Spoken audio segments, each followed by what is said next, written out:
Welcome to Eastern Romance Tales, where every story is a journey of the heart. Let's dive into today's tale. Chapter 1 Beloved Granddaughter. Dew City. The neon lights had been switched on, nightlife had officially begun. The distinctly cyberpunk decor became particularly captivating under myriad flashing lights. The urgent throb of the DJ cheers that rattled eardrums, and bodies swaying on the dance floor, all coalescing into the most fervent party of the night. At a rather secluded table corner in the bar, a group of men and women sat drinking and laughing. Most of the men wore impeccable suits, luxurious watches adorning their wrists. The women wore alluring attire, their makeup exquisite, their bodies adorned with opulent brand-name jewelry. This place was, of course, not meant for serious conversations. Under the continuously changing flashing colored lights, the actions and words of those seated at this table corner all carried a faint aura of indescribable ambiguity and frivolity. President Hua, President Tong, may I raise my glass to congratulate the two of you? A man in a floral shirt raised his glass and said to the two men sitting next to each other. In the butterfly-shaped champagne glass, tiny bubbles were still effervescing. Hearing this, the two men casually raised their heads, their faces causing the women at the table to rejoice inwardly. Among them, one wore a white shirt buttoned all the way up to his neck, with no woman beside him, looking no different from an outstanding student graduated from an all-boys school, completely out of sync with the atmosphere here. Yet, ironically, he possessed a rather restless face. Both his appearance and the branded items on his person made people unable to help but want to look a few more times. He was typing on his phone, seemingly replying to messages, his slender fingers gliding swiftly across the keyboard. The wedding ring worn on his left ring finger was particularly prominent. In contrast to him, the other man carried a completely different demeanor. He also wore a tailored white shirt, sleeves rolled up to his elbows, the top two buttons undone, subtly revealing his collarbone. His slender fingers were neatly trimmed, without any accessories. A born player, he assimilated to the point of dissolving into his surroundings. The woman sitting next to him poured him a glass of wine, looking at him with flirtatious eyes, her whole body leaning decisively towards him. Only, he did not drink the wine, nor did he even bother to give the woman a glance, even further widening the distance between himself and her. Young Master Vong, no need to be so formal. The man surnamed Hua smiled. Just drink, don't mind us. Saying this, he still took a polite sip of wine. As for the man called President Tong, he merely cast an indifferent glance at that dashing and refined young man, the corner of his lips subtly curving upwards, his distant demeanor suggesting an unwillingness to engage with the other party. Young Master Vong is being far too courteous. Calling him Young Master Vong was already a great show. Of respect, a pampered young man who accomplished nothing, having a position arranged for him by his biological father.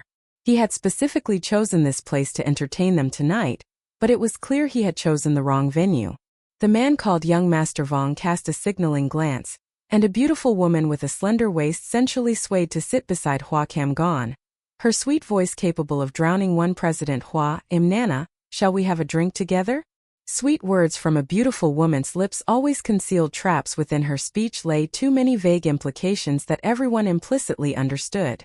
Hua Nian set the wine glass in his hand down, habitually spinning the ring on his finger, glancing at Young Master Vong with a half-smile, and asked him in an indifferent tone, Young Master Vong, did your father tell you that I am already married? Of course he had been told. That was also why he had brought them here tonight to play. Men, who doesn't know how to sneak a bite? It was said that Hua Nian's wife was pregnant, and for a man whose wife was expecting and suffering from morning sickness, who wouldn't need a confidant by his side to care for and look after him? President Hua, rest assured, just leave it to me. I guarantee no one will breathe a word to Madame Hua. Young Master Vong assumed Hua Nian was afraid of being discovered by his wife, so he hastily offered his assurance. He already had some alcohol in him. The fumes of liquor to his brain made him forget to pay attention to other people's expressions. But of course, even if he had paid attention, he probably wouldn't have noticed anything. What could a fool like him possibly perceive? Is that so? Hua Nian curled his lips. It seems your father still hasn't made some matters clear.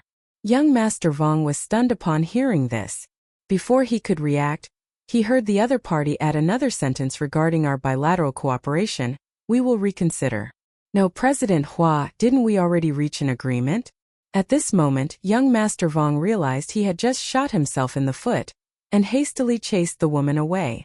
President Hua, if you don't like it, I'll tell her to step aside. Don't let such a small matter affect our bilateral cooperation. Young Master Vong anxiously pleaded his case, then also cast a glance at the man sitting beside him. President Tong, isn't that right? The man called President Tong seemed to have been momentarily distracted, his gaze still fixed on the stage, squinting for a long while. At this moment, he seemed to have finally confirmed something, his expression becoming inscrutable. Tong Mokshuyan casually replied, Vien Hang Technology is a company President Hua built with his own hands at most. I am merely a capital investor, so the right to decide still rests with President Hua. His meaning was not to pay attention or involve his name, he was too lazy to care. That young pampered man surnamed Vong seemed intent on explaining further when he saw the two of them sitting close together. Tong Mokshuyan suddenly lightly nudged Hua Kamgon's leg with his knee. Look up there, he said in a cool voice. The cheers of the surrounding crowd were still echoing noisily. Without even needing to lift his head, Hua Kamgon had already guessed that on the stage, some beauty was swaying and writhing. In a place like this, amidst the lively atmosphere, it was commonplace for regular patrons to run onto the bar's main stage to sing and dance. Hua Kamgon had once seen a dapper man in a suit, drunk out of his wits, rush up to pole dance, causing him to accidentally witness it and have to use eye drops for several days afterward. What are you looking at? I am a man with a wife and children. A soft bed and warm covers waiting at home. I have no interest in exotic flowers and strange grasses outside. Tong Mai Chuan, don't you dare try to harm me. President Hua reeled off a string of words, demonstrating himself to be an extremely exemplary family man. Tong Mai Chuan. A moment later, as if his patience had reached its limit, he raised his leg and kicked Hua Kamgon forcefully, saying coldly, I told you to look and see who that person up there is. Hearing this, Hua Kamgon finally lifted his head, seeing a girl swaying intoxicatingly to the music on the stage. It would have been better if he hadn't looked the moment he did. His eyes immediately widened in disbelief, and he blurted out, Why is that child here? Seeing both men's gazes fixed intently on the stage, Vong Thieu also seized the opportunity to look over. On the stage, the young girl was dressed quite modestly in black straight-leg trousers, a loose white shirt and square-heeled high-heeled shoes. But under the stage lights her face was captivatingly beautiful, like a fairy. She swayed with the chair to the slow but rhythmic jazz music, her shirt hem fluttering, and the stage lights becoming dim. Her bodice curve subtly appeared and disappeared beneath the loose shirt with each turn, evoking endless imaginings in onlookers. No wonder the men and women below were screaming so excitedly. Over here, Hua Kamgon's complexion did not look very good. At this moment, that young girl still hadn't realized she had been caught red-handed. Vong Thieu had also noticed the very alluring beauty of the performer on stage. To be honest, for a brief moment, his heart was slightly stirred. A girl so beautiful, it would not be wrong to call her a paragon. But now, seeing Tong Mai Chuan and Hua Kamgon both glued to the stage, unable to look away, he couldn't help but chuckle inwardly. Just a moment ago, someone was putting on airs boasting of being a good husband, and now what? He's also staring intently at another woman, isn't he? President Hua, so this is your type? Vong Thieu, as if he had guessed the other party's thoughts, reluctantly said, How about I send someone to approach her later to get her contact informat? Ion for the two of you? Although he didn't want to admit it, Hua Kamgon's and Tong Mai Chuan's appearances were indeed remarkably more striking than many other famous stars. However, as soon as he finished speaking, Tong Mai Chuan's gaze shifted from the stage to appraise him. His gaze was as indifferent as ever, seemingly even hinting at a smile, but his voice, when it spoke, was cold as ice. Vong Thieu is too considerate. Do you know who that girl on the stage is? I don't know. Oh, in that case, President Tong knows her? This time, Tong Mai Chuan smiled. Why wouldn't I know her? Oh, so she is. Vong Thieu was still utterly clueless, but looking at Tong Mai Chuan's expression, he secretly wondered if she might be his mistress. He was about to say something else when Hua Kamgon suddenly turned to look at him, his expression so calm that no emotion could be discerned. Vong Thieu, he said in a calm voice, showing no unusual nuance whatsoever, you should get rid of all those filthy thoughts in your head. This time Vong Thieu had certainly perceived the irritation hidden behind Hua Camgon's calm demeanor, and also caught the warning implied in his next words that child is my niece, my biological niece. The fawning smile on Vong Thieu's lips immediately stiffened. Chapter 2 Bin what? As Hua Nian Sheng's performance just ended, a thunderous applause immediately erupted from below, accompanied by excited whistles. She maintained a very calm expression, beads of sweat dotting her forehead. In a final pose, the corners of her eyes curved slightly upward, completely different from her earlier cold allure. This charming smile, combined with her beautiful and enchanting face, captivated anyone standing below. Some even wondered if this was some minor celebrity on stage just having fun. The lights behind her flickered, and after Hua Nian Sheng descended from the stage, she walked straight on without glancing back even once. On her way back to the table, she skillfully declined several men and women who sidled up to strike up a conversation. Actually, the performance just now was not something she had intentionally set out to do. Tonight, she had only gone out because her roommate, Feng Man, said there was a newly opened cyberpunk-style bar that was very much worth visiting. Previously, Hua Nian Sheng had been busy preparing her application for postgraduate studies. Now, she finally had a bit of free time, which was why she came here to join the fun. Besides her 3 roommates, a few other members from Feng Man's modeling club accompanied her. Having joined a modeling club, how could there not be beautiful boys and girls with endlessly long legs? But ironically, among them were also intertwined a few complicated and unspeakable relationships. In the club, there was a young master, a scion of a distinguished family, who had once pursued Hua Nian Sheng. He was also present today, and moreover, he had his girlfriend by his side. Or to put it more dramedy, Callie, just 2 weeks ago he had poured out his heart, saying he couldn't live without her. Yet only a few days later, he had plunged headlong into a love net with his current girlfriend. Actually, Hua Nian Sheng wasn't affected at all. Only matchmaker Feng Man, after being blessed by that young master's constant pestering to help him woo Hua Nian Sheng, felt annoyed. The moment she saw the other party appear with his new girlfriend, her face darkened, black as the bottom of a pot. In moments like these, she could only thank heaven and earth, and thank herself for never once having stepped in to help him win over Hua Nian Sheng. A group of young men and women sat gathered around playing small games. Hua Nian Sheng unluckily lost the game, and that young master's girlfriend, knowing who she was, kept pestering her, using taunts to make her choose a risky challenge to go on stage and dance a song in front of the crowd. Hua Nian Sheng couldn't drink much, and after drinking she easily lost control. Originally, she wouldn't have needed to pay attention to such taunts.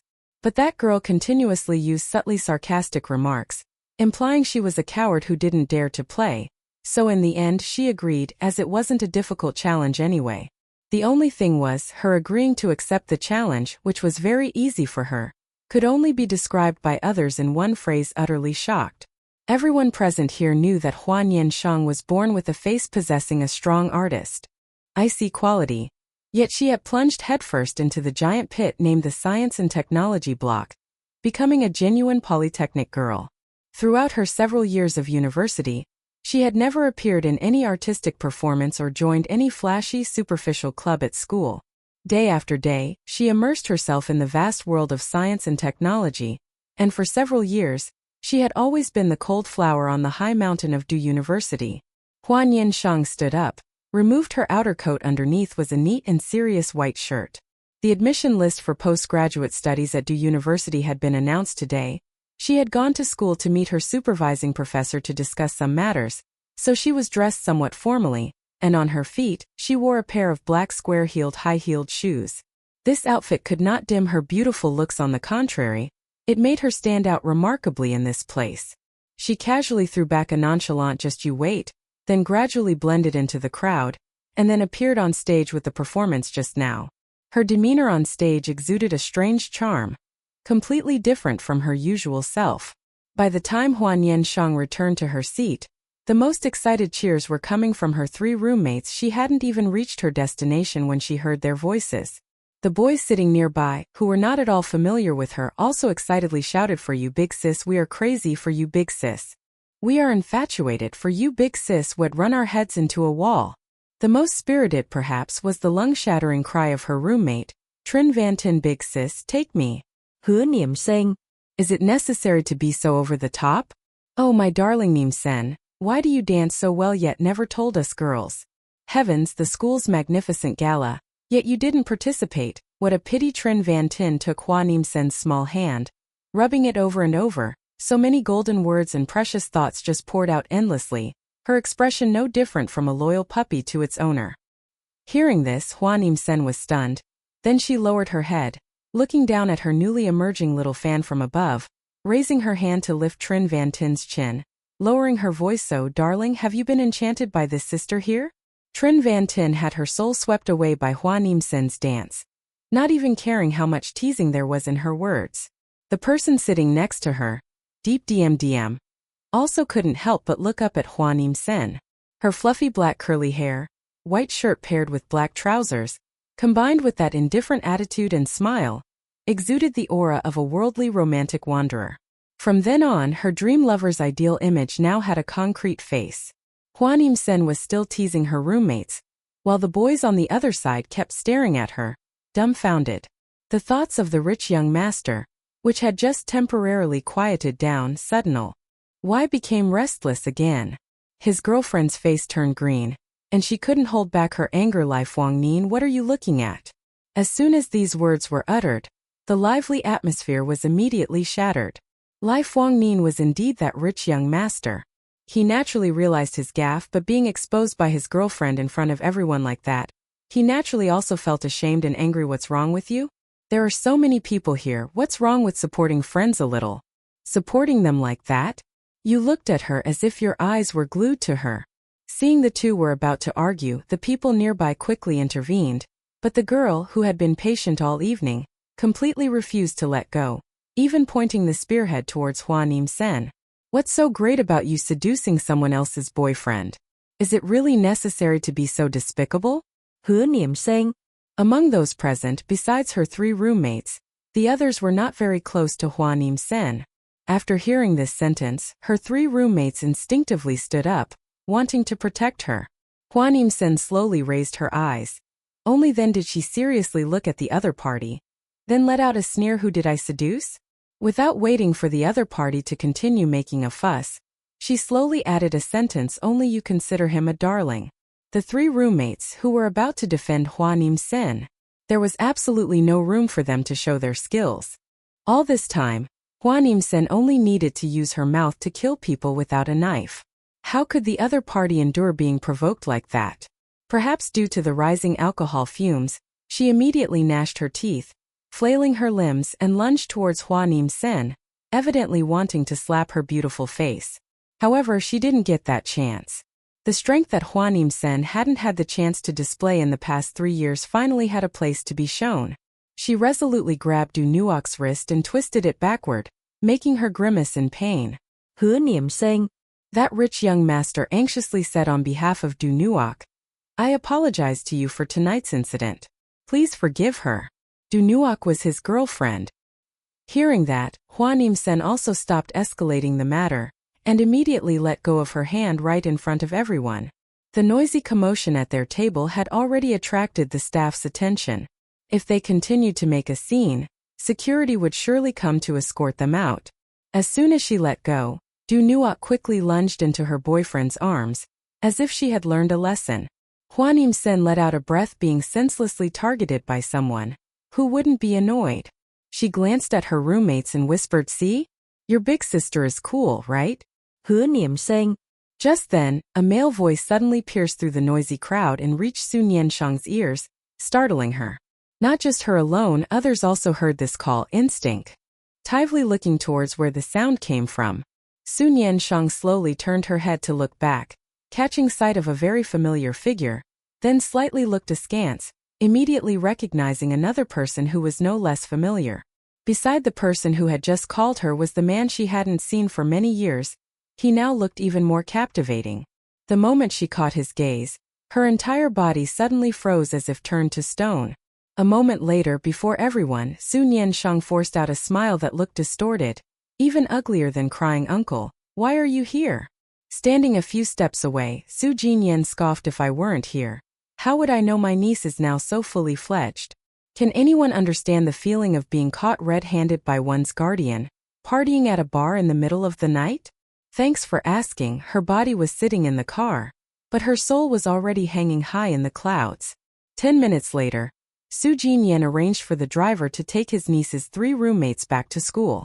Because Su Nian Sheng occasionally posted photos on WeChat, and most often they were photos taken with her roommates, Su Jinyan quickly recognized his niece who was with those 3 friends, and also discerned that she had just had a conflict with some other people.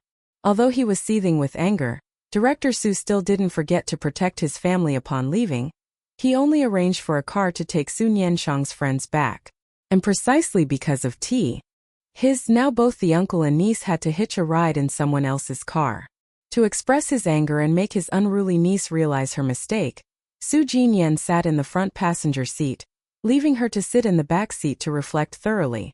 And so, in despair, Su Nian Sheng was forced to sit beside the man she had secretly prayed never to meet again. Inside the car it was very quiet. The driver drove very steadily. Su Nian Sheng's phone continuously flashed with incoming messages. Her dorm room chat group seemed about to burst. Wenjing is very gentle. Oh my god. It's the first time in my life I get to sit in such a luxurious Rolls-Royce. Princess Shengsheng, I love you to death. Man's dream of keeping a gentle husband. Shengsheng, your uncle is so handsome. Why have we never heard you mention him before? Dian wants to go ashore. The person next to him is also handsome. Wenjing is very gentle. Darling, does your uncle have a girlfriend yet? If not, let me be your aunt, alright? And if that's not possible, the handsome guy next to your uncle is also acceptable anyway. I have no shame. Even if I'm a toad, I can still eat swan meat. Upon reading this message, Su Nian Sheng looked up and furtively glanced at the man beside her, pondering deeply. A childish feeling that she wanted revenge suddenly surged, and so she hunched over, busily typing on her phone with a sly expression.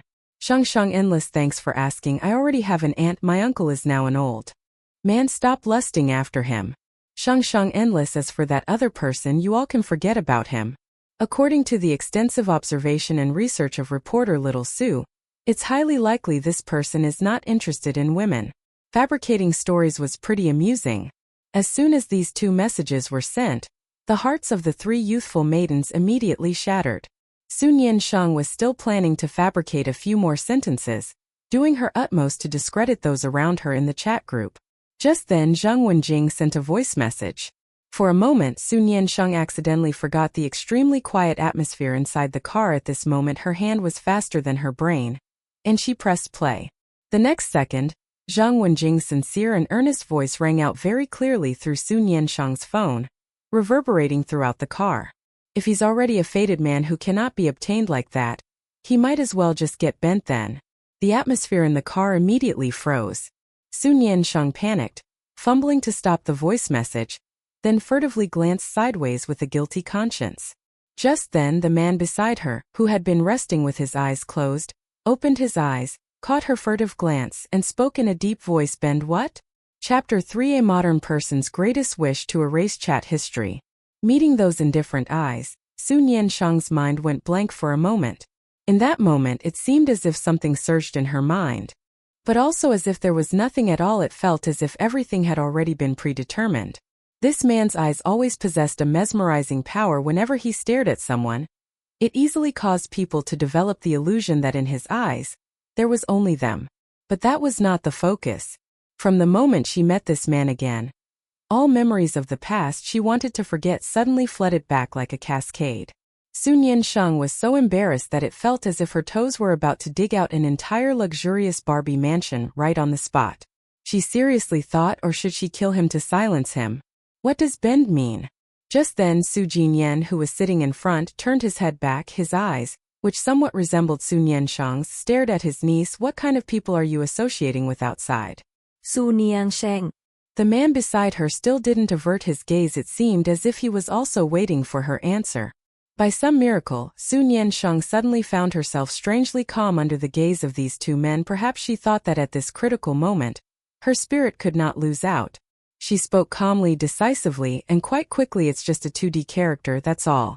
Hua Kim Gon was caught by surprise, unable to react in time. What is a 2D character?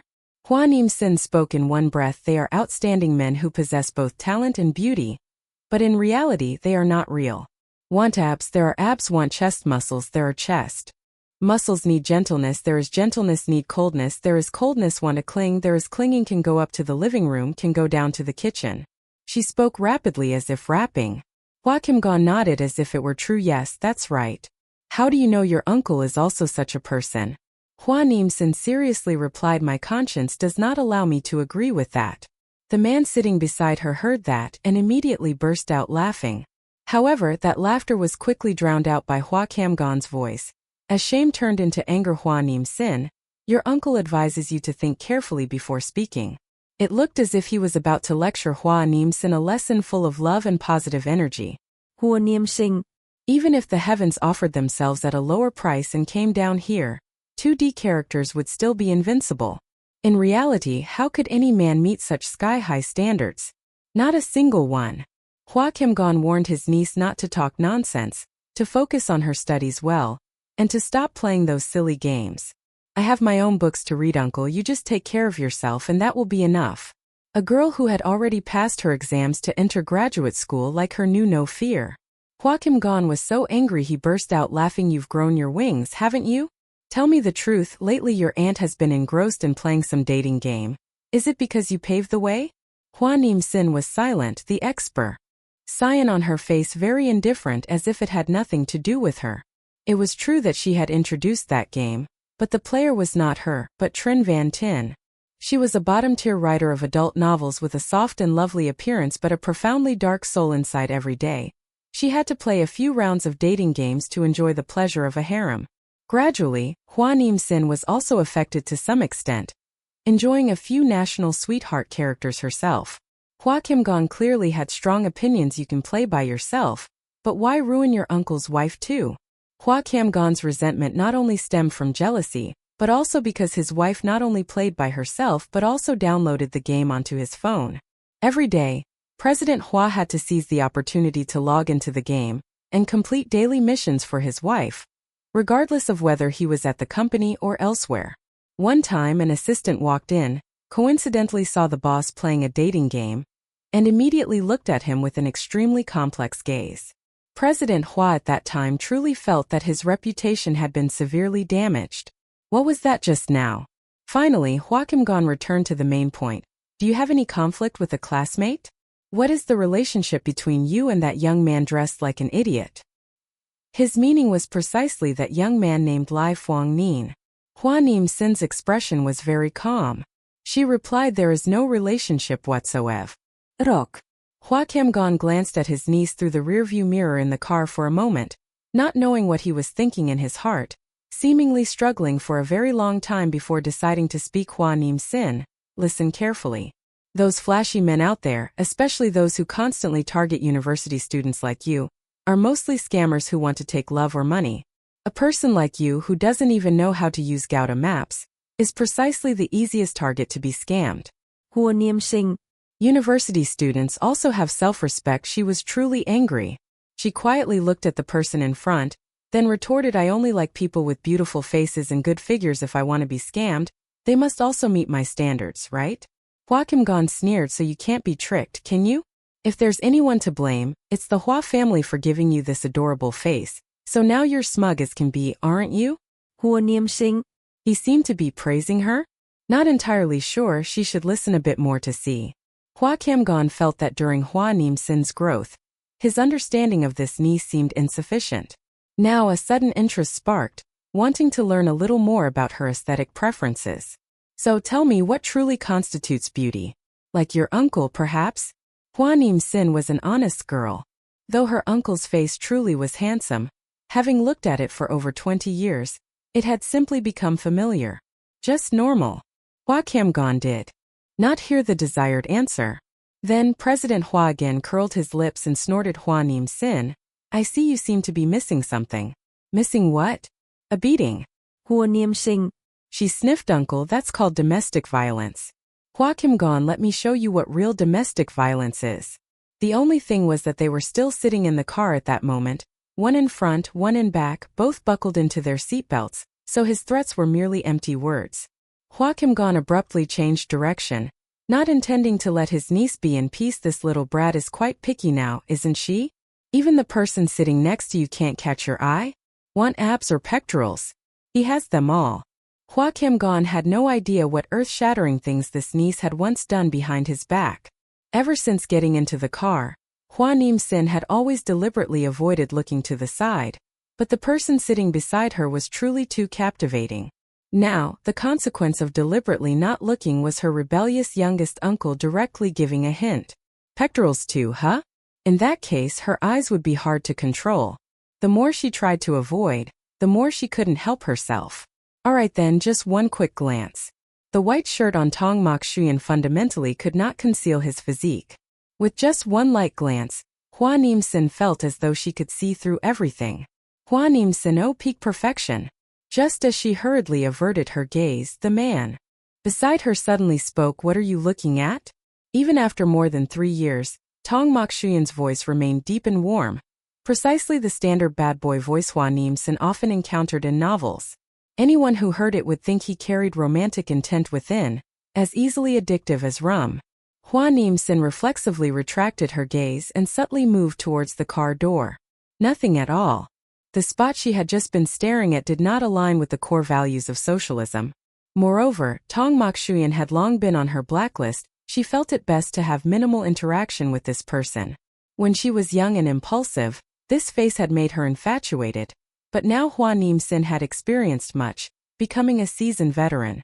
What's lacking out there in terms of men? Besides, 2D men were still more appealing anyway. Their dorm chat group was still very lively. Trin Van Tin was still maximizing the imagination of a bottom-tier erotic fiction author, unceasingly pairing Tong Mokshuyan with all sorts of fair-skinned, pretty-figured little beauties and steamy plotlines. Hua Nian Sheng. She quietly leaned her body, thinking to herself that perhaps she should go change to a privacy screen. She thought again, perhaps the greatest wish of modern people is to erase chat history. She suddenly felt extremely sympathetic. Everyone must die eventually but can never die from losing face. Just as she was covering and hiding the phone screen, the car had stopped. They had arrived. Not long after successfully starting his business, Su Camgon had bought a small villa in Lam Tu Hoa Vien area as a wedding home, not forgetting to set aside a room for his rebellious niece. "Mokshuyan, would you like to come inside and play for a while? Lately my wife keeps mentioning your name all the time." Su Camgon proactively extended an invitation to his best friend. Tong Mokshuyan paused. "Mention me for what?" Su Camgon had gotten out of the car, his voice still carrying a hint of complaint. "Isn't it because of your face? My wife said that pregnant women during pregnancy should look at beautiful people more. Only then will the child born be beautiful." On the headboard are still full of photos of some young guys and male celebrities. She also said, "You are beautiful, look a bit more. Then later our child also being beautiful like you would be good." Tong Mokshuyan. Next to them, Su Nian Sheng gently used a sympathetic gaze to look at her uncle, and kindly inserted a sentence. "Uncle, if your own child is born and resembles someone other, wouldn't that be a big deal? Oh my, how vast must that lush green prairie be?" Being amused by her own imagination, she also added another sentence. "Uncle, our Su family's genes aren't bad either, why need to admire others?" As a result, she received a knock on the head. Su Camgon found everything an eyesore. On normal holidays you don't come home, that's fine. But to be caught red-handed outside and drag Ed back before even stepping through the door already started to drive your uncle mad. Try to make your uncle furious to death. Just see if you'll have to go out on the street to drink the northwest wind? How could that be? Su Nian Sheng vehemently defended herself. "If you have any misfortune, your niece will certainly be the first to advise auntie to marry another husband." Su Camgon. Don't anyone stop him. Tonight this uncle must definitely use family law to deal with internal discord. Su Camgon. Just at this moment, a gentle female voice rang out from the door. "It's late at night. What are you still going crazy about?" Hearing that voice, Su Nian Sheng immediately knew the rescue troops had arrived. She dodged away from the clutches of her youngest uncle. Like a bird escaping its cage, she rushed towards the beautiful person standing at the door. "Auntie!" At this moment, the mischievous niece suddenly transformed into an unusually obedient and understanding child. "Sheng Sheng, do bác, arrange you." The beautiful person beamed with joy, extended a hand to stroke her face. "Come inside quickly. You've gotten much thinner, the fault of usually just not being willing to come home." Su Camgon had originally still intended to discipline his mischievous niece for a bit, Nearby, Tong Mokshuyan had witnessed the entire scene from beginning to end. The corners of his lips curved up. He spoke slowly. Let's go. Didn't you just intend to invite me into the house to sit and play? Chap. Ter 4 Tong. Su Nim Sin's aunt's name is Chu. Is the university classmate of Su Cam Gon and Tong Mokshuyan very beautiful, also very good at studies. Currently she is pregnant, so she works from home remotely, but every time she goes out to socialize, others will call her director too. At the time he pursued his wife, Su Cam Gon used the circumstance of being young and having to raise his small niece as an excuse for his pitiful appearance, until finally successfully winning her over, and met both families. Chu only then learned that his niece had already been attending university for a long time. Also because of that, not a few times Su Cam Gon had been beaten up by his wife. Chu is now pregnant for more than 6 months. Her belly had clearly protruded, but her appearance looked even more gentle. Seeing Su Nim Sin arrive, she immediately called her in to eat supper with her. Pregnant women often get hungry at night, so she had instructed the house helper every night to prepare a little extra supper. As it happened, tonight Su Nim Sin got to enjoy a share. Mokshuyan also came. Tong Mokshuyan walked over, smiling faintly. Just came to visit the baby for a bit. The more she listened, the more Hua Nian Sheng felt something was amiss, but it seemed only she felt that way. Chu smiled softly, patting her belly lightly. Sweetie, Uncle Tong came to visit you. If you're a boy when you grow up, you must be as handsome as Uncle Tong here, okay? Understa. Indeed. Hua Nian Sheng unexpectedly heard this sentence, having no time to mentally prepare, choked on the mouthful of soup she had just swallowed, and dazedly lifted her head to look at the 3 people in front of her. After Chu finished speaking, she turned to look at Hua Nian Sheng, and patted her belly lightly once more. Darling, if you're a girl, be as pretty as your older cousin, okay? Hearing this, Hua Nian Sheng sighed in relief. In contrast, Hua Kim Gon seemed already too familiar with this scene. Not at all surprised by his wife's words. I told you, she just wishes to have a very beautiful child. Hua Nian Sheng. She sent a message into the dormitory group chat, then focused on drinking the soup. This soup was originally prepared specifically for Chu. Normally, if she didn't finish it, she would wait for Hua Kim Gon to come home and handle it for her. Tonight, Hua Nian Sheng could be said to have reaped a great benefit. The housemaid was still awake, thoughtfully pouring water for Hua Kim Gon, who had just arrived home, and also for Uncle Tong of the lady boss baby in her belly, who had come to visit in the middle of the night. After drinking the glass of water, Hua Kim Gon hugged his wife and went upstairs, not forgetting to instruct Hua Nian Sheng, remember to see brother Tong off later, okay? It's been so difficult for him to visit our home this time. Don't be rude. Hua Nian Sheng, the noble younger uncle, the capable younger uncle, with his wife and child, comfortably upstairs, makes his niece see off the guest? Seeing there was nothing else to do, the housemaid returned to her room. Downstairs in the living room, apart from Hua Nian Sheng drinking soup, only Tong Mokshuyan remained, sitting on the sofa. The atmosphere was incredibly awkward. Although Hua Nian Sheng was no longer the girl who cried heartbrokenly over a failed romance like before, facing the dark history of foolish youth was a pain that any adult must go through. She drank the remaining soup in the bowl, then placed the bowl aside, waiting for the housemaid to clean it later when she was free.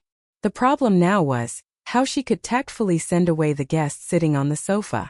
Tong Mokshuyan was no stranger to this small villa of Hua Kim Gon's. Ever since Hua Nian Sheng went to university, sometimes she wouldn't come home even once a year, except for special holidays and festivals. By her 3rd year it was even worse. She even buried herself in the school library on holidays. Sometimes Hua Kim Gon couldn't even get her to come home. Therefore, Tong Mokshuyan, who was both a university classmate and a business partner, became an even more frequent visitor here. He and Hua Kim Gon were roommates for all 4 years of university. The initial capital for Hua Kim Gon to start his business included Tong Mokshuyan's investment money, so the company now also has his shares. Tong Mokshuyan skipped grades technically. He was 2 years younger than Hua Kim Gon, but even so, he was already 28 this year. His charm was still there, becoming even more captivating after all the ups and downs of recent years. For Hua Nian Sheng, Tong Mokshuyan was her doomed first love when she was 18. When Hua Nian Sheng was 17, her family encountered a crisis at that time. She had just entered 12th grade. and the only relative she could rely on was her younger uncle Hua Nian, who had also only recently graduated from university and was in the midst of pouring his all into starting a business. It was also Hua Nian who helped her with the transfer procedures, so she could complete her final year of high school at Zhang City's #1 high school. However, a young man just over 20 years old found it very difficult to manage everything to care for his niece. At that time they were not yet living here.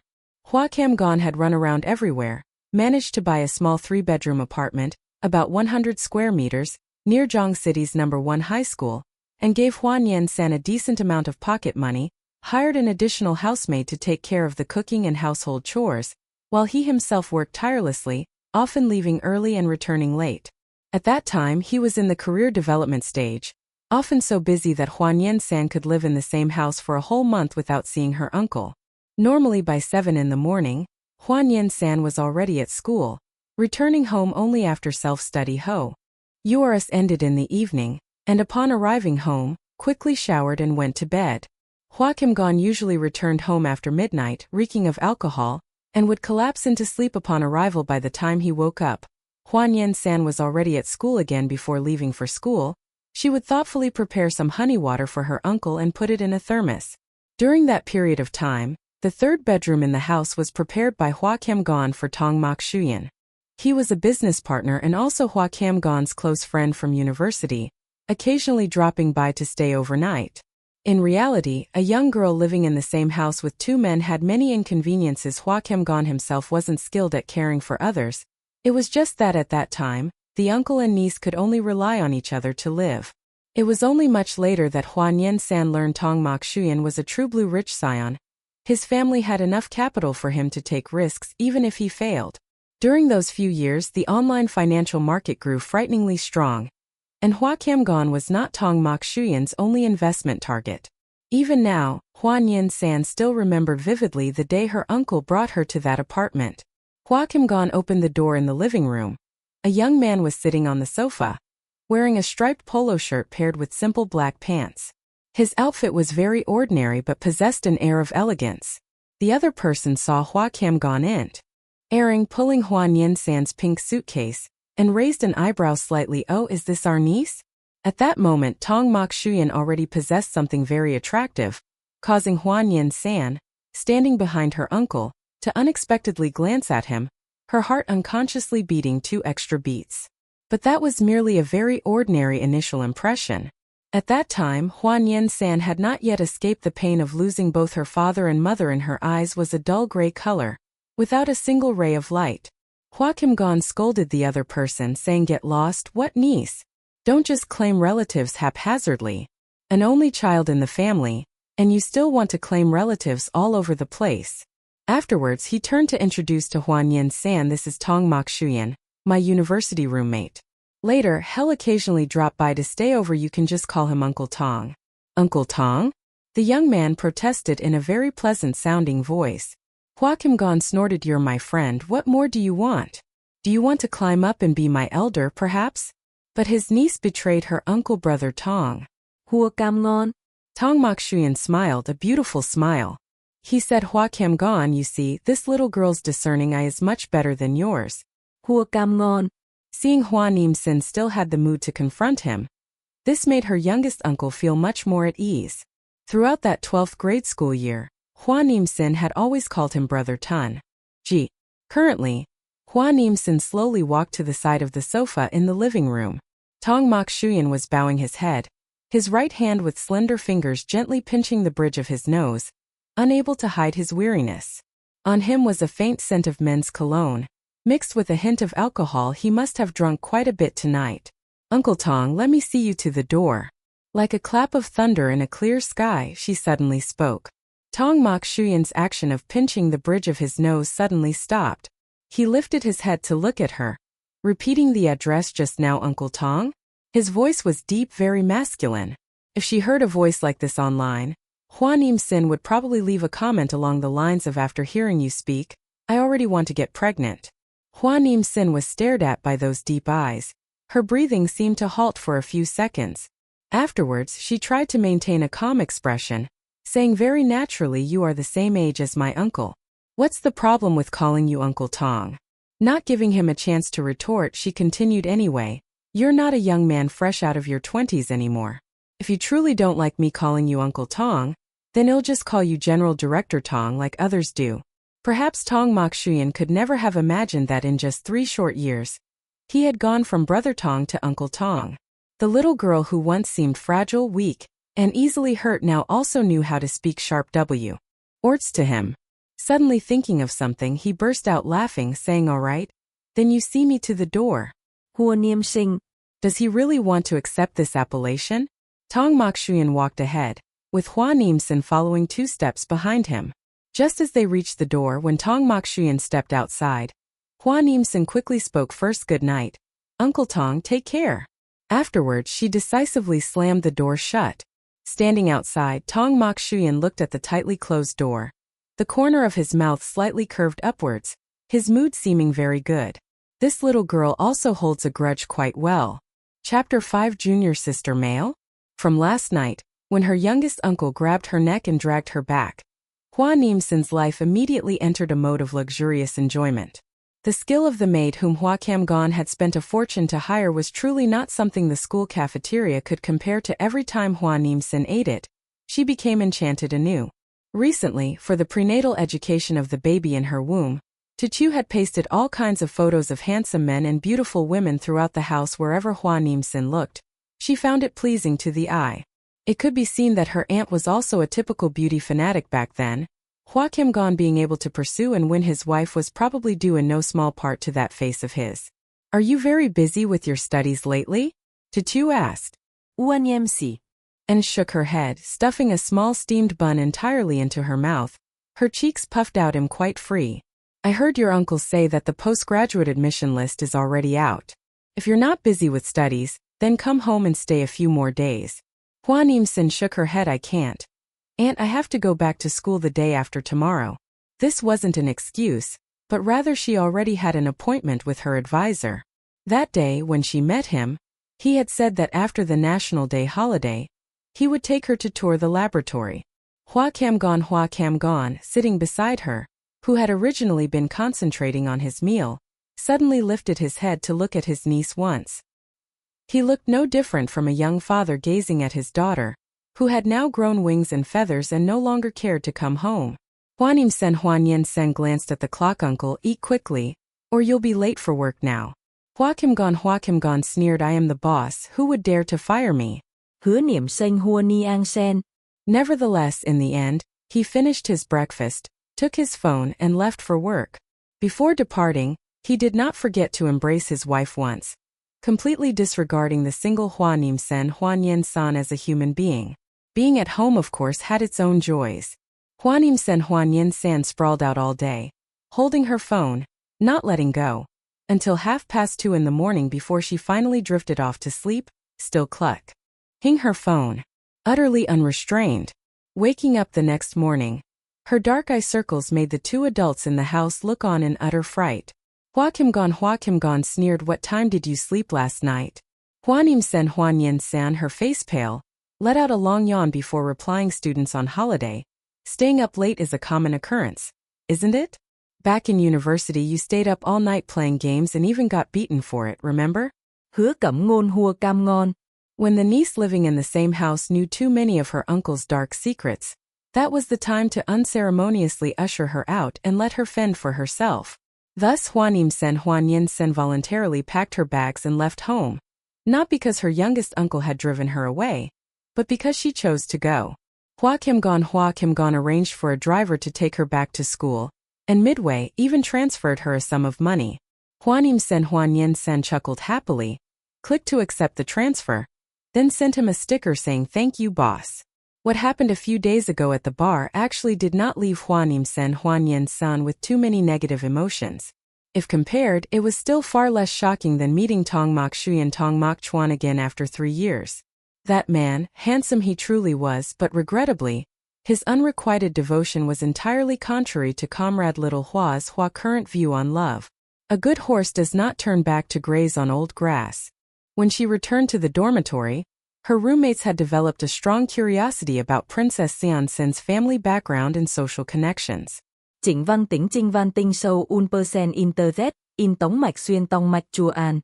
According to her description, Tong Mok Shuyan Tong Mok Chuan exuded an indescribable celibate aura. His appearance looked remarkably sensual.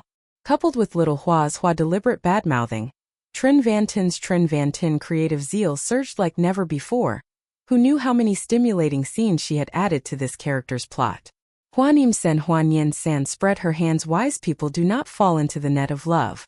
Building a beautiful country with no men in one's heart, a straight path towards master's and PhD degrees is the correct way. Trin Van Tin conceded defeat, glaring exasperatedly at Hua Nian Sheng's face, once again exclaiming, "My dear, you have such a green tea face. It's truly a waste not to play around with men a little." Hua Nian Sheng Hua Nian Sheng. She tidied her belongings, then turned around and went out again. Today's destination was the laboratory building. When applying for graduate studies, she had prepared many things, including but not limited to thoroughly researching the advisor she had chosen, named Tran Thin. In the time before, Hua Nian Sheng buried herself in submitting applications, busy with endless exams, let alone playing around with men. As Trin Van Tin said, her life almost revolved around 3 Points Dormitory Canteen Library. The university originally had great financial potential and was renowned for its science and engineering fields. Ever since she enrolled, Hua Nian Sheng had always maintained excellent academic performance professionally. There was nothing to debate. Therefore, her name being on the list for graduate studies this time was not surprising. At the administration building, Hua Nian Sheng found the advisor for her for the next few years. Professor Tran was a gentleman, with an appearance exactly like her high school homeroom teacher, who often drank water steeped with bitter gourd from a thermos. "Little Hua is here?" Professor Tran happily stood up. "Coincidentally, all your senior classmates from previous years are present in the laboratory today, so I'll take you to get acquainted with them." Although Professor Tran was famously strict at this moment, Comrade Little Hua was still quite naive, only seeing this professor as appearing gentle, unlike the rumors. Hua Nian Sheng obediently followed behind Professor Tran. Although the laboratory was located on campus, not everyone could enter. Some projects were supported by the National Natural Science Foundation. Thus the school attached great importance to them. As long as the name Tran Thin was mentioned, many people would jostle and push to secure a coveted spot in his research group. Frankly speaking, Hua Nian Sheng was the first female student he had accepted. In previous years he also wanted to accept female students, but some did not meet the qualification standards, or some gave up midway for various reasons. Professor Tran walked and introduced the laboratory situation to Hua Nian Sheng, treating the student who had not yet officially entered the laboratory very gently. "Our laboratory conditions are quite good, and your seniors are all very kind people. If you have any problems later, you can find them." The elevator went up, and Hua Nian Sheng finally saw other areas inside this laboratory building. She had been here many times, but some special floors were separately allocated by the school to professors in charge of research. Ordinary students were not allowed to enter. The school had even arranged an entire floor exclusively for Professor Tran, eloquent enough to show how significant his status was. At this moment in the laboratory, a tall, thin young man with dyed blue hair squinted at the brightly lit phone screen. Just a few seconds later, he suddenly sprang up as if clinically dead. "Hoka, teacher said he's bringing a new junior sister." "A junior sister, you say?"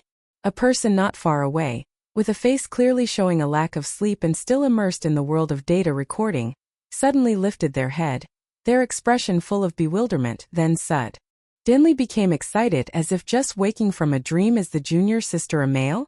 Hua Nian Sheng, just about to step in, unexpectedly heard this conversation. She paused, her face full of hesitation.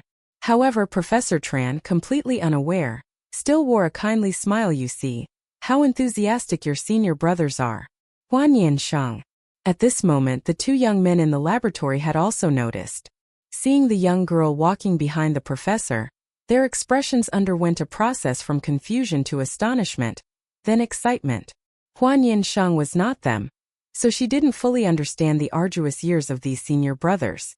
For several years now, their professor had finally accepted a female student, and such a beautiful one at that. In that moment they were as if dreaming. Could it be that their professor had kidnapped a student from the Department of Communication to bring here? Let me introduce her to you. This is Hua Nian Sheng, currently a final year student.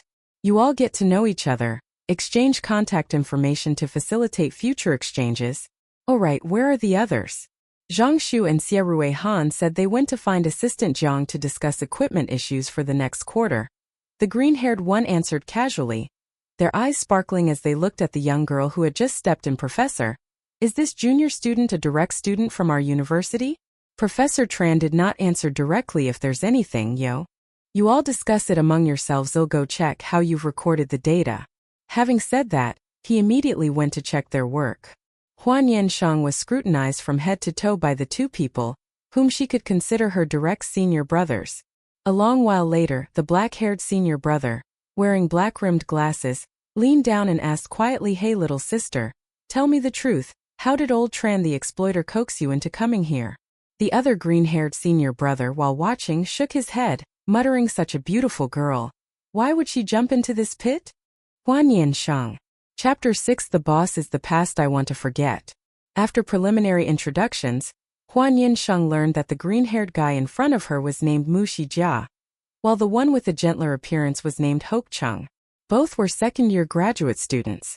As for Zhang Shu and Xie Han, whom they had just mentioned, both were PhD candidates whom Professor Tran had accepted this year. Perhaps because the personalities of these two senior brothers were too outgoing, Hua Nian Sheng felt no shyness at all. The atmosphere was not awkward, and the three of them even became friends. Moreover, as soon as she looked at WeChat, she saw that she had been added to a small group chat of 5 people. Han. Zhang Shu? Mu Shijia, you two senior brothers, we have a junior sister now. Hoke Chung, welcome junior sister. Everything that had happened until now was very normal, until Hua Nian Sheng saw the two senior brothers she had never met sincerely ask in the group, Xie Han, a male junior sister? Zhang Shu, if it's a male junior sister, I'll accept too.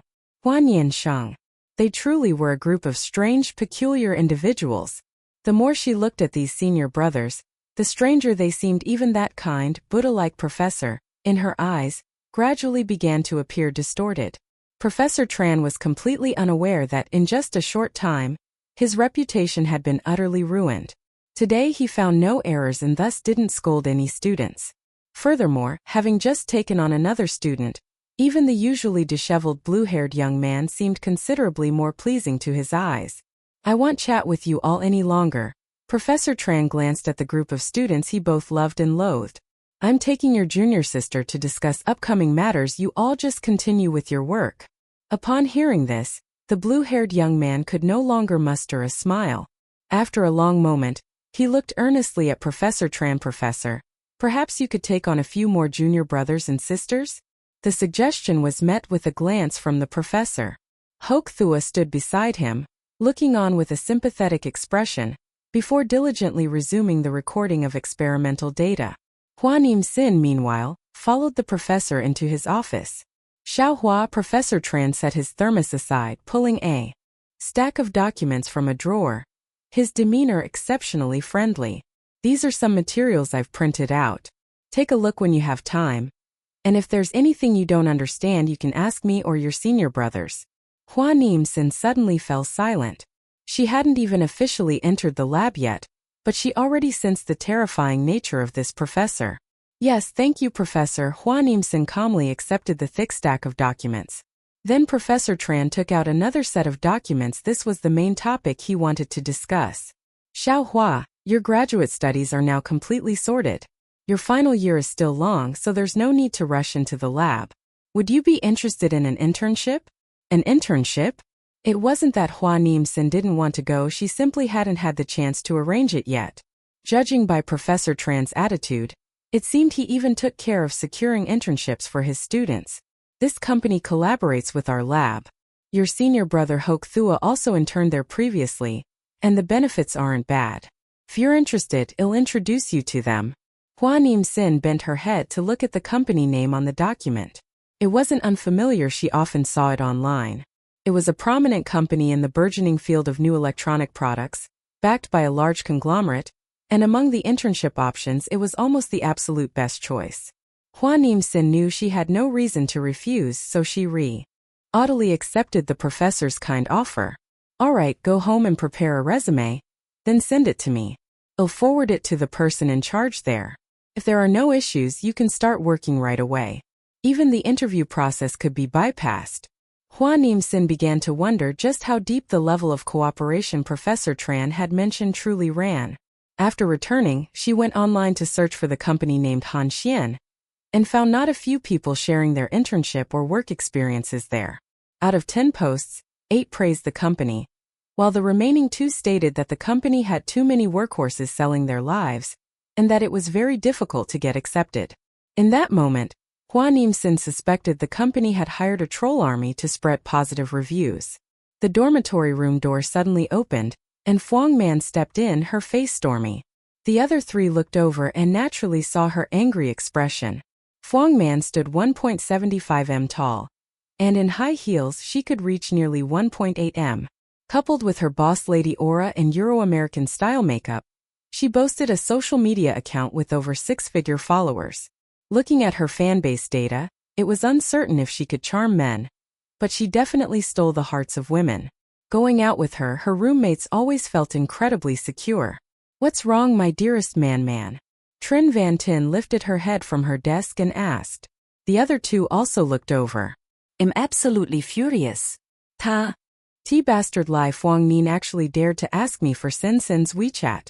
Unexpectedly finding the matter related to herself, Hua Nian Sheng remained silent for a moment before saying, "Don't let yourself get so worked up." In reality, that rich young master didn't necessarily want Su Nian San's WeChat. Her WeChat wasn't exactly a secret if not Fuang Man. Others could also provide it. Su Nian San had no good impression of that person from the start, only adding him on WeChat without much conversation. Later, finding him too bothersome and being very busy recently, she decisively clarified things, then deleted and blocked him outright.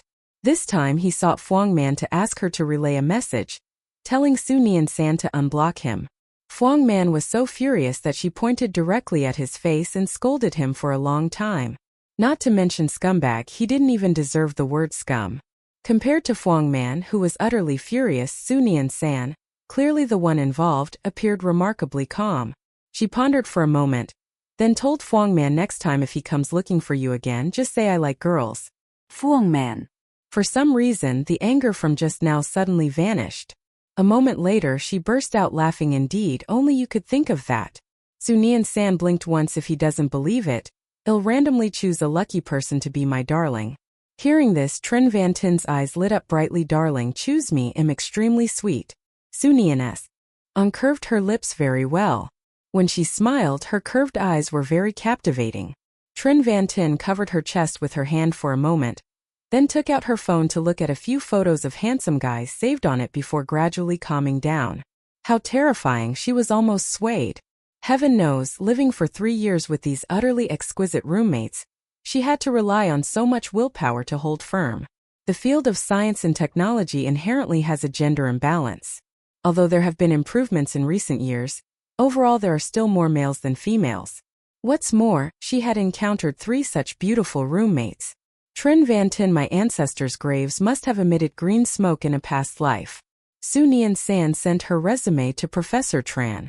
She thought she would have to wait a few days. Unexpectedly, the very next day, he sent her a WeChat account and told her to contact that person to complete the onboarding procedures. Is this the feeling of pulling strings? It's hard not to like it. Su Nian San quickly added the recommended WeChat account. In her thoughts, this person was likely HR personnel. The other party introduced themselves as Zhang Trigon. Jiang Ji Ngon. Su Nian San's first reaction was that this name sounded like a male lead character's name in a novel. Her second reaction was that the other party worked very decisively, not saying a single superfluous word. The other party simply asked about the time she could start working and quickly arranged her schedule. Su Nian San suddenly realized that she had found an internship within less than 3 days. While her roommate Trin Van Tin was still struggling to find an internship, she couldn't help but feel a pang of jealousy. On the evening of the day she found the internship, Su Nian San received a call from her youngest uncle. On Su Camgon's end it seemed a bit noisy. Su Nian San, my company is recruiting interns, do you want to come? Another case of pulling strings. Su Nian-san raised an eyebrow, letting out a hum. Boss Su, you don't know anything. If you had looked for me a little sooner, it would have been great. This niece is about to start working. Hearing his niece's triumphant tone, Su Kam-gon on the other end of the line burst out laughing. What kind of amazing internship is it? Tell your youngest uncle about it. This time Hua Nian Sheng honestly reported Han Chuan Company. Do you know this company? Unexpectedly, after hearing this, Hua Jinyan fell silent for a moment. What's wrong? Hua Nian Sheng asked. A moment later Hua Jinyan said meaningfully, nothing. It's just that you and the boss over there can also be considered acquaintances. Oh really? Hua Nian Sheng didn't give it much thought. In the business world, her youngest uncle knew quite a few people. She wasn't particularly curious.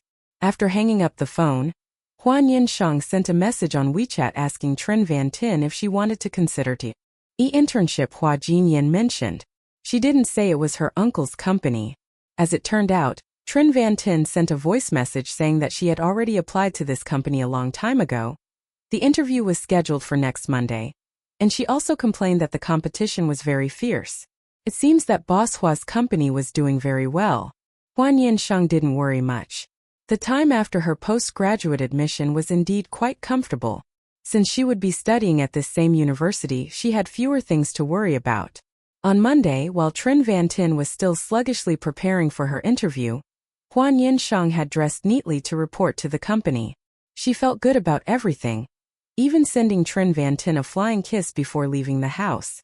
Although she was just an intern, this newcomer to the office still cared greatly about her appearance. Hua Nian Sheng had specifically worn a simple black dress, light makeup and high heels. Her accessories all conformed to the standards of an intern. She took the subway to the company. Han Chuan Company was not too far from Du University, but just the subway ride alone took half an hour. Furthermore, from the dormitory to the school gate, from the school gate to the subway station, then from the subway station to the company, if there was no traffic jam, it would still take another half an hour. Not to mention having to wait for a car, traffic jams, and crowded subways. Therefore, if the internship went smoothly, Hua Nian Sheng planned to rent an apartment near Han Chuan Company, or move back home to be a dependent, asking her youngest uncle for a car to commute. Unfortunately, Hua Nian Sheng truly hated driving. She got her driver's license 2 years ago, and now without practicing for a while, how could she dare to drive on the road? Therefore, option B was ruled out. The full name of Han Chuan Company was Han Chuan Engineering Company, Limited, located in a high-rise building in the center of Du City. The entire building belonged to them. Fabulously wealthy. Hua Nian Sheng suddenly thought of the salary this company paid interns, then again thought of the fact that if they performed well on projects, interns could also receive bonuses, and her spirit soared even higher. Life was truly beautiful, and little Hua's diligent money-earning appearance was also truly beautiful. Hua Nian Sheng stepped into the building. There was a receptionist at the first-floor reception desk. She walked closer. At this moment, an elevator on the first floor suddenly opened. Hua Nian Sheng instinctively looked over. That elevator was not like the others. Few people used it, like a dedicated elevator reserved for executives. With just a fleeting glance, an unexpected face appeared in her line of sight, handsome, noble and captivating. Beside him were several other men also wearing suits, making his aura even more distinct. Hua Nian Sheng suddenly realized something and paused. As too late to turn her head away, the first-floor lobby didn't have many people at this moment, and Hua Nian Sheng was somewhat noticeable. Moreover, the receptionist who was greeting her had instinctively stood up and greeted the approaching man. Hello, General Manager Tong. Chapter 7. She has a backer. For a moment, Hua Nian Sheng suddenly felt as if she had been too rash in making the decision to intern this time. Professor Tran was very trustworthy. It was just that she could not have imagined the Chuan in Han Chuan was precisely the Chuan in Tong Mok Chuan's name. How could such a coincidence be possible?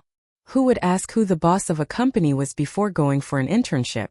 Besides, normally humble interns lucky enough to be accepted for an internship at companies like this, would they ever get to meet the big boss? No wonder that day when she called her youngest uncle, Hua Jinyan's tone was like he was watching a comedy unfold. Hua Jinyan was completely unaware that this niece of his had once secretly liked his closest friend. And even less did he know that it was Tong Mok Chuan himself who had shattered Hua Nian Sheng's maiden heart. He only thought that she used to seem quite fond of brother Tong, so there was no need to inform her beforehand that it was Tong Mok Chuan's company, considering it a surprise for her. But for Hua Nian Sheng now, there was only startled panic and no joy at all. If she knew her youngest uncle's thoughts, perhaps she wouldn't be able to resist but would cut off this already very fragile uncle-niece relationship. Having an uncle like this was truly her blessing.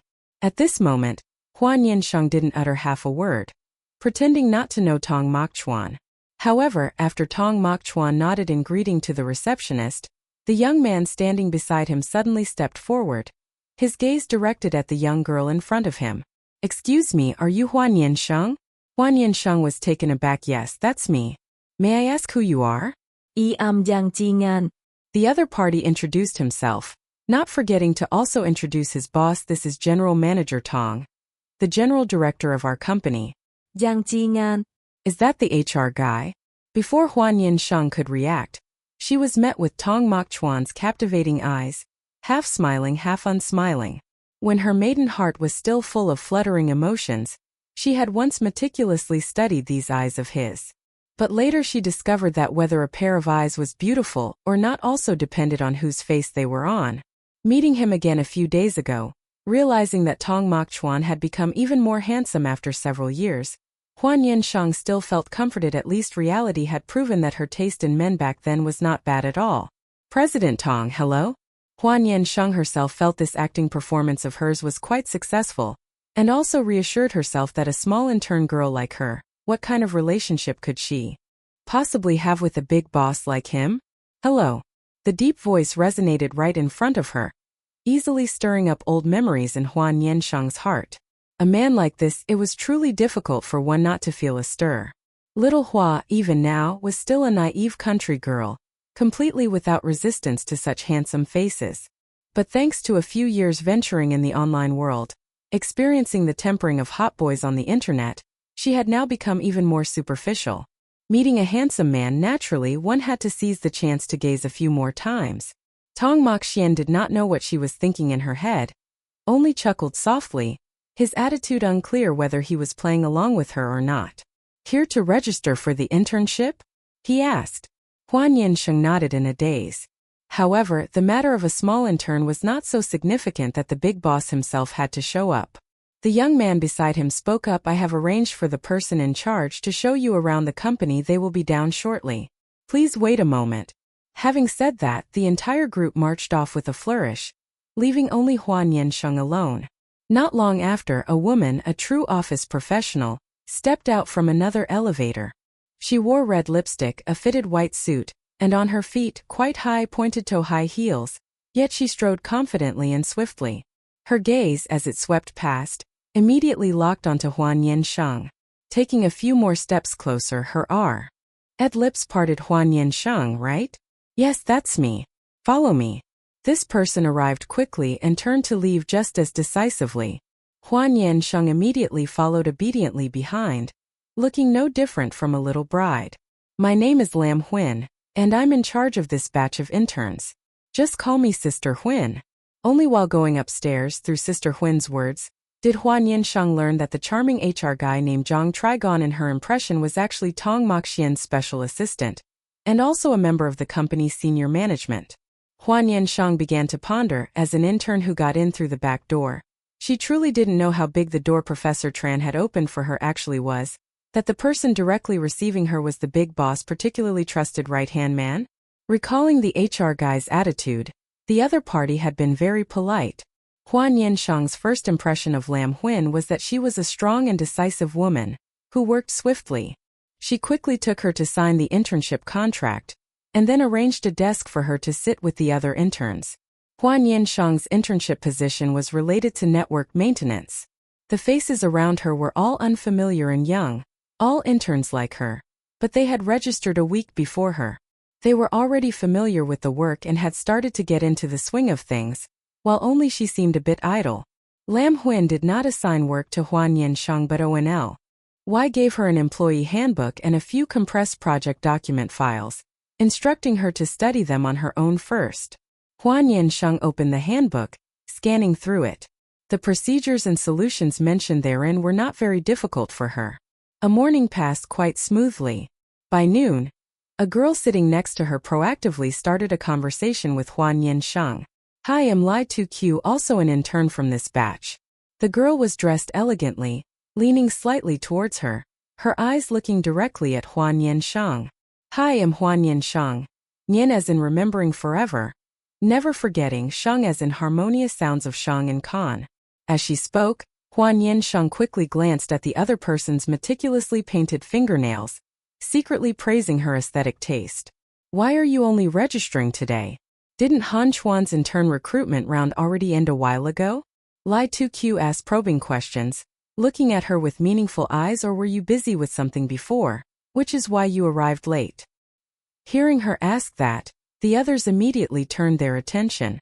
A guy wearing square-rimmed glasses and a striped t-shirt spoke up. "Hey, didn't they say they were only recruiting 8 interns this time?"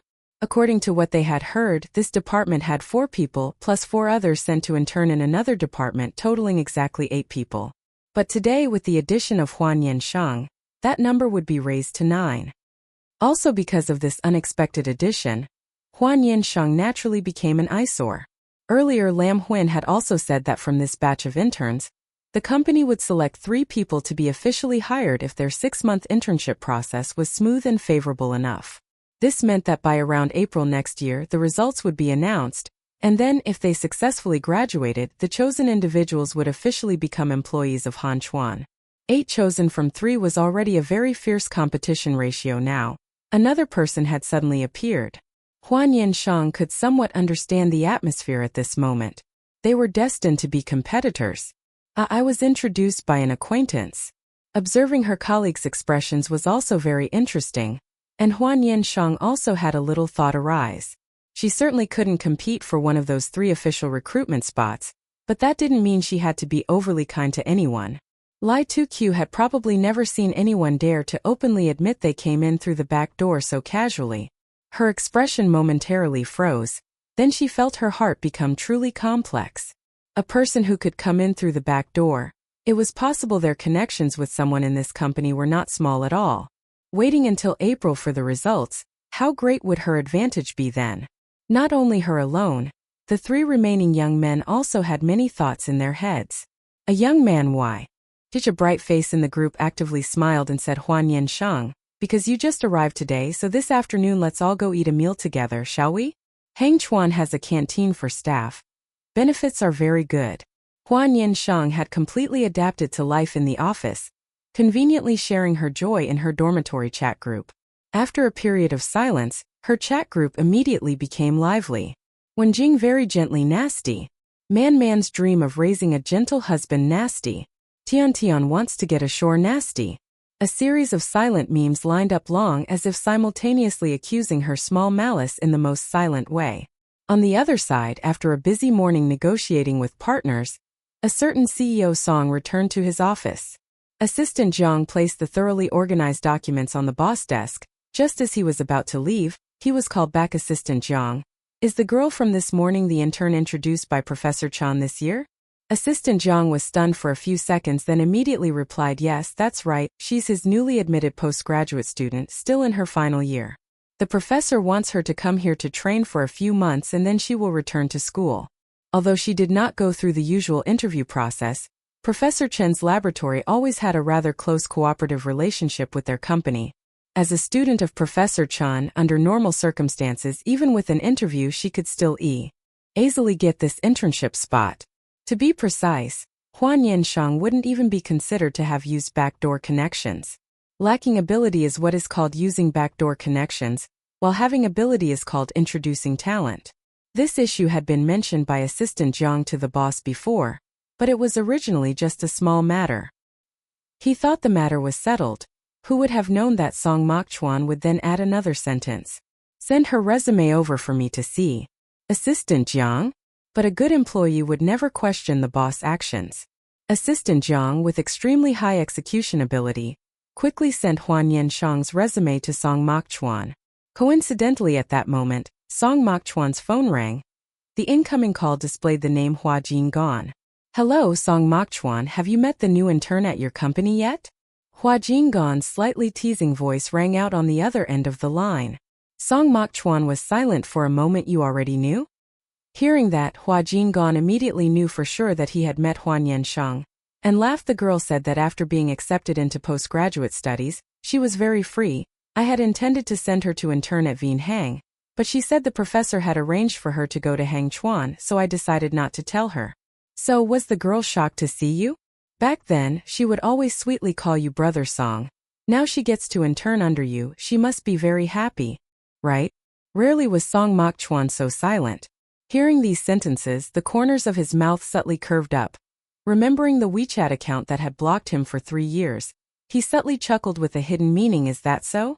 Hua Jinggan was completely unaware of what had happened between his close friend and his niece. The relationship between him and Song Mokchuan was truly very good, so he didn't even bother with formalities when asking for a favor. My wife has been tired lately with her pregnancy. I can't conveniently go anywhere. If it's convenient for you, help me find a secure area near your company. I will rent a place for her. Your company is quite far from her school. Song Mokchuan heard that and laughed. Why not just buy a place? Nian Sheng is only interning at your place for a while. If I were to buy, I'd buy somewhere else. I've already set my sights on a project about to be launched in the north of the city, also near her school, intending to buy a unit for her there. On Hua Jinggan's side there was noise. He quickly said, alright, the doctor is calling me again. I won't talk anymore. Let me know if you find something. Song Mokchuan, remembering the time he had to substitute for his best friend to attend a parent-teacher meeting for that little girl, he could only let out a sigh. Hua Jinggan, being her guardian, yet did not consider him an outsider at all. On the contrary, he casually regarded him as a tool for favors. Assistant Zhang still s.'d in place, patiently waiting for the next instruction from the boss. Not knowing what Tong Mokchuan was thinking, he let out a remark. Has the newly arrived intern adapted yet? Assistant Zhang. How could he know? But as a salaried employee, he naturally also possessed an exceptionally high level of professional awareness at all times. Mr. Tong, I will go find out right away. That afternoon, when Hua Nian Sheng had just gotten off work, she hastily tidied up and ran out to the subway station. Right in front of the company gate, a white Porsche slowly stopped beside her. As soon as she saw the person sitting in the car, she briefly paused. The car window slowly lowered, and the person sitting in the back seat uttered in a deep, low voice, "Get in the car." Chapter 8. Still holding such a grudge? Hua Nian Sheng just stood still in place, blankly looking at the man sitting inside the car. Once again the man spoke. "Get in the car, I'll take you back to school." By now, she could certainly guess that her youngest cousin had asked this good friend to take care of her. "Mr. Tong, there's no need. I know the way back myself." Hua Nian Sheng. Tong Mokchuan suddenly called her by her full name. Hua Nian Sheng was startled, and shifted her gaze to him. "After working hours, there's no need to call me Mr. Tong." "Oh." Hua Nian Sheng silently stepped aside. With a cautious demeanor, "Then, Uncle Tong, please go ahead. I can get back to school by myself." Tong Mokchuan was amused by her, and asked, "Am I a wild beast that you keep shying away from me like that?" Whether he was a wild beast or not, she didn't know, but she could be certain he was indeed a devil. To fall headfirst for the same man twice was something that absolutely could not happen to her. Run for her life. Though she thought so, Hua Nian Sheng could not blurt it out. She cleverly replied, "Uncle, just look, I have all my faculties, a normal mind, and am perfectly capable of getting back to school by myself, right?" Upon hearing that, Tong Mokchuan paused, perhaps having been rendered speechless by her. Then Hua Nian Sheng could only watch blankly as Tong Mokchuan got out of the car, walked around to her side, bent down and opened the car door. She furrowed her brows, wanting to ask what he meant by doing that. Just then someone from behind called out, "Mr. Tong." At that moment, Hua Nian Sheng couldn't quite grasp her own state of mind. She only knew that she was afraid others would misunderstand her relationship with the company's CEO, and also feared it would affect her internship period here. And so, in just a few short seconds, Hua Nian Sheng immediately reacted, slipping into the car like a flash. Tong Mokchuan raised his eyebrows. The person who just called was a department head in the company, looking for Tong Mokchuan to ask for directional advice. Who would have thought that today Tong Mokchuan would leave work on time, which was why he hastily ran here, and finally coincidentally caught sight of some girl slipping into his car. Having reached this position, naturally that department head would know what should be seen, and what should not. It was just that human curiosity is boundless, difficult to restrain. The result was that as soon as he turned his back to leave, the chat groups within the company were already boisterously whispering about some girl inside the boss car. Hua Nian Sheng fortunately managed to infiltrate the company's gossip chat groups after a short conversation of about 3 minutes with the cleaning lady earlier, and seeing the messages explode furiously, she couldn't help but sigh. Knew it, where there are people there are rumors. That department head from earlier looked quite proper and serious, yet he was also a busybody. Her resentful gaze became clearer than ever. At this moment Tong Mokshuyan, sitting beside her, kept staring at her, smiling as if not smiling just now. Were you that afraid of being caught by others? Is being involved with this uncle that scary? Hua Nian Sheng hadn't even had time to reply when she heard him chuckle softly again. Continuing, didn't you proudly admit that you got in through the back door? Hua Niemiecki Sen. She was silent for a few seconds, finally asking an honest question. Are all bosses this idle? Idle enough to eavesdrop on even the intern's gossip? Although she had anticipated the situation of being caught out, Hua Nian Sheng truly did not expect her reckless words to reach Tong Ma Shuyan's ears. If you want to know if the boss is idle or not, you can come work in the CEO's office. Tong Mokshuyan said, after all, you've already admitted that you came in through the back door, so is the back door I opened sufficient? Very sufficient. Hua Nian Sheng quietly leaned close against the car door. Do you have time tomorrow? Tong Mokshuyan suddenly asked. No. Comrade Xiao Hua calmly replied with a blunt sentence. After that, she looked up, meeting Tong Mokshuyan's gaze, which was fixed on her. She immediately lifted her chin and added a very serious sentence. I have to go to work. The car slowly rolled forward. The conversation between the two seemed very normal in this atmosphere. The driver sitting in front diligently continued working, as if he didn't care at all about the two people in the back. All right. Tong Mokshuyan burst out laughing, not bothering with the previous question, only saying one sentence. You've been angry for 3 years and still haven't let it go? If it hadn't been mentioned, it would have been fine, but as soon as it was brought up again, it made Hua Nian Sheng recall that bleak past. A curtain of gloom once again covered her heart. In Tong Mokshuyan's eyes, she was probably just a young girl who, due to her excessive infatuation with his beauty, had spoken inappropriate words, and he had cruelly rejected her as mere childish play. That year, the sentence "you are still very young, not a suitable partner for me" made 18-year-old Hua Nian Sheng wash her face with tears for several days straight, her maiden heart crushed as if by someone. Exhausted from crying, she then rolled over and slept soundly as if dead. The result was that her daily routine coincidentally reversed to match Hua Cam Gon's. When she woke up to drink water, upon catching sight of her eyes swollen as large as walnuts, Hua Cam Gon was completely startled. At that time, the university entrance exam results had been announced. Hua Nian Sheng had not failed the exam. Her rank was more than enough to enter the university and major she desired. Because of this, her youngest uncle completely failed to understand his niece's mental state. But this also didn't prevent this not very reliable uncle named Hua Cam Gon from almost dragging his niece to see a psychiatrist. During rush hour, the roads were jammed due to traffic. When the car stopped at a red light intersection, Hua Nian Sheng secretly glanced at the man beside her. He was resting with his eyes closed. It seems being a boss is not easy at all. Just looking at her youngest uncle, one would know, constantly traveling for business. Even her youngest aunt before pregnancy was no less busy. With such a high work intensity, Tong Mokshuyan could still maintain his demeanor with such handsome looks, making Hua Nian Sheng unable to help but feel a little envious. She stared at him blankly, a momentary distraction causing her not to realize that the other person had opened his eyes. Why do you keep staring at me like that? This situation, if it were 3 years ago, Hua Nian Sheng would probably have turned her face away in embarrassment, then would have resolutely denied that she was looking at him at all. But now it was different. She was no longer a child. So what if I look? Does looking like that make Uncle lose any ounces of flesh from his body? Comrade Xiao Hua not only didn't turn her face away but also spoke in a resounding voice so handsome, yet stingy, not letting anyone look. Tong Mokshuyan was clearly very amused by her spirited demeanor. He asked again, you find me handsome? Yet you avoid me as if avoiding evil spirits? Furthermore, before you called me on older brother, but now you insist on calling me Chu uncle. His voice remained smooth, deep, and enchanting. Are you that resentful? Hua niemiecki sen. How embarrassing. She was truly so narrow-minded. Tong Mokshuyan drove her all the way to the school gate, and only then told the driver to drive away. On the way back, his phone suddenly rang. The caller was his mother. Tong Mokshuyan. A strangely calm female voice came from the other end of the line. If mother remembers correctly, you haven't come home for dinner once this entire month, have you?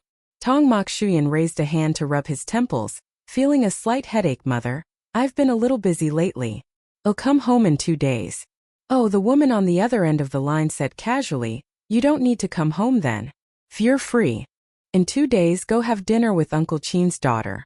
You two met when you were little, remember? It was a matter from when they were tiny children, just a few years old. How could he possibly remember? Tong Mokshuyan, mother, am not interested. He hadn't even finished speaking when his own mother, on the other end of the line, kindly reminded him, Tong Mokshuyan, next month you'll be 28 springs old. Yes. His mother's tone suddenly softened completely. Tell mother the truth. After all these years of refusing to find a girlfriend, is it because you like men? Tong Mokshuyan. He remained silent for a long time before finally speaking to deny it. No. Then he heard the woman's voice on the other end of the line turn anxious. Oh dear. That means there's a health problem. Or perhaps you should visit the hospital. Tong Mokshuyan. Chapter 9. Liking someone younger.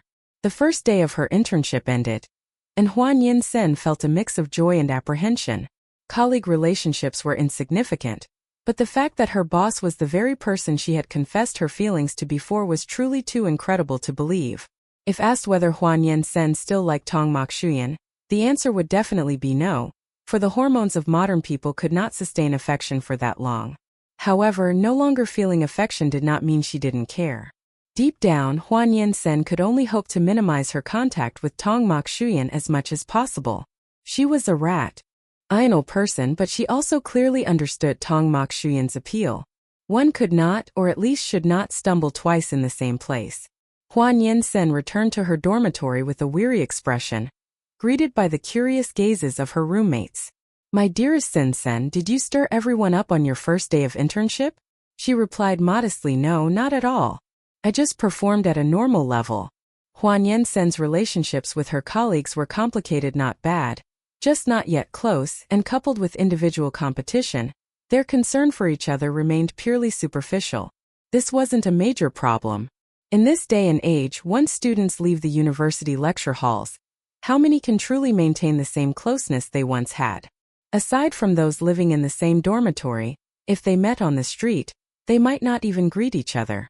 However, when work ended today, it was clear that the other interns from the same batch were subtly inquiring about her supposed back door. Of course, Hua Nian Sheng knew herself that she had no competitive advantage over them. Even if the internship ended, she wouldn't have the chance to be retained as a permanent employee here.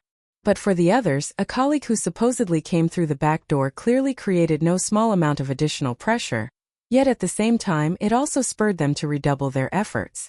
Since they weren't employees of her own company, Hua Nian Sheng felt no pity whatsoever. She simply let them compete fiercely without a care. The first thing she did upon returning to the dormitory was to take a shower. The second was to message Hua Qiangan on WeChat to condemn her two-faced behavior. Knowing full well which company she was working for, yet deliberately failing to tell her who the boss of that company was, clearly Hua Qiangan wanted her niece to die of utter humiliation. Hua Qiangan was even more defiant. That, you only need to search on Baidu and everything is there. An intern like you, not caring what your boss name is, yet you dare to blame your uncle for not telling you? Hua Nian Sheng was unexpectedly lectured in return. However, the very next message Hua Jinyan sent caused her blood pressure to skyrocket instantly. Wasn't it you who once proclaimed loudly that after graduating university, you would enlist to work for Brother Tong? Now that your dream has come true, you don't feel happy, do you? Happy? How could I not be happy? Once more, Hua Nian Sheng entertained the thought of severing ties with her uncle. To have an uncle who knew every dark secret of her past was this, in the end, a blessing or a curse for her. Nevertheless, this job still had to be done. Hua Nian Sheng reflected on her day. Apart from feeling a slight awkwardness in front of Tong Maichuan, there was nothing else to be concerned about. She had initially intended to inquire about Zhang Wenjing's interview prospects, but upon asking Hua Jinyan, she found that despite being her boss, he knew absolutely nothing, or rather, he simply didn't care at all. Boss Hua had been so swamped all day that he wished he could clone himself.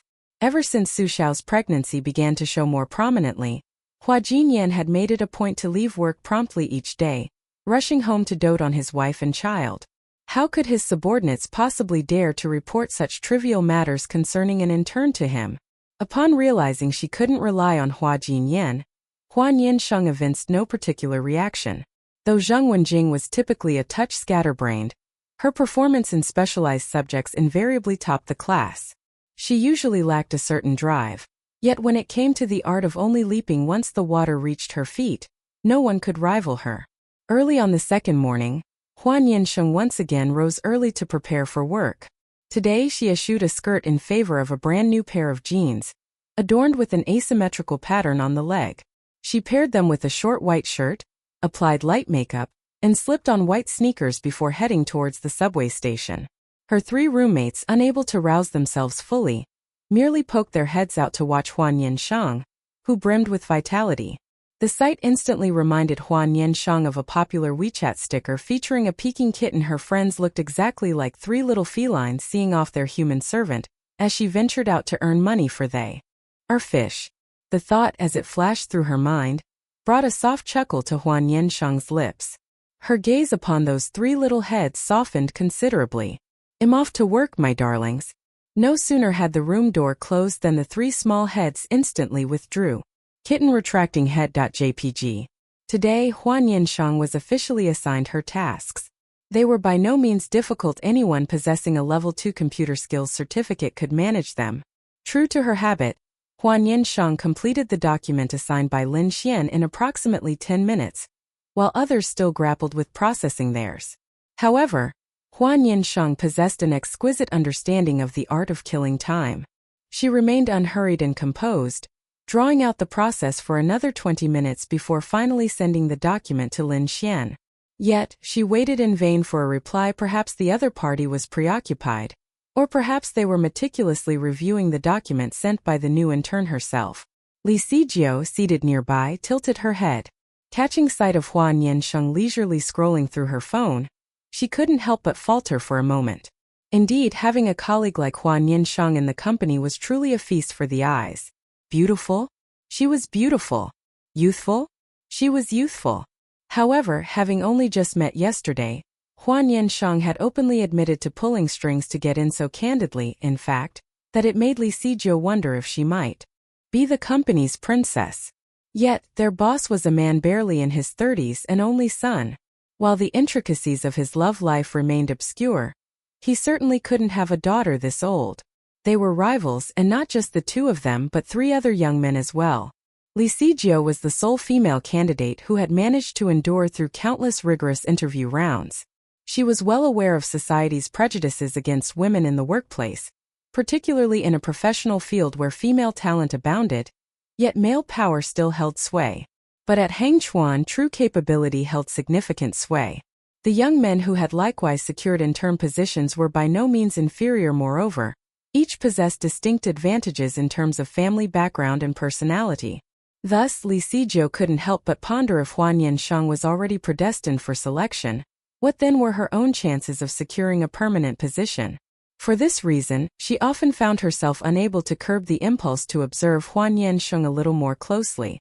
Hua Nian Sheng seemed to perceive the observant gaze of the person beside her. She tilted her head, offering Li Sijio a smile. Her eyes, curved in amusement, increasingly resembled those of a fox spirit, deliberately luring others. Li Siju. Confound it. Though this batch of interns hadn't yet grown intimate, within the company, they could temporarily be considered united. At lunchtime they still made their way to the company cafeteria together. The three young men in the group were notably gallant towards the girls. Some even proactively inquired of Hua Nian Sheng whether she had caught up with the work. Hua Nian Sheng responded with impeccable composure. At the dining table, someone happened to mention their boss, lavishing him with effusive praise. They spoke of him as a scion of wealth, both affluent and adept, incredibly talented despite his youth, merely a few years their senior, yet already enjoying a remarkably flourishing career. Most crucially, he possessed an undeniably handsome countenance. Hua Nian Sheng, have you ever met Boss Tong? A male colleague seated opposite her inquired. This young man, namely yearned, possessed quite an amiable and outgoing personality. Hua Nian Sheng offered a slight smile. I saw him once yesterday in the building's lobby. How do you find him? Quite handsome, isn't he? Handsome. Hua Nian Sheng was particularly confident in her aesthetic taste. Lai Tuqiu was also asked a similar question. She could not deny that a handsome boss like that would indeed unconsciously give rise to many romantic thoughts in others. After that, the other three young men also voiced their opinions. Lai Nin said, one must admit General Tong is indeed very handsome. If I were a girl I would also like him. This remark made the whole group burst into laughter, including Hua Nian Sheng. She laughed because it turned out Tong Mokshuyan could even bend a stray T-man. It seemed that her former intense infatuation with him, which was so cruelly rejected, was not to be counted as a loss. Hua Nian Sheng, try telling us if it were you, would you like a man like that? Hua Nian Sheng kept the smile on her lips, almost without thinking, and replied, I prefer someone younger. Suddenly, Lai Nin, sitting opposite, looked up and fell silent. The others also wore similar expressions to his. A moment later, a group of people walked past them, led by none other than Tong Mokshuyan, who was currently the main subject of their idle chatter. The group of interns unconsciously panicked, whispering behind the boss' back. They had unluckily been overheard by the boss. Heaven only knew if their internship could end smoothly. What's more, Hua Nian Sheng's recent remark sounded as if she was implying General Tong was old, wasn't it? Oh no, they're doomed. Chapter 10. Hey there, so hungry, need a meal ticket. It's over, General Tong must have heard it just now. Will our internship be cut short? Lai Nin pouted, beginning to regret his gossipy mouth that loved to stray. Served him right, who told him that idleness breeds mischief? And why did he have to be so curious about what a beautiful girl thought of a successful boss? But it would have been better if Hua Nian Sheng had answered nothing at all, or I wouldn't dare to fantasize about General Tong. Instead, she immediately blurted out, I prefer someone younger. Lai Nin cried silently in his heart, blaming himself for foolishly asking about irrelevant things. Unlike her trembling and anxious colleagues, Hua Nian Sheng still lowered her head and ate her meal with relish. The bitter words she had once spoken when confessing her feelings, Hua Nian Sheng still remembered clearly. 3 years had passed, and those words had become her dark past. If she were to intentionally run to Tong Mokshuyan now and repeat them, it would only make her appear inferior, humbling herself. But today, accidentally letting him hear that she no longer liked him, she considered it having won a round for herself, and thus felt very satisfied. Hua Nian Sheng, how can you still eat so heartily? Lai Tuqiu couldn't understand her. Aren't you worried? Worried about what? Hua Nian Sheng chuckled. If General Tong were to make things difficult for interns just because of this small matter, then his magnanimity would be too narrow-minded. At that time you all should just seize the opportunity to find new jobs. The others couldn't even manage a laugh. Hua Nian Sheng not only wasn't afraid, she even conveniently placed the blame on the boss. Truly only she would dare. While Hua Nian Sheng continued to eat heartily on this side, it didn't mean that Tong Mokshuyan had no reaction. Assistant Zhang, following the boss, waited until almost everyone had gradually left before he hesitantly spoke up. General Tong, the intern's words just now, did you hear them? Tong Mokshuyan glanced over. Am I so old my ears are no longer sharp? Assistant Zhang, listening to the boss tone, it seemed he was not indifferent. General Tong, they are still students, speaking without thinking, please don't be particular about it. After all, Hua Nian Sheng was taken in by him. Assistant Zhang felt that although this girl was not articulate in her speech, her character was not bad. Her work ability had not yet clearly manifested, but since she was a student recommended by Professor Tran, she certainly had potential. Who would have thought that? No sooner had he finished speaking, he saw the boss suddenly burst out laughing. Assistant Zhang, what was the meaning of this? All right, take the opportunity to run an errand for me. Tong Mokshuyan held a file bag and handed it to him. Deliver it to General Hua Hang. Tell him the procedures are complete. and the rest is for him to handle himself. Assistant Jiang didn't quite understand, but he knew that Mr. Hua from Yuan Hang Company and his own boss shared a very close relationship.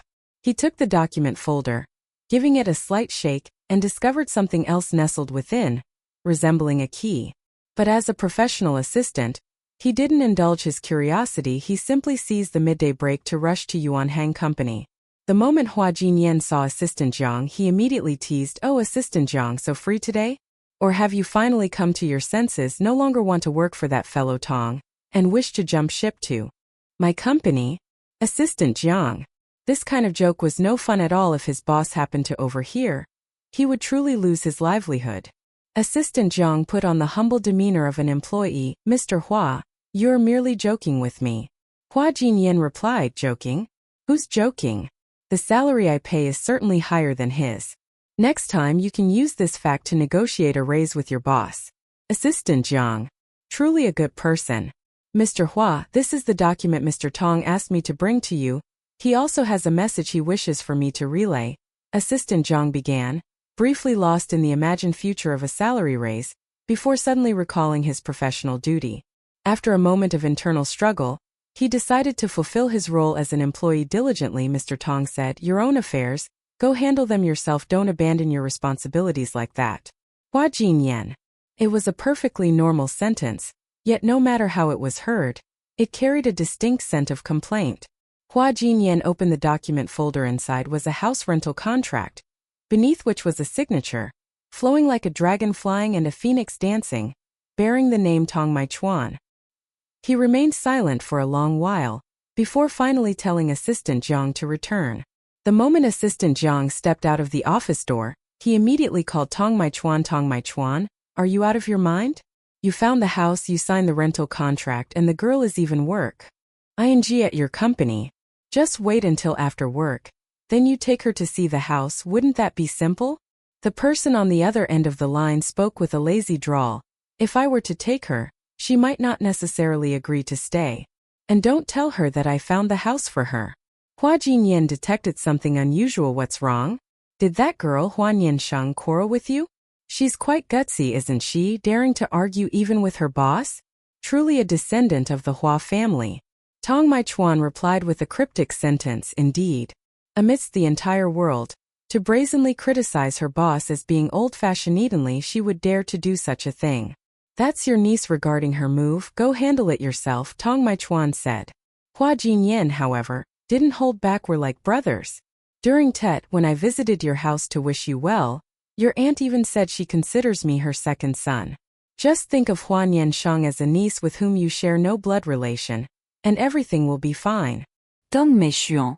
Recalling the recent Uncle Tong and the phrase prefers younger people, he suddenly realized he genuinely cared a great deal about matters of status and age. "Hua Jinyan, this niece is yours to take care of. Let Hua Jinyan alone enjoy that blessing entirely." Hua Jinyan was utterly bewildered, unable to fathom why Tong Maichuan had abruptly hung up on him. But this was not a major issue. After reviewing the contract, Hua Jinyan immediately transferred back the rent and deposit that Tong Maichuan had paid on his behalf, but Tong Maichuan stubbornly refused to accept the payment. Hua Kim Gon Tisk at once, sending a message. "Your mouth claims not to accept a niece, but you refuse to accept the money. It would be improper for the girl Nim Sen not to call you uncle once." Tong Mok Shuyan immediately accepted the money. Hua Kam Ngon. Only he could achieve this. On the afternoon of the same day, Hua Nim Sen finished work. This time Tong Mok Shuyan's car was not waiting for her, but instead another black Rolls-Royce, very familiar. She walked over and knocked on the car window. The window slowly lowered, revealing a handsome face. "Youngest uncle, why did you come here? For business matters?" "No, get in the car first." Hua Nim Sen immediately got into the car. Coincidentally, behind her, several interns from the same cohort walked past. An intern from another department who was Lai Tuq's classmate couldn't help but exclaim, "Isn't that the intern who entered your department through the back door? Not just anyone can ride in this car, can they?" This remark, in fact, was not merely a speculation about Hua Nim Sen's family background, but also implicitly probing her relationship with the person in the car. How could Lai Tuq not discern the other's intention? She paused. It has nothing to do with us. As soon as Hua Nian Sheng got into her youngest uncle's car, she immediately slumped back in a Guyu recline. Hua Kimgon pushed her head. Utterly disdainful. You're a grown girl now, pay attention to your image. Young comrade Hua, who had just tentatively stepped into the grueling endeavor of servitude, sighed. I'm dead tired. Already complaining of being tired so soon. Wait until you earn a lot of money later, it'll be even more tiring. Her youngest uncle casually replied, but in return, received a stare fixed on him as if he were a criminal. Why are you looking at me like that? Hua Kamgon immediately became wary. Uncle, I'm so hungry, I need a meal covered. Hua Kamgon. You're trying to freeload off your uncle again? Your uncle is still waiting for you to support him in his old age. The uncle and niece looked at each other, for eyes meeting, the calculations in their hearts all too clear. Hua Nian Sheng's stance was firm from now on. I'll only eat 1 bowl of rice per meal. Hua Kamgon. Am I abusing you? The car slowly came to a stop. Hua Nian Sheng's attention shifted. Where is this? That's the rented house for you. Only about 7 or 8 minutes walk from Hangshuyan. Go in and see if you like it. Hua Niemiecki-sen. Long live youngest uncle. Seeing Hua Nian Sheng beginning to put on a dramatic act, Hua Kamgon immediately stopped her. Stop. Go look at the house quickly. After I take you to eat, I'll drive you back to school. I still have to go home. A married man has to be mindful of his schedule, no matter what he does. Hua Nian, to still flaunt their affectio. And in front of his niece, was this moral decay or a perversion of human nature? The apartment rented for her was located in a residential complex. A 2-bedroom, 1 living room unit on the 9th floor, complete with an elevator. The decor was already quite decent, allowing her to move in immediately. In such a short time, Uncle has already rented a house for me. You truly are my youngest uncle. Hua Nian Sheng said happily, her eyes sparkling as she looked around the entire house. This house isn't. Hua Jinyan began to say something, but then suddenly paused. Isn't what? Nothing, Hua Jinyan said, patting her head. See if you like it. If there are no issues, stay here during your internship. Tomorrow, I'll send someone to your school to help you move your belongings. You can settle in within 2 days. How could Hua Nian Sheng possibly say no? The apartment was surprisingly clean. Someone must have been hired to tidy it beforehand. Moreover, issues like the environment, safety, and commute had clearly been taken into consideration. The rent must be quite expensive, right? She asked gleefully. You're just a child, why worry about rent money? Her head was patted again. Hua Nian Sheng thought to herself, having an uncle like him is like having a treasure. Chapter 11 Unyielding. The internship proceeded smoothly, and her housing was also settled, leaving Hua Nian Sheng in an exceptionally cheerful mood. As for freeloading, the more she freeloaded, the happier she became. Hua Jinyan, of course, had no idea what his niece was thinking. If he knew, he would surely be so furious that he'd cut off her living allowance immediately. In truth, Hua Nian Sheng was not short on spending money. When her parents were still alive, they had provided startup capital for Hua Jinyan's company. Later, he converted that sum into shares. When Hua Nian Sheng turned 20, which was last year, those shares were officially registered in her name. And since last year, she had been continuously receiving dividend payments into her personal account. Despite this, Hua Nian Sheng remained in the dormitory for a few more days, then departed with her luggage under the reluctant gazes of Trin Van Tin and several others, thus beginning her daily joy of being able to sleep an extra hour. An internet company that wasn't intensely competitive wouldn't be called an internet company. Hua Nian Sheng herself was never a lazy salted fish. If she didn't put in effort, how would she have secured her reserved spot for graduate studies? Within a week of joining the company, Hua Nian Sheng had completely adapted to the life of a salaried employee. She completed all tasks assigned by her superiors flawlessly, ensuring both quality and quantity. She clocked out on time and went home. Her work style left her fellow interns feeling bewildered. In reality, the tasks assigned to interns weren't heavy for them. Completing them before quitting time wasn't an issue. However, it was clear that, to secure the 3 final permanent positions, everyone was throwing themselves into a fierce battle for survival. There was still at least half a year to go. Much like the graduate school entrance exam, the last month would be the most intensely competitive period. Hua Nian Sheng, as the empress of competition, understood this principle well. Although she was an intern, the benefits that Han Xian offered its technical staff were truly beyond reproach. Working there after being converted to a permanent position, one would not only receive a salary increase but also extremely attractive year-end bonuses, and the opportunities for promotion were far greater than at many other companies. This was indeed the solid foundation of a large corporation. After Hua Nian Sheng moved into the apartment her youngest uncle had rented for her, everything was fine at first. Later, she pondered that since she would have to pay rent every month, she might as well ask Hua Jinyan for the landlord's phone number so she could communicate with them directly in the future. The result was that Hua Jinyan kept procrastinating and never sent the number. Instead, he told her that the rent for the next 6 months had already been paid, and she didn't need to worry about utilities either. If any problems arose, she just needed to find her youngest uncle. Hua Nian Sheng, what a prodigal. If I get fired before 6 months are up, wouldn't all that money be wasted? She messaged Hua Jinyan on WeChat SC, holding him and telling him that, as a husband and a father, he should at least inform his youngest aunt of all household expenses beforehand. Hua Jinyan sent back a voice message. Hua Nian Sheng, if you deliberately try to sow discord between your uncle and aunt's marital affection again, I'll kick you out of the house. Wow. Okay. Hua Nian Sheng happily accepted her identity as an esteemed member of the freeloading club. Hua Nian Sheng had been working for half a month when she finally got an opportunity to put her skills into practice. A tall, well-built man from the adjacent software development department walked over, successfully capturing the attention of the naive interns. Everyone knew that people in this industry were usually incredibly busy. Working overtime was a daily occurrence. After work, with their bodies weary and energy depleted, hardly anyone had the determination left to drag themselves to the gym. Therefore, a man with such a strictly managed physique was enough to instantly draw attention. Hua Nian Sheng personally witnessed the other party's gaze sweep across the office once. Then Lam Huin stepped forward, her attitude towards the other party also very respectful. Tong, why have you come here? I have a project I'm working on. The research and development department can't keep up. I'd like to ask for interns from your side to come and lend a hand. Would that be convenient?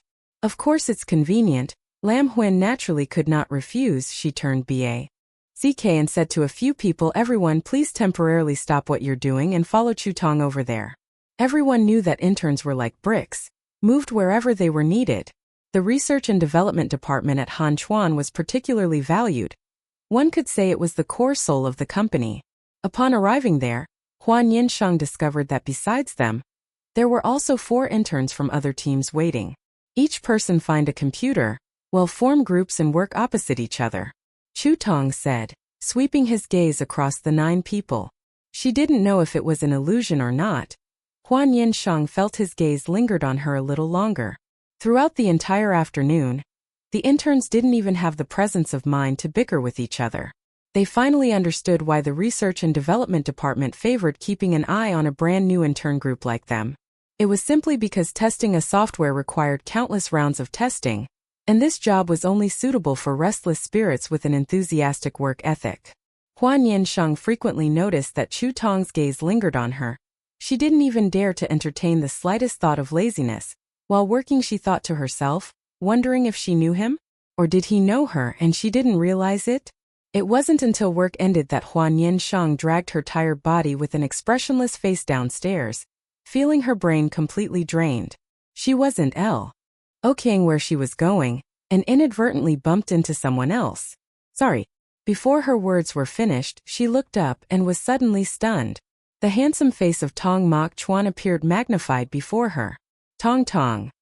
What a coincidence. Hua Nian Sheng quirked her lips, forcing out a strained smile. Tong Mok Chuan ignored the young woman's perfunctory attitude, asking, just getting off work now? Normally, Tong Mok Chuan didn't pay much attention to the intern's work, but he knew their responsibilities and workload weren't heavy, and on normal working days, punching out on time was never a problem. It was just that it was already half an hour past closing time.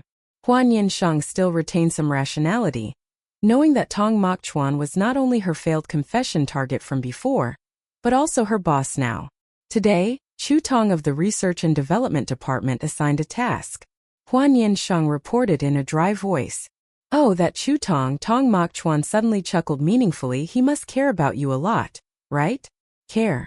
Thanks to him, she was forced to work overtime for another half an hour.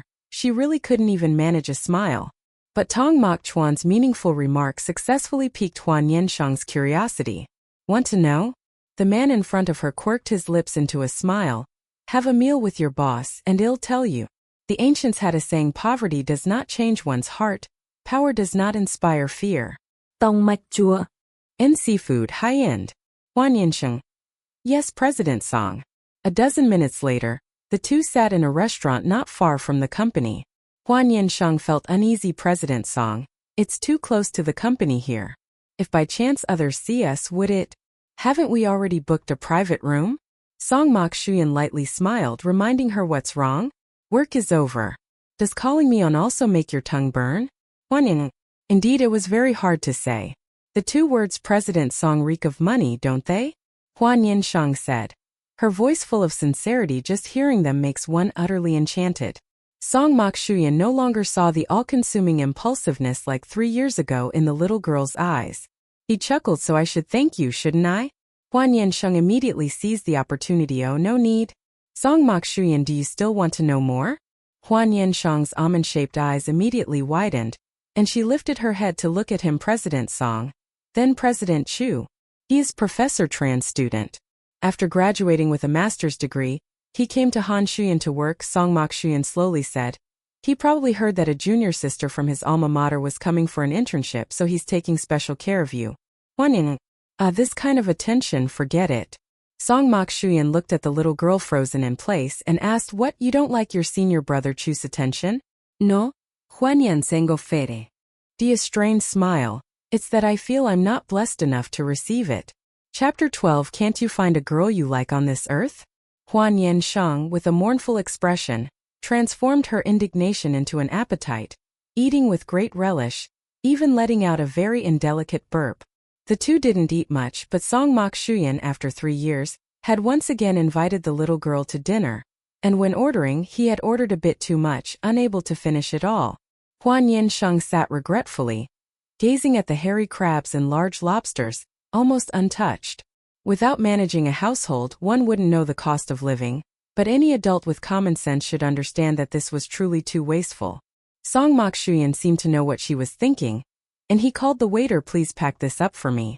Hua Nian Sheng lifted her head. President Song. A big boss like you also packs leftovers to take home? Hua Nian Sheng. Do you have some misunderstanding about the two words big boss? Song Mok Shuyan slowly added. A boss money doesn't fall from the sky either. Don't impose such a stereotypical image on people. Hua Nian. In her impression, Song Mok Shuyan's family background was indeed very affluent. When they first met, she hadn't paid much attention, only seeing him as a wealthy young master who lacked for nothing. Later, after she entered university and heard mention of the Song family, she only then realized how vast the distance between the two of them was. It wasn't just a gap in age and knowledge, it was also a class barrier. Even though currently she had an uncle who owned a listed company, this barrier between her and Song Mok Shuyan still remained.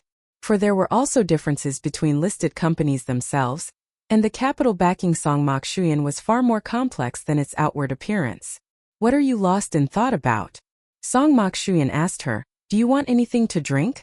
When an adult asks what to drink, usually it's half an invitation to drink alcohol. But Hua Nian Sheng didn't think in that direction, and Song Mok Shuyan clearly didn't have that intention either. Would you like some fruit tea? She suddenly asked. Tong Mok Shuyan paused, then smiled. What's wrong? Are you treating me? One good turn deserves another. Hua Nian Sheng said that, then opened her phone to order drinks from the nearby milk tea shop. She didn't know if Tong Mok Shuyan drank milk tea or similar things, so she chose a shop that offered both coffee and fruit tea. Tong Mok Shuyan ordered the same as yours. Hua Niemiecki Sen.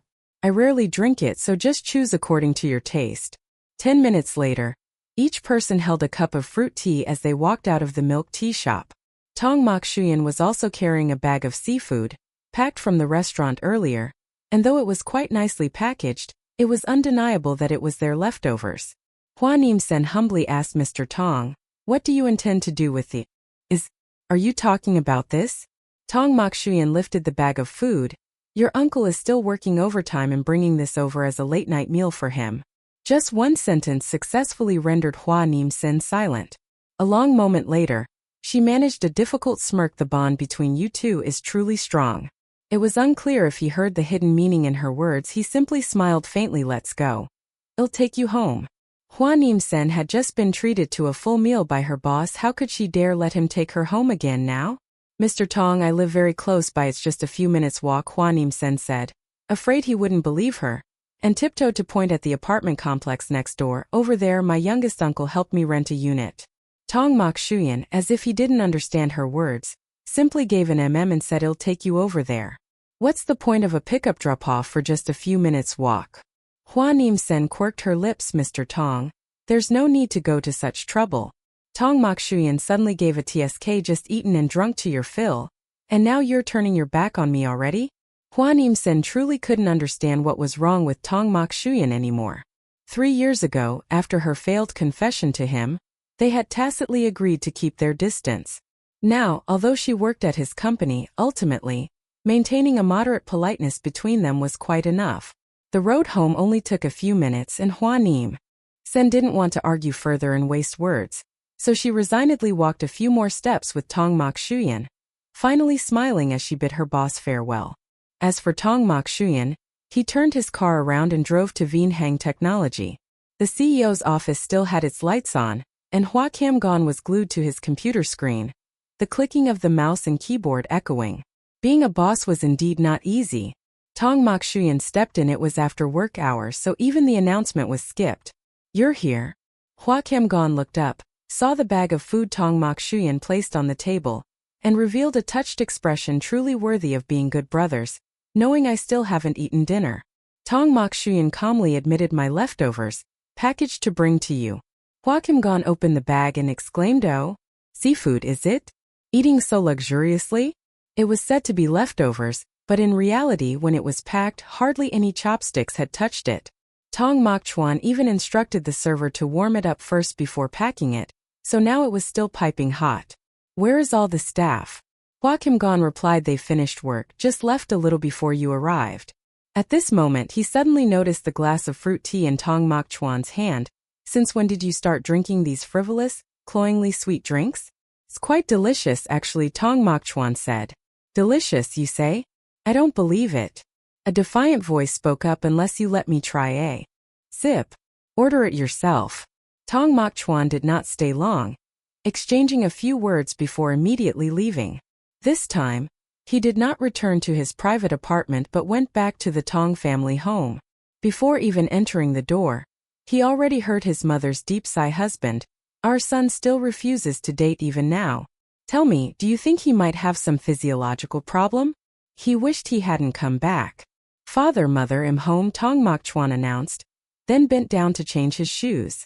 Madame True was bad-mouthing her son when she was caught red-handed. Yet she was not at all flustered, on the contrary. She even put on the air of a difficult mother-in-law. I was just wondering who had come home. Turns out it's young Master Tong, is it?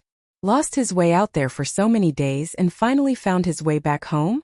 Tong mocked Chuan, mother, I've been too busy lately.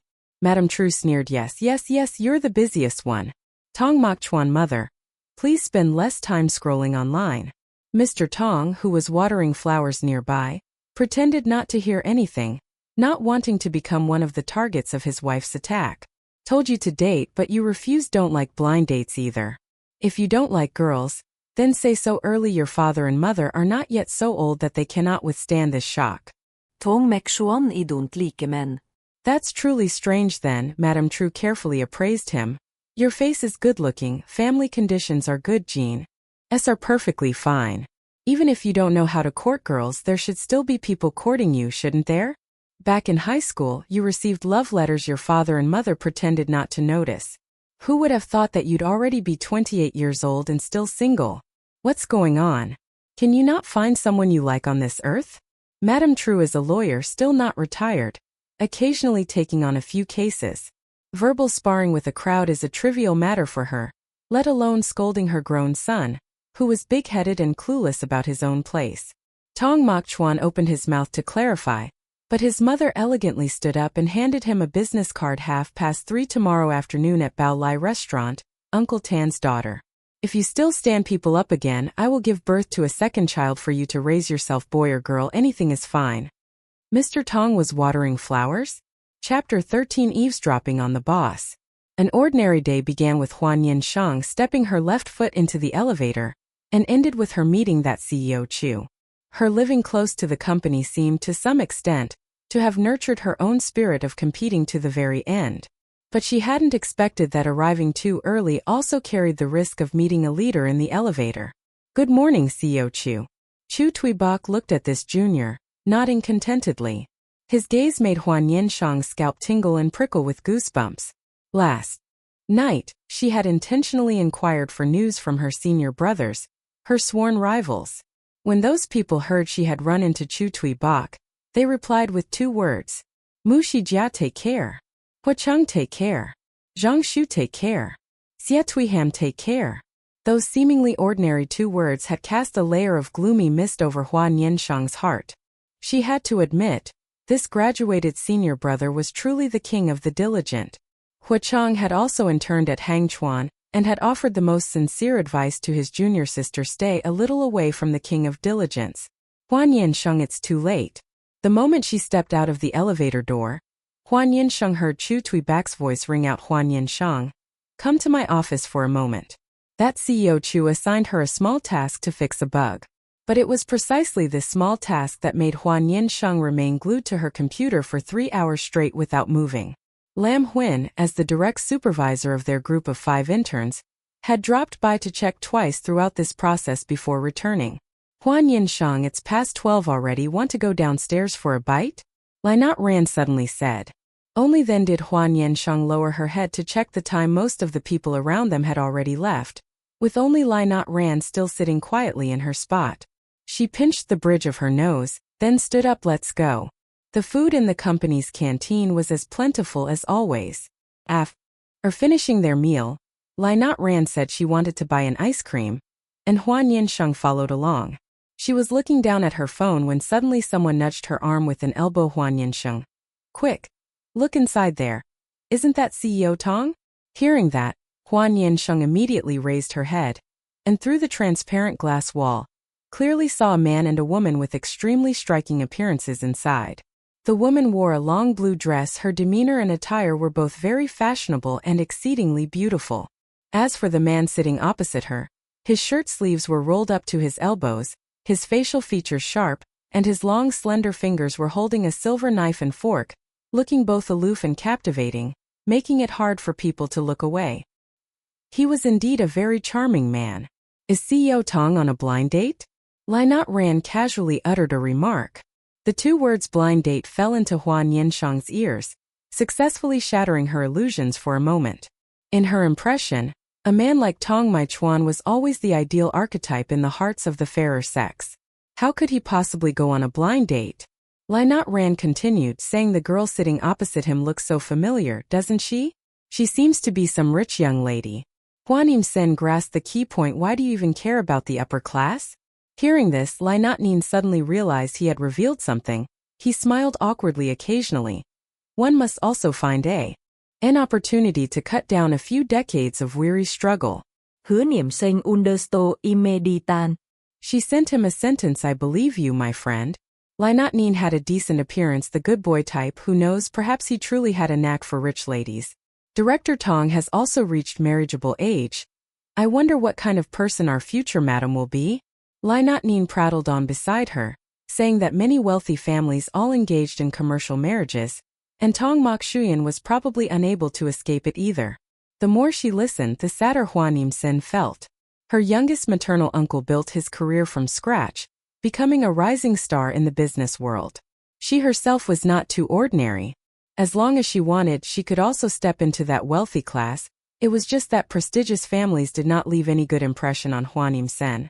Although her youngest maternal uncle often criticized and mocked Tong Mokshuyan, from a man's perspective, he still could not deny the opponent's excellence. Seeing Tong Mokshuyan's blind date partner was so beautiful, Hua Nian Sheng felt a momentary relief, telling herself that's right, it should have been like that.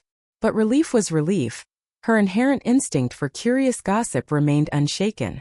Hua Nian's reasonable conjectures made her mind begin to form more specific associations about Tong Mokshuyan's good news coming soon.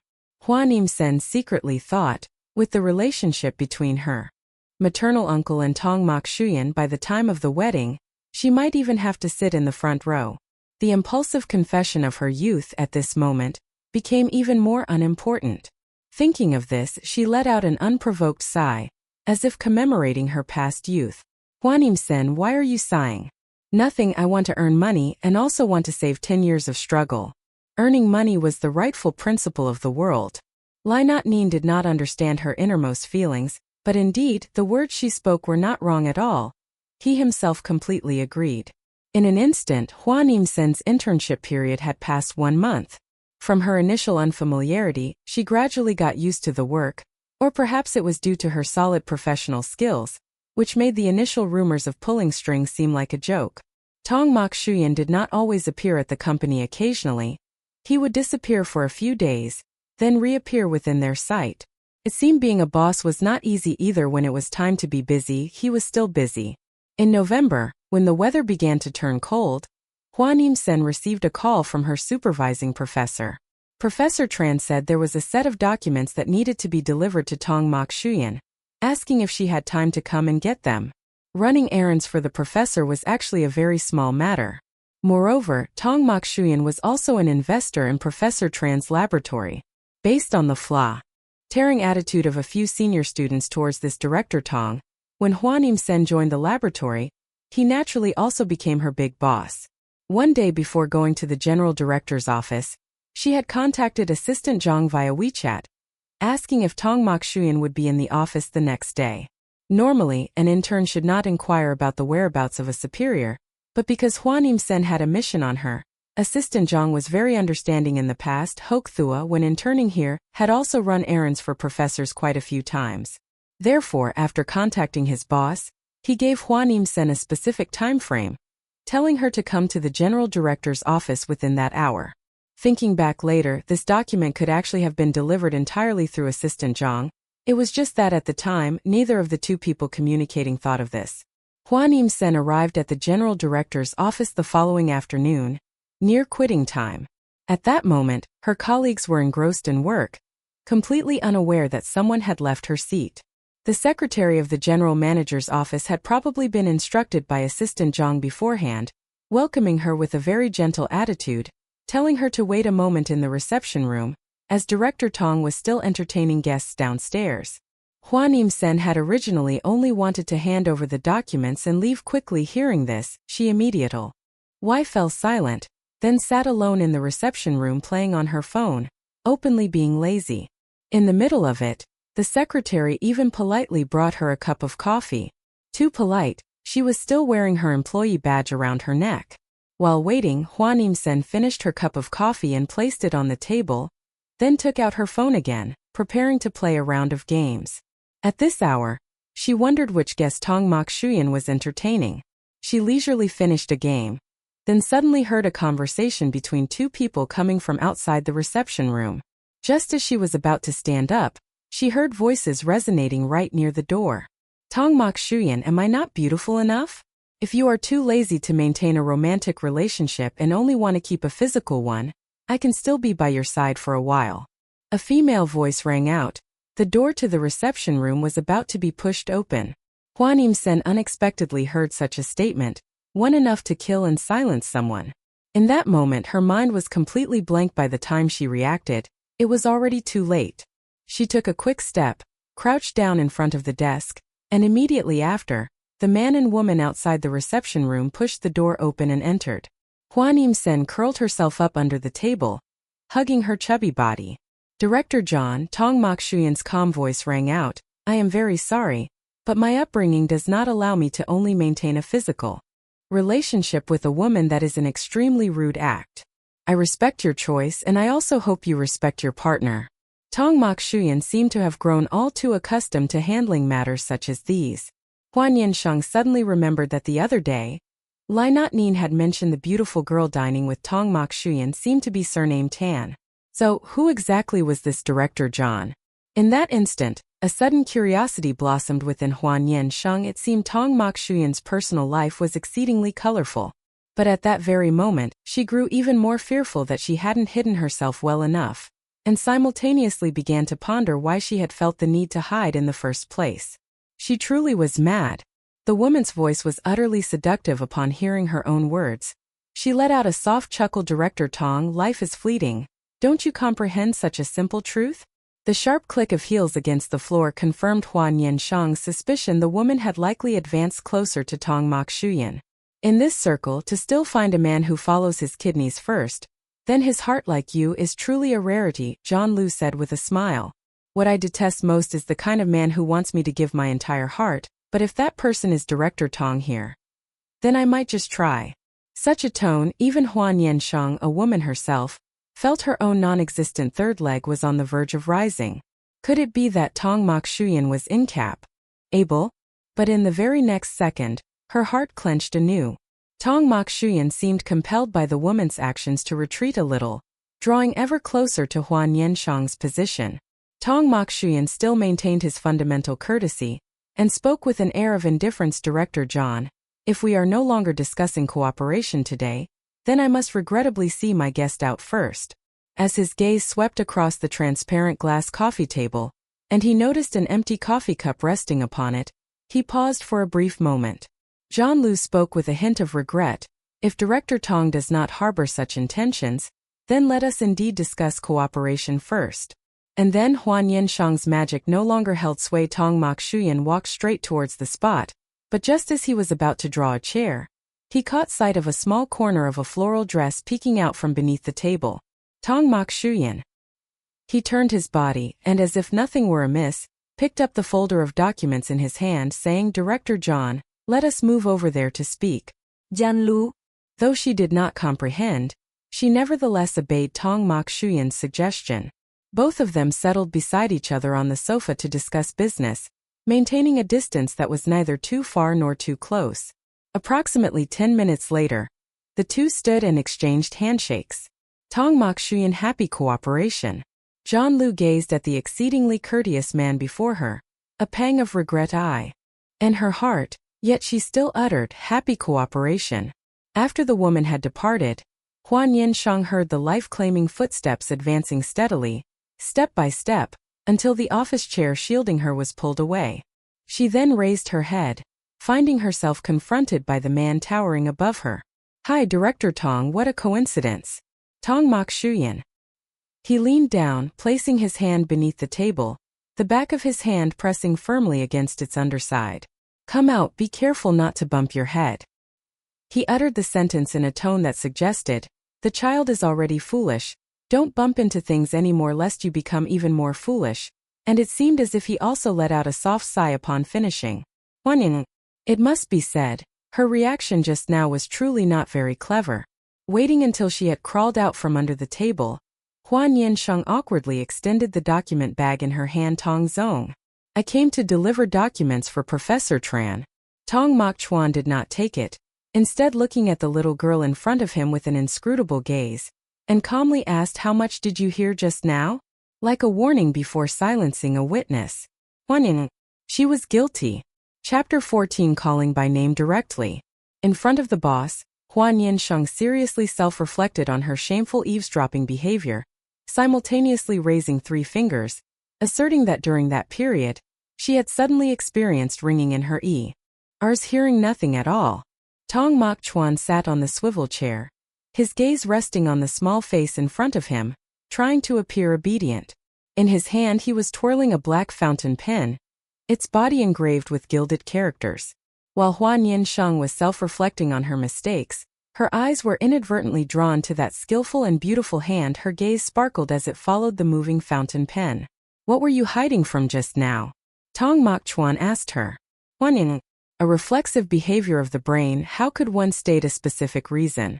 She bowed her head, standing stiffly like a punished student, and mumbled in response, Tong Zong. If I say that just now it was an unconscious reflexive action of the cerebellum, would you believe me? Tong Mokshuyan seemed surprised by her explanation. He raised an eyebrow. No matter what you heard just now, forget all of it. Understood, Tong Zong. Have you eaten yet? Not yet. Then let's go. Hua Nian Sheng hesitated for a moment. Huh? Tong Mok Chuan put down the fountain pen, stood up and snapped his fingers once at Hua Nian Sheng. You just eavesdropped on your boss? And I'm asking you to eat a meal together?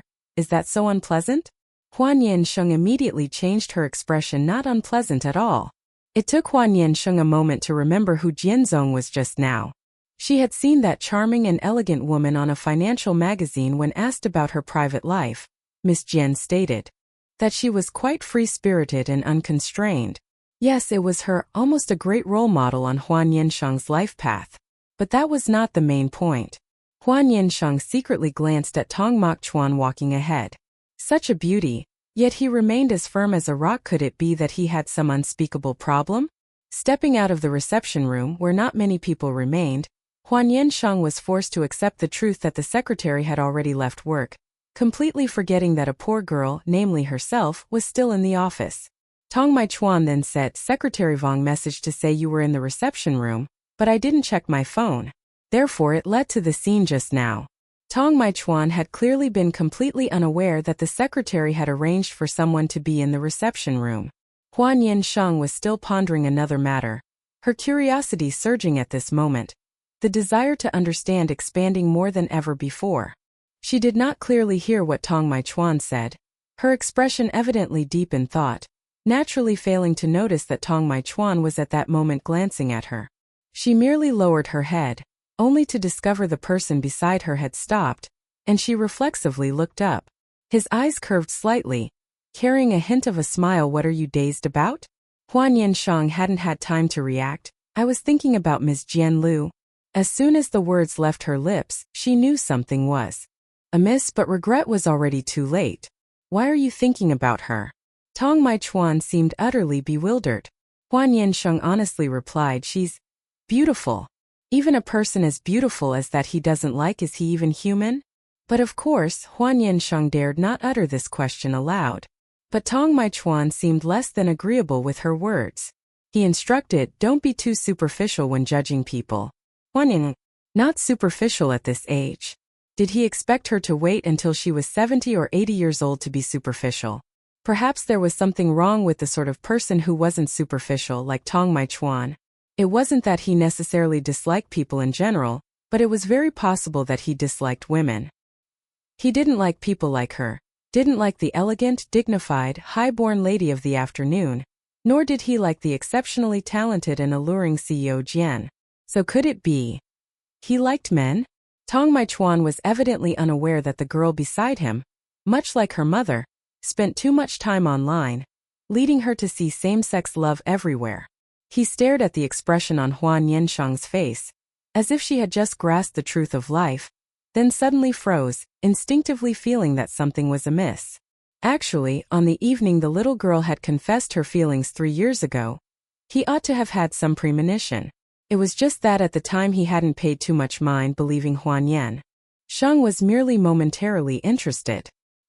He politely refused, and subsequently maintained his distance to avoid misunderstanding. Unexpectedly, this little girl proved even more decisive. She deleted his WeChat and blacklisted all his contact methods. After 3 years of not meeting, the little girl must surely have let go. She had retorted quickly, but then realizing he was her boss, could only let her face reflect her defiance. Tong Mai Chuan naturally had no idea what fanciful thoughts the little intern beside him was harboring, but he wasn't overly concerned either. He was unaware that Hua Nian Sheng, even as she viewed others through the lens of a fujoshi, did not forget to secretly lament for the girls who, like herself once, had blindly fallen for him, secretly adoring him. It was still early actually. Hua Nian Sheng had initially intended to return to her rented apartment to whip up something quick to eat, but as she was currently accompanying the company's senior boss, there was no chance for this meal to be a casual affair. Tong Mai Chuan asked, what do you want to eat? Hua Nian Sheng replied without a moment's hesitation, hot pot. Let's go. Yes, boss. What kind of intern gets to go out to eat with their boss? There was a very famous hot pot restaurant nearby. Hua Nian Sheng followed Tong Mai Chuan down to the underground parking lot. It wasn't as if there were no people leaving work later than them occasionally. The echoes of other people's conversations could still be heard. Hua Nian Sheng paid particular attention to those sounds, occasionally glancing around, her head bowed, attempting to minimize her presence, and as a result, she lost her footing and bumped into the person in front. Tong Maichuan turned his head. What's wrong? Afraid of being seen by others? Hua Nian Sheng, no, I fear others will misunderstand you. What if they weave tales of scandal about you? That would not be good at all. She affected an air of worry for her boss. Song Mok Shuyan smiled faintly. Step into the car.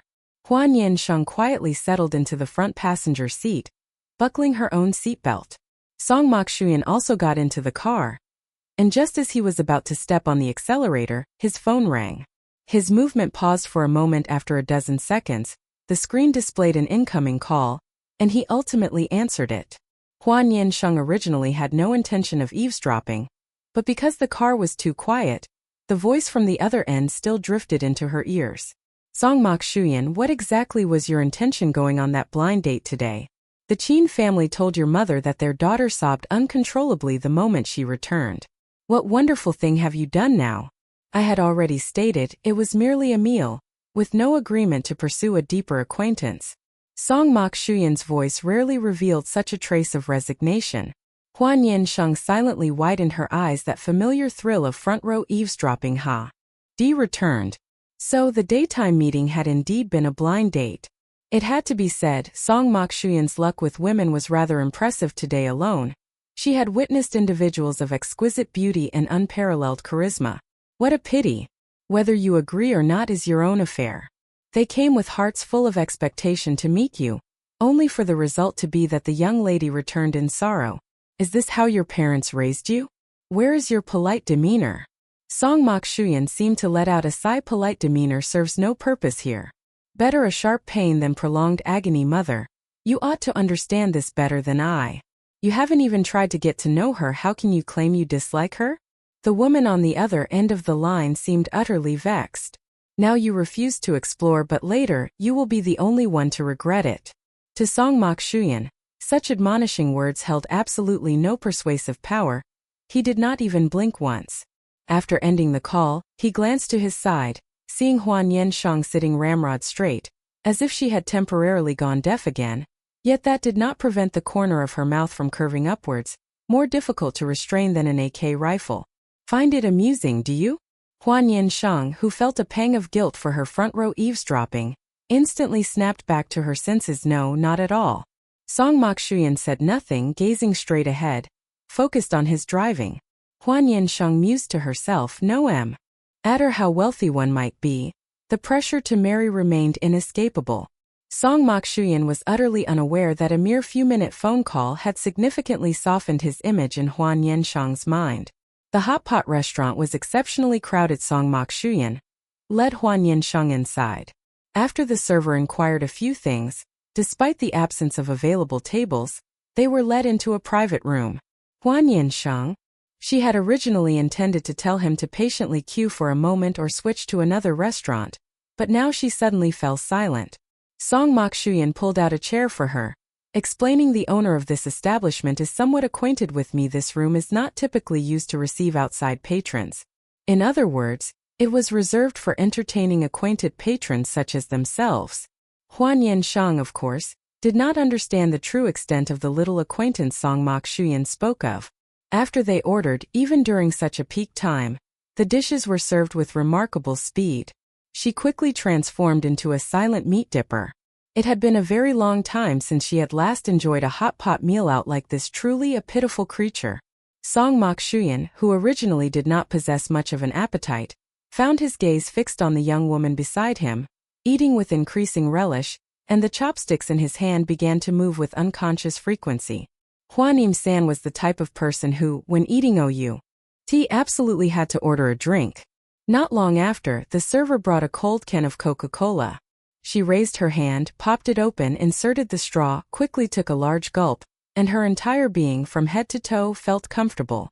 Eating hot pot made her sweat profusely, but the satisfaction was also real. Most importantly, she was getting a free meal, with someone else even covering the bill. However, beyond expectation, the person paying for this meal was not Tong Mok Shuyan, but the owner of the hot pot restaurant. When Tong Mok Shuyan wanted to pay, the server smiled and said, Mr. Tong, You are a friend of our boss, he has already instructed us. Consider this meal his treat, the bill has already been settled. We hope you enjoyed your meal. He seemed not too bothered by this matter. Waiting for Hua Nian Sheng to put her chopsticks down, Tong Mokshuyan asked, "Are you full?" Hua Niemiecki-san nodded. Afterwards, the two stood up together and walked out. Suddenly, Hua Nian Sheng glimpsed something fallen at Tong Mokshuyan's original seat. Perhaps because she had just eaten her fill, her mind wasn't entirely clear. She instinctively opened her mouth. "Tong Mokshuyan, you've forgotten your watch." Just now, Tong Mokshuyan seemed to have felt uncomfortable wearing his watch, so he had taken it off. Hearing Hua Nian Sheng's voice, he turned his head, looking at the young girl with a meaningful gaze, then slowly returned to his seat, reached out to take his watch and slowly put it in. "Are you calling me directly by my name now?" As his deep voice resonated, Hua Nian Sheng realized that she had just called him directly by his name. She opened her mouth wanting to say something, but then heard Tong Mokshuyan chuckle softly. "It's fine. Calling me by my direct name sounds much more pleasant than calling me Uncle Tong. From now on after work just call me that." Hua Niemiecki-san. How truly embarrassing, she had unwittingly caused him an age crisis. Tong Mokshuyan still insisted on taking her all the way to the gate of her apartment complex. After getting out of the car, Hua Nian Sheng turned back to look through the car window. The contours of the man's face in the driver's seat were very clear, his appearance utterly flawless. Until Hua Nian Sheng turned and stepped inside, his car remained stopped in its original spot. His concern for this young girl was truly infinitely gentle. If Hua Nian Sheng were still the young girl of yesteryear, or had never met a man like Tong Mokshuyan, perhaps she would not have escaped the fate of falling for him once again. Chapter 15. Could it be? I am the birthday person. Later, when Professor Tran asked if the documents had been delivered into Tong Mokshuyan's hands, Hua Nian Sheng remained uncharacteristically silent for a few seconds. Delivered, they had been delivered, but the delivery process was truly arduous. She genuinely did not want to recall it anymore. Professor Tran then instructed his student to remember to spend time reading the documents, his tone sounding as if he held Hua Nian Sheng in high regard. Han Shuyan's benefits package was very good, but the level of internal competition was equally fierce. Fortunately, Hua Nian Sheng herself was already a queen of competition. The opponents she had encountered until now were by no means inferior. She adapted very quickly to the environment at Han Shuyan. Her psychological resilience was also unlike that of a fresh graduate. After more than a month of internship, her professional skills were second to none. She even got to follow in the footsteps of her direct senior, Director Chu, to participate in a new software development project group. This project group, of course, did not only have her as an intern. Among the 9 interns at the company, Chu Tuibach had selected 5 suitable individuals, one of whom was Hua Nian Sheng. After the incident in the reception room the other day, Hua Nian Sheng would occasionally still see her boss from afar. Tong Mokshuyan's everyday attire was a suit. The suits and ties on him could be styled in countless ways throughout all 4 seasons, making the female colleagues in the company utterly smitten. A boss with an outstanding appearance was truly more appetizing than anything else. It was already mid-November, and amidst her busy schedule, Hua Nian Sheng received a call from Hua Kamgon. "Uncle, is there something wrong?" Hua Kamgon said concisely, "I've sent you an invitation. I need you to go on my behal." Hua Niemiecki-san. Without waiting for her to speak, Hua Kamgon continued, "Your aunt is now nearly 8 months pregnant. I'm not at ease about her. You just need to go there, attend the evening party, and make a brief appearance. Once it's done, I'll split half of your cousin's Lunar New Year lucky money with you." The Hua family was quite small. The cousin Hua Kamgon had just mentioned was the little baby still in its mother's womb at this moment. It wasn't even known yet if it was a boy or a girl, and its lucky money was already being demanded to be split in half by its biological father. She truly had to let out a sigh on the baby's behalf. What a truly good father, to have the heart to harm his child from the very beginning. Helplessly, Hua Nian Sheng had no choice but to accept this errand. Hua Kamgon said she didn't need to do anything at all that evening. She just needed to put on pretty makeup, go there, present the gift, have a meal, and then could make a perfect retreat. She didn't even need to prepare her own clothes. Her beloved aunt had personally chosen the most beautiful formal dresses and sent them directly to her home. At that moment, Hua Nian Sheng felt like a character in a dress-up game. This joy was a bit difficult to describe. She sent to Chu a string of kiss emojis, and as a result received a voice message back, Hua Kamgon's voice relaying, telling her not to randomly kiss other people's wives. Indeed, he was unwell. Hua Nian Sheng secretly drew such a conclusion about her paternal uncle, then happily tried on the clothes. Although currently, her youngest aunt-in-law Chu was a pregnant mother radiating the light of maternal love, her aesthetic taste was absolutely superb. The gowns sent were all brands that she herself would wear every time she attended a party. Moreover, they were all the latest models of this season. Hua Nian Sheng was happy, secretly thinking what virtues her youngest uncle possessed to be noticed by such a wealthy lady. Her paternal uncle was kin, and his niece was also kin. Their years of loving and hating each other were also real. Hua Nian Sheng was not curious about who the host of this party was. Her social circle and that of Hua Kamgon and his wife did not overlap for the most part. She did not know the partners they knew. What's more, Hua Kamgon had even carefully sent his private driver to pick her up, so she implicitly assumed that she was just a background NPC at that party. This thought lasted until the evening of the party. The party took place on Friday evening. As soon as work ended, Hua Nian Sheng immediately went home to get ready. She did not expect much from this party, but as a girl, she had to make herself truly worthy of the splendid gown she was wearing. Therefore, Hua Nian Sheng tried her best to do her makeup beautifully, her eyes sparkling with shimmery eyeshadow. Then she took a selfie in front of the mirror, sent the photo to her dormitory group, harvesting a string of astonished "oh my gods." This was the post she would upload to her social circle tonight. Trin Van Tin and a few friends had VIP privilege to see it in advance. It was currently mid-November, and the outdoor temperature was bone-chillingly cold. The evening gown Hua Nian Sheng was wearing was not too elaborate, and it provided little warmth paired with a fluffy white coat. Wearing it would no longer be a case of fashion over weather. Hua Kamgon's driver had arrived downstairs. After Hua Nian Sheng got into the car, it drove for over half an hour before reaching its destination. Along the way, she realized that it seemed the host of tonight's party was not merely an ordinary rich person. The driver drove to a residential area resembling a vast estate. After Hua Nian Sheng presented her invitation card to the guard, the car was then permitted to proceed along the way. Luxury cars were incessant, and many vehicles were parked in front of that independent villa. Hua Nian Sheng looked over. Polite, vest-clad service staff were standing at the door welcoming guests. Most of the guests attending the party wore formal suits paired with long dresses. Young women attending alone like Hua Nian Sheng were not many, but there were still some. She was not overly conspicuous. The only thing that stood out was her attire, which had caught the attention of ladies with an extremely keen sense of fashion. The long dress on Hua Nian Sheng was the latest model from a certain brand, limited in Chu. Entity others with money might not even be able to order it. Moreover, because it was so new, the possibility of it being a fake was not high. Furthermore, this dress seemed to be custom designed for her appearance and figure. The jade green strapless long dress and the fitted cape, along with the necklace on her neck, made her neck appear much longer and more slender. The wearer was young and beautiful, yet an unfamiliar face. It was unknown whether she was the daughter of some family or someone's canary. In her eyes there was no shyness, but rather an innocent, lost look.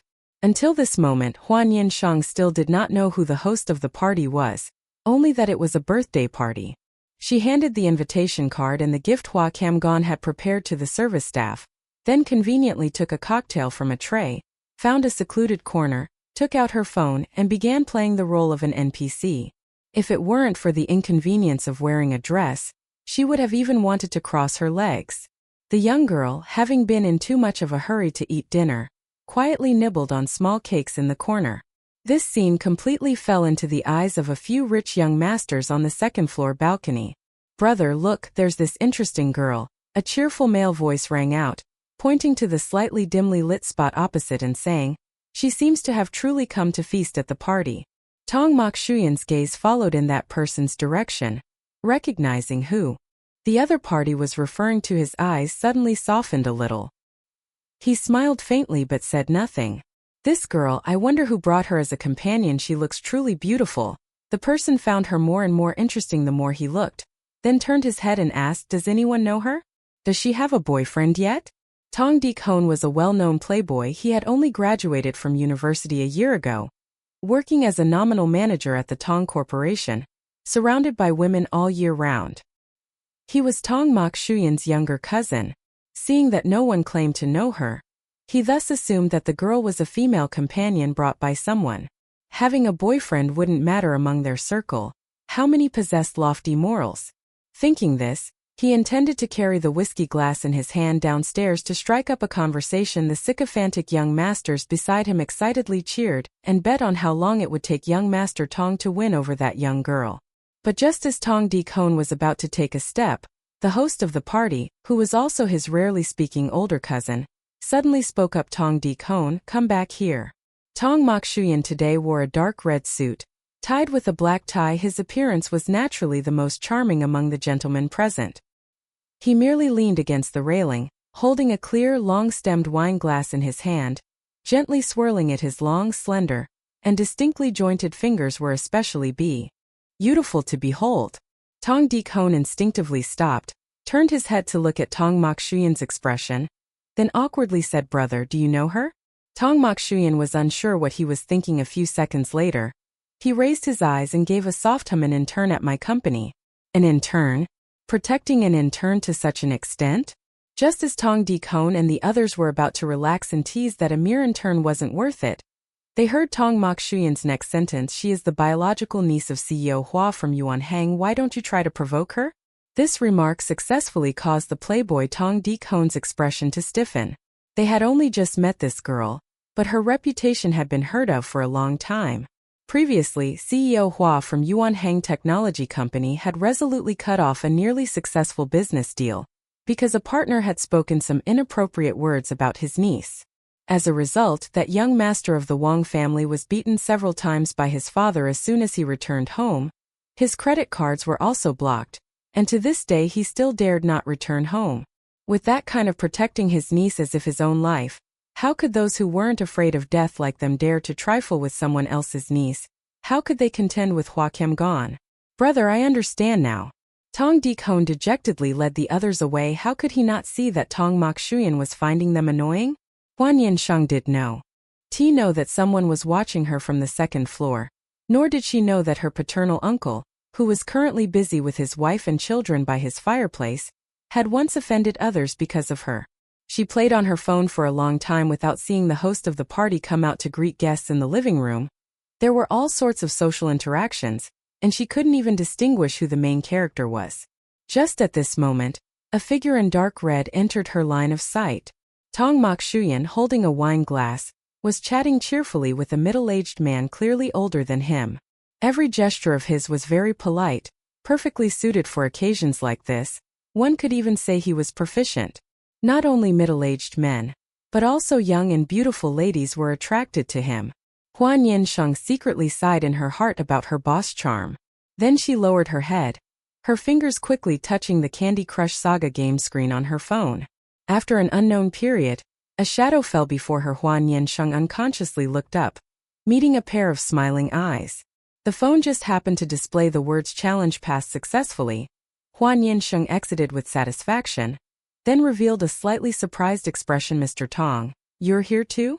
Tong Mai Chuan looked at her exaggerated acting. "Hua Nian Sheng, your acting is a bit too exaggerated already," he reminded her. "Oh." Hua Nian Sheng immediately switched states, sharing the delicious pastry she had just discovered with him. "Uncle, do you want some? I've tasted it, it's very delicious." Tong Mai Chuan silently accepted it, then sat down beside the little girl. "Came on behalf of your uncle?" Hua Nian Sheng didn't think much, nodding. Perhaps because Tong Mai Chuan was the only familiar face here and Hua Nian Sheng was a bit bored, she spoke more than usual. "My youngest uncle said this is a birthday party, but I've been looking for half a day and still haven't seen the birthday person. Could it be that they don't make a direct appearance?" What was unexpected was that after hearing this, Tong Mai Chuan became even more silent. He took a sip of wine. "Don't tell me you still haven't opened the invitation to look?" Hua Nian Sheng, being asked that, fell silent. Because she had determined it was for someone unfamiliar, it truly wasn't necessary to open it and look. That invitation had been sent along with a beautiful dress, and at that time, Hua Nian Sheng was only wholeheartedly thinking about her beautiful dress. Tong Maichuan seemed to sigh. Could it be that I am the birthday person? Chapter 16. Still unable to upgrade from uncle to older brother today. Hua Nian Sheng gaped for a long time, finally managing to utter a sentence. Happy birthday. Tong Maichuan chuckled. Thank you. At that moment, Hua Nian Sheng also suddenly remembered something related to his birthday.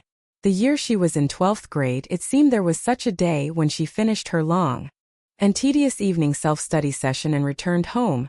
In the living room, the young, handsome man sitting on the sofa, hearing a sound at the door, said to the little girl who had just arrived home, come celebrate this birthday with older brother Tong.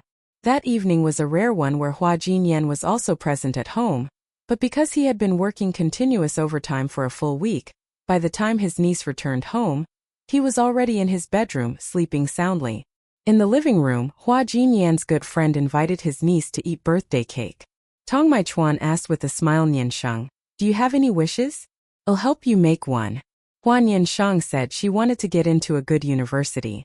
Then Tong Maichuan placed the candles on, closed his eyes himself and made a wish with the cake. He told Hua Nian Sheng that he had dedicated his birthday wish today to her. At that time, the young handsome man, his eyes holding a hint of a smile, gentle yet no less refined, the naive little girl just like that fell into the net of love. Unfortunately, Hua Nian Sheng at that moment didn't realize that the distance between her and Tong Maichuan wasn't just in terms of family background, but also the experience and perception brought about by their age difference. If it weren't for her youngest uncle, perhaps she would never have had the opportunity to associate with someone like him in this life. It took a few more years of learning for her to finally realize the tea between people. If their circles were different, one shouldn't try to force their way in. Now the brilliant lights shone. The hall was bustling with people coming and going. Melodious jazz music played, and on the dance floor, a few people were still swaying to the rhythm. Hua Nian Sheng hadn't expected Tong Maichuan's birthday party to be so lively. What are you thinking about? Tong Maichuan looked at the little girl, round-eyed and lost in thought, her expression as if deep in contemplation. Isn't your family attending? Hua Nian Sheng looked for a long while, but still didn't see anyone resembling his parents. Tong Maichuan raised his wine glass, pointing towards the very center of the party hall. Over there. The person wearing the red mermaid dress is my mother. The one whose arm she is holding is my father. Hua Nian Sheng. Hua Nian Sheng. She stared at the beauty in the banquet hall with a surprised expression. Isn't that your aunt? Tong Maichuan was amused by her reaction. I am an only child. If Madame Zhao knew you praised her like that, she would certainly be very happy. Hua Nian Sheng. The Song couple, busy chatting with friends in the center of the banquet hall, were actually also looking for their son. A birthday party was an occasion to entertain guests. There were so many young ladies, just by looking, they already found themselves unable to count them all. Tong Maichuan was not at all falling short as his parents claimed. On the contrary, this couple, boasted of having open minds, was having a headache because of their son's choosiness. In this world there were so many beautiful girls, blooming like flowers. Their son wasn't bad either, so why couldn't he find even one?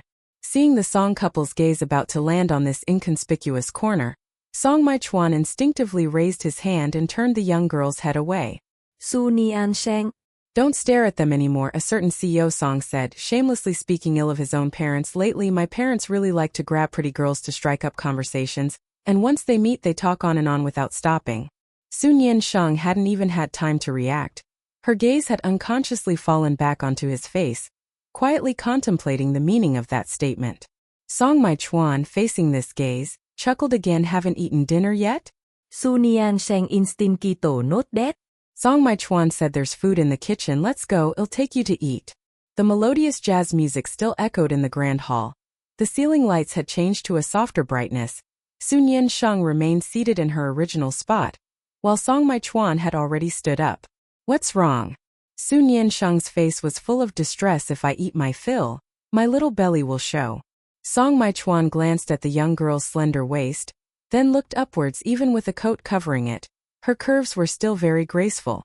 Not at all, he said. You rarely come here as a guest. I also can't let your youngest uncle know that you didn't get enough to eat, right? At the mention of Su Jinyan, Hua Nian Sheng had no choice but to compromise, lest Tong Maichuan tell on her later, and she would be nagged again. Su Jinyan was a typical person who agreed with the viewpoint health is more important than beauty. Around the end of her senior year of high school, Hua Nian Sheng, because she was under too much pressure, had days when she couldn't eat well or sleep peacefully. Originally, Su Jinyan was too busy, so he didn't know at all. It was still Song Maichuan who noticed and mentioned it to him. As a result, Su Jinyan immediately asked for half a day off, and also called her homeroom teacher to ask for permission. The uncle and niece went to eat together, then went sightseeing on the giant Ferris wheel at night. Su Jinyan said having pressure isn't a bad thing, but it shouldn't become the most important thing you value in life. The university entrance exam is very important, but it's not worth you sacrificing your health for. Even if you don't get into the school you wish for, at most we'll do it again for another year, or you can pursue postgraduate studies, or it'll send you to study abroad. Su Jinyan had spent an entire afternoon just to teach his niece that, no matter what the exam results were, there would always be a solution.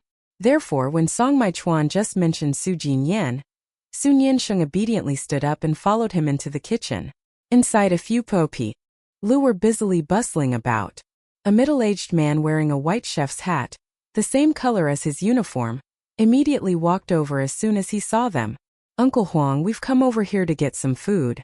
The person called Uncle Huang assessed Song Maichuan from head to toe, then looked at the girl beside him, his eyes filled with gentle warmth and teasing. "Maichuan, this young lady is..." He gave a knowing smile. This benevolent gaze, carrying a hint of teasing, was something even Hua Nian Sheng could perceive, and Tong Mokshuyan naturally could as well. He explained, "Uncle Hong, this is my friend's niece. She hasn't had dinner, so I've brought her here. Could you get us some food, please?" All right. It was unclear if Uncle Hong had truly heard all his words. One only saw him smile kindly, turning to speak to Hua Nian Sheng. "You two just go sit over there, I will bring the food." Beside the kitchen there was also a small annex, inside which were a dining table and chairs, perfectly separating the smell of cooking oil smoke from the kitchen and the noise outside. Tong Mokshuyan, with his long limbs sprawling, looked a bit cramped sitting in this small room. As for Hua Nian Sheng, in her resplendent dress, sitting here waiting for food, she didn't quite suit the scene. Not long after, Uncle Hong brought out several plates of food and a pot of chicken soup stewed with cordyceps sinensis, also warmly telling Hua Nian Sheng to help herself and not be shy. Tong Mokshuyan said Uncle Hong was a 5-star chef, a friend of his parents, specially invited to be in charge of the kitchen for today's party. But in reality, the dishes the two of them were eating were all personally prepared by Uncle Hong specifically for them. Uncle Hong is from Guangdong. He loves to cook soup, and all his dishes are truly delicious. Tong Mokshuyan rolled up his sleeves and scooped a bowl of soup for Hua Nian Sheng. His hand, compared to many other men's, was more distinguished by no small measure. "Please eat a lot." Initially, Hua Nian Sheng had told herself to control her portion size, but Tong Mokshuyan's comment that all his dishes are truly delicious was absolutely no joke. When she realized she was full, she still held half a bowl of chicken soup in her hands. After a few seconds of internal struggle, she decisively drank it all clean. Tong Mokshuyan looked at his watch. "It's not early anymore, let me take you home." How could Hua Nian Sheng dare to enjoy the privilege of being personally seen off by the birthday host? "No need, I have a driver." She suddenly stood up, hastily refusing. How could that be? Tong Mokshuyan did not force her, only intending to see her to her car. But at this very moment, he received a phone call. Hua Nian Sheng hastily seized the opportunity, saying, "You answer the phone, I can go out by myself." However, before she could even take 2 steps, she was pulled back by his arm. The man's slightly deep voice from Bay. "Indy rang out, today is my birthday after all. Can't you show some deference and call me Brother Tong?" Hua Nian. She stared blankly as Tong Mokshuyan ignored the continuously ringing phone, turning to persistently demand whether she should call him brother or uncle. How could this person be so childish? She looked at the still handsome and charismatic man in front of her with a gloomy expression, calmly asking him in return, "President Tong, do you know what it means in most cases when girls our age call a man not related by blood brother?" But without letting him answer, she curved the corners of her eyes upwards, continuing, "It means wanting to turn brother into boyfriend." This statement was indeed very effective. Tong Mokshuyan was stunned, letting go of her arm, seemingly having lost to the young girl in front of him. Today he still couldn't upgrade from uncle to brother. Hua Nian Sheng realized that upon seeing the expression on Tong Mokshuyan's face, a slight sense of gloating satisfaction and exhilaration filled her heart. Carrying a contented mood, she happily left the small room beside the kitchen. The phone had stopped ringing. Tong Mokshuyan unhurriedly unlocked the screen and pressed to call back. Madame Tru's voice rang out on the other end of the line. "Where have you gone? Come here, I'll introduce you to two new friends." Tong Mokshuyan felt his mother's words were truly full of artistry and very easily misinterpreted in reality. The two new friends she mentioned were precisely two young women. The birthday party host, having been tricked into coming to socialize, toyed with the car keys in his hand, while on the opposite side, his parents were chatting very happily with those two young women. To be able to chat with two beautiful young women at once like this, perhaps only this couple could manage. Even though he found it ridiculous, he still maintained a polite smile, and right in front of them was forced to add both of them on WeChat. Fortunately, there were two of them. Madame Tru wasn't so out of her mind as to make her son take two young women not sharing a path all the way home. When he had seen them into their cars and returned to the main hall, besides his parents, only the staff cleaning up after the party remained. "Father, Mother," Tong Mokshuyan said in a calm tone, "I think we need to talk a bit." He said, "I think if the two of you are truly too free, you could travel around the world. As for my romantic affairs, Mother and Father, please don't bother yourselves anymore." After he finished speaking, the expressions on their faces did not seem disappointed as he had thought. Hearing Uncle Hong say, "Tonight you brought a young girl into the kitchen to eat and drink?" Tong Don Cham looked at his son meaningfully. Tong Mokshuyan was silent, unclear how Uncle Hong had embellished the story to his parents in the few minutes he was absent. Mother was too hasty. Mrs. Tru's gaze softened considerably. When she looked at her son, "If you have your own thoughts, just follow them. If you don't like those two girls just now, just say so. Your parents will definitely not pressure you anymore." Tong Mokshuyan. Clearly they had misunderstood something. He hadn't even had time to explain a few sentences when Mrs. Tru seemed to suddenly remember something and quickly said, "Ah, that's right, son, the birthday present your parents prepared for you this year is a house. Tonight when you get home, remember to open it and take a look." An adult son indeed. Staying at home even half a cock longer felt bothersome. Chapter 17 revealed filling glutinous rice balls. Tong Mokshuyan managed to get home before midnight and saw that the birthday present for him was a painting, which had been hung very neatly on the wall. That painting depicted a chubby baby wearing a red bib, the baby's face round and very cheerful, but the painting was not small in size and did not at all suit the overall minimalist interior design style of his home. On the contrary, it was a little peculiar. Looking at the signature in the bottom corner of the painting, it was the work of a famous painter. Clearly, his parents had gone to great lengths with this gift.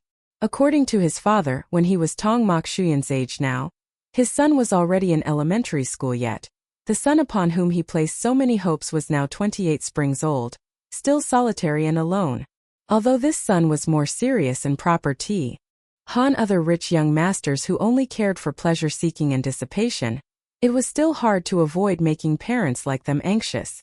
Tong Mokshuyan softly sighed but also did not take the painting down. He slowly unbuttoned his cufflinks, took off his watch, then let himself sink into the round single armchair in the living room, closed his eyes, his two hands loosely hanging over the armrests. The wall clock ticked steadily, the hour hand and minute hand gradually pointing precisely to 12 o'clock. Happy birthday! He wished himself a happy birthday like that. The phone suddenly vibrated once he opened his eyes, picked up the phone and glanced at it, discovering the sender's name was quite familiar. Little Sister Neem Sen. The message the other party sent was just the simple line "Happy birthday," sent right at the last minute, 23:59. Just a little bit slower and his birthday would have passed. Tong Mokshuyan softly chuckled, picked up his phone and replied with a sentence. "Did you finally bring yourself to remove the boss from the blacklist?" At this moment Hua Nian Sheng, who was in a rented apartment far away, momentarily fell silent. Yes, even though she had been interning at the company for over a month, she was still stubborn, refusing to remove his name from the blacklist. Only until today, right during his own birthday party, her boss still cared about the little intern who hadn't eaten enough, and a flicker of Hua Nian Sheng's conscience, as rare as starlight, suddenly sparked. And so, after getting home, completing her makeup removal and face washing routine, even having time to post an update on her moments and receive a pile of compliments. Hua Nian Sheng finally decided to pull Tong Mokshuyan out of the blacklist and once again send her sincere wishes. But she never could have imagined Tong Mokshuyan would send back such a sharp question. Well, she was indeed that arrogant intern with guts as big as the sky, who dared to block her boss for several years. Next week when she went to the company, who knows, this rice bowl might also shatter. After thinking it over, she clacked away on her phone, typing a string of beautiful Chinese characters, and sent it. President Tong, dashingly debonair, handsome and elegant, with great ambitions and high talents, surely would not nitpick over such a small matter with a little intern, would he? It's just flattery and fawning, who doesn't know how? After all, she had been active in the online world for so many years, she was no stranger to the art of language. A long while later, the other party sent a sentence. Is that sincere praise? Hua Nian Sheng, yes. Tong Mokshuyan, praise a few more sentences. It'll increase your salary. Hua Nian Sheng. This act of charity, how could she easily accept it?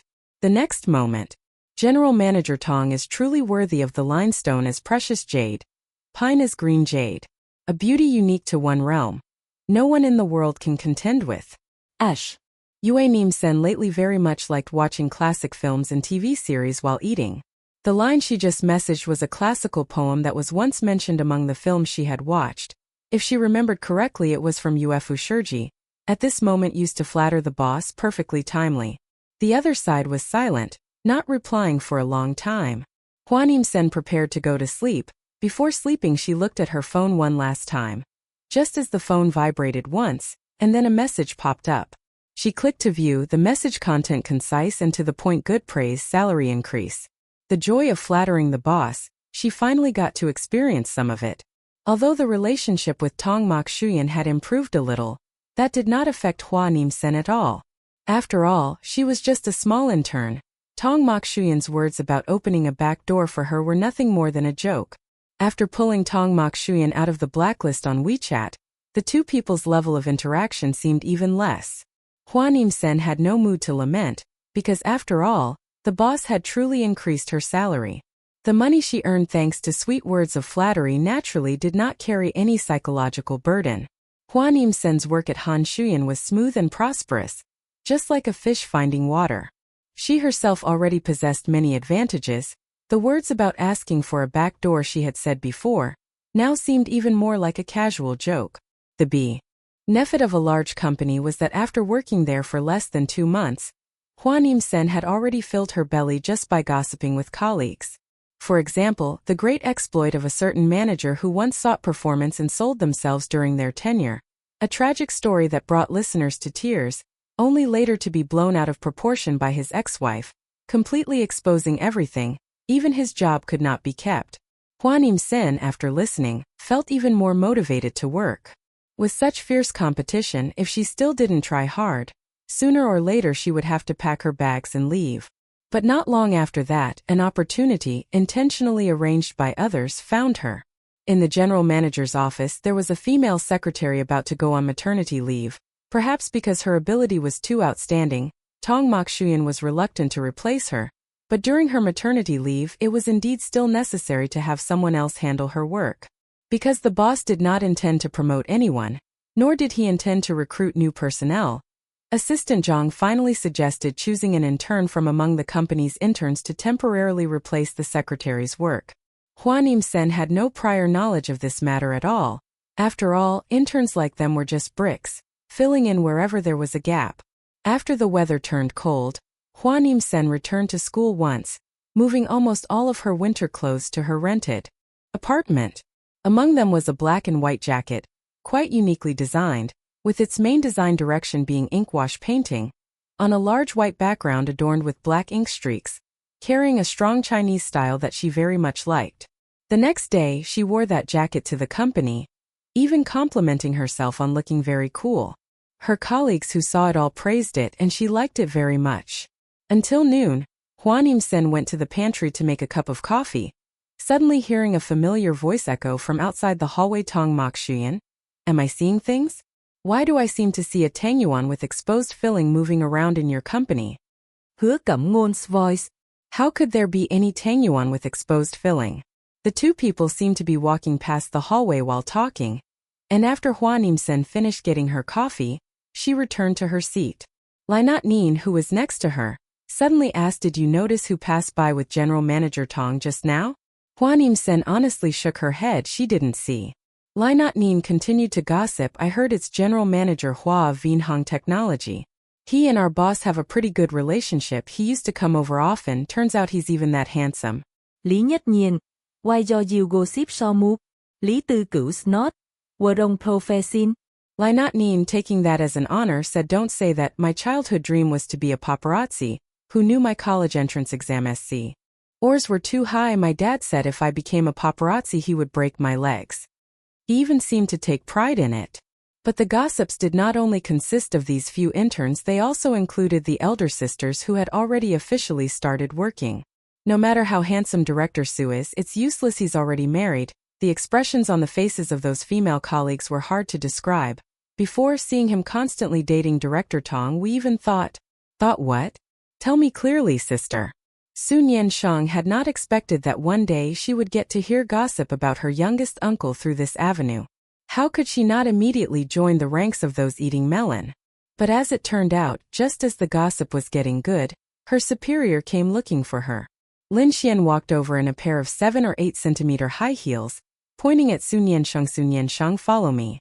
The other interns were bewildered, not understanding what was happening, and Hua Nian Sheng was no different. But she still left her seat and followed her into the elevator. Watching Lin Xian press the elevator button to go up, the displayed floor number looked familiar. It wasn't until she realized Lin Xian had led her to the secretary's office, right in front of the general manager's office. "Sister Lu, this is the intern you need." She grasps and picks up work quite quickly, and under your guidance I'm sure she'll soon get the hang of things. Hua Nian Sheng. She hadn't even had time to react before her direct superior left her alone in this unfamiliar place. In front of her was a stylish woman, 7 months pregnant. Even with her visibly pregnant belly, it did not diminish the formidable aura of a strong woman. "You are Hua Nian Sheng, correct?" The other party swept her gaze from head to toe, then nodded and said, "From now on you will follow me." Hua Nian Sheng had not expected this at all, and she stood dumbfounded, thinking that she should have at least been informed an hour in advance. As a result, the woman in front of her suddenly asked, "What's wrong? You don't want to?" Hua Nian Sheng shook her head profusely. It was perfectly fine as long as her salary wasn't reduced. "Then follow me in to meet Director Tong for a moment." And so Hua Nian Sheng quietly followed her brand new superior to the front of Tong Mokshuyan's office and knocked on the door. There were other people in Tong Mokshuyan's office, but Sister Lu still openly introduced her Director Tong. "Starting next month, my work will be temporarily taken over by Xiao Su. Please get acquainted with her first." Xiao Su? Another person in the office suddenly spoke up, saying with a teasing tone, "See, no wonder I noticed there was a glutinous rice ball revealing its filling that could move in your company." Sister Lu didn't understand what was happening, so she didn't think much of it. She hadn't even had time to react when another person in the office proactively spoke up and greeted Director Su. The surname Su was not a rare one, it was perfectly normal for someone to share the same surname. Su Camgon spoke as naturally as a family member. "Secretary Lu, you're almost 7 months pregnant already, don't push yourself too hard. Anyway, there's already a replacement. If there's any work, just hand it down to that young girl to do, and make sure to get some good rest." Hua Nian Sheng. Indeed, he was her maternal uncle. Sister Lu seriously thanked Su Camgon for his concern, and then led the young intern girl out. Since then, the small intern named Hua Nian Sheng officially took over the work of a secretary. Originally, she thought she was not in the right major, although before going for the internship, she had also thought it was not certain she would get work related to engineering, but suddenly becoming an intern secretary was still an extremely unexpected matter. After contact, Hua Nian Sheng discovered that Secretary Lu did not only do secretarial work. All projects, before being sent to Tong Mokshuyan's office, had to pass through her hands for appraisal and review first. She could also view technical content related to each project. Sitting in this position for 2 days, Hua Nian Sheng then knew that Secretary Lu was Tong Mokshuyan's junior from a lower year. She herself originally studied engineering, and previously was also transferred from another department, considered a bright candidate for the position of Deputy General Manager of S.O.M. Department in the future. It is very likely that not long after giving birth, she would be promoted. This was precisely a strong woman, a true multifaceted female warrior. That afternoon, Hua Nian left at some unknown time. Hua Nian Sheng was still diligently learning the ropes. Secretary Liu sent her a pile of documents, explaining meticulously and thoroughly bit by bit until her husband came to pick her up. She still sat alone studying by herself. The lights in the office were alternately on and off, other colleagues gradually leaving their workstations to clock out. A female colleague nearby, before leaving, also kindly reminded her to finish work a bit early, then leisurely departed. Waiting until Hua Nian Sheng turned off the computer and prepared to stand up, a soft chuckle suddenly sounded from behind. The other party spoke, asking her finished work already. Exposed filling glutinous rice ball? Hua Nian Sheng turned her head, catching sight of those smiling eyes. The owner of those eyes wore a long coat, in the dim light, possessing an indescribable charm. Chapter 18. The man who doesn't belong to them doesn't need to be that handsome. Clearly, Hua Nian Sheng had a strong opinion about the nickname exposed filling glutinous rice ball, but the boss had already called her that directly. What more could she say? If blame was to be laid, it had to be on her dear youngest uncle for initiating it. Dongyong. Hua Nian Sheng ignored the other party's form of address, greet. Enji him softly. Tong Shuyan, like most other bosses, inquired of the small intern who had just been transferred positions. Are you adapting to today's work? It's fine, Tongjong, thank you for your concern. At a moment like this, Hua Nian Sheng's etiquette was still very proper. Tongjong seemed pleased. What's wrong? Do you have any opinion about the transfer of position? How could I? Hua Nian Sheng tugged at the corner of her lips, smiling very sincerely. At this moment there was no one left around. Those who stayed to work overtime were not sitting on this floor. They were all downstairs, busy to the point of utter exhaustion, half dead. When no one else was paying attention, Hua Nian Sheng's respectful attitude towards her boss was pitifully sparse. Tong Shuyan also saw through it, but he was quite tolerant of this younger girl. After all, she was the little girl he had once guided for a while. He said, work's done, let's go, the boss will treat you to a meal. Hua Niemiecki-sen. Initially, she wanted to refuse, but on second thought, her current position was the boss secretary, and later she might frequently need to find Tong Shuyan to report on work. It was just a meal after all. Upholding the principle of it's a waste not to fleece the boss, Hua Nian Sheng then busily gathered her belongings and followed her boss out of the office. Tong Shuyan suddenly turned his head to look at her, and chuckled again. Your uncle certainly knows how to describe things, doesn't he? Exposed filling glutinous rice ball. Even wanting to live peacefully through the day was impossible.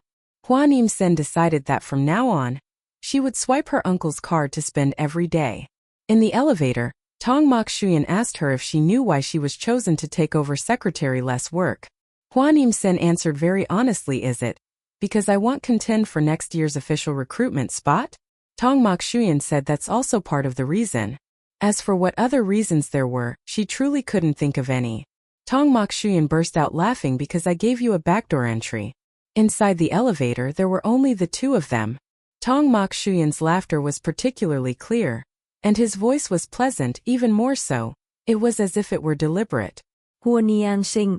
Laugh, laugh, laugh. You've laughed away all of her good fortune. However, Tong Shuyan's words were perhaps not a joke.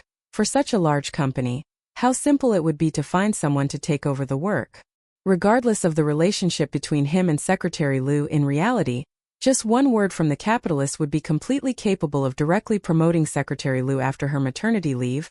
It would not affect anything. This evening's meal was entirely Western cuisine. It was just that the outfit Hua Nian Sheng was wearing did not quite suit the Western restaurant. When the server took their order, he even asked if they wanted red wine. Tong Shuyan refused. Hua Nian Sheng thought perhaps he still regarded her as his friend's niece, so no matter where they were, he always took careful care of her, ignoring the fact that he had no discernment and dared to criticize her. Then indeed, Tong Shuyan was a very good man. After eating, it was still Tong Shuyan who took her back to the apartment complex. Before getting out of the car, he said, if there are any problems at work besides asking Secretary Liu, you can also ask me. If you're shy about asking directly, sending a WeChat message is also fine. Hua Nian Sheng truly realized that this back door was quite unprincipled. Going to work was something that easily made people lose hope, and Hua Nian Sheng quickly felt that. Secretary-less work was not easy to take over at all. She worked very responsibly, diligently guiding this young intern, but her health clearly did not allow the pregnant woman to overwork herself. There were times when Secretary Lu had to request leave. Hua Nian Sheng knew she wasn't well, so she was also hesitant to ask too many questions, and could only rely on other female colleagues in the office for help, who knew that secretary-less expertise was truly no joke. There was a problem in a certain project. Hua Nian Sheng went to ask a few female colleagues in the office, who knew they had beautiful faces, but in their eyes was a clear foolishness. These things, normally Sister Lu just goes directly to the boss to discuss them. We don't understand anything. They're previo. Us university majors were all unrelated to science and technology. They were good at handling work and interpersonal relationships, but when it came to technical matters, they were more bewildered than anyone else. A female colleague said to her, Sheng, why don't you go ask President Tong? You're a new intern, he won't scold you. Hua Nian Sheng. Truly good sisters. The other colleagues also joined in the plotting. The entire office enthusiastically discussed this, asking the boss matter with full excitement. It was also unknown whether Tong Mokshuyan knew that his secretarial office staff were all like this.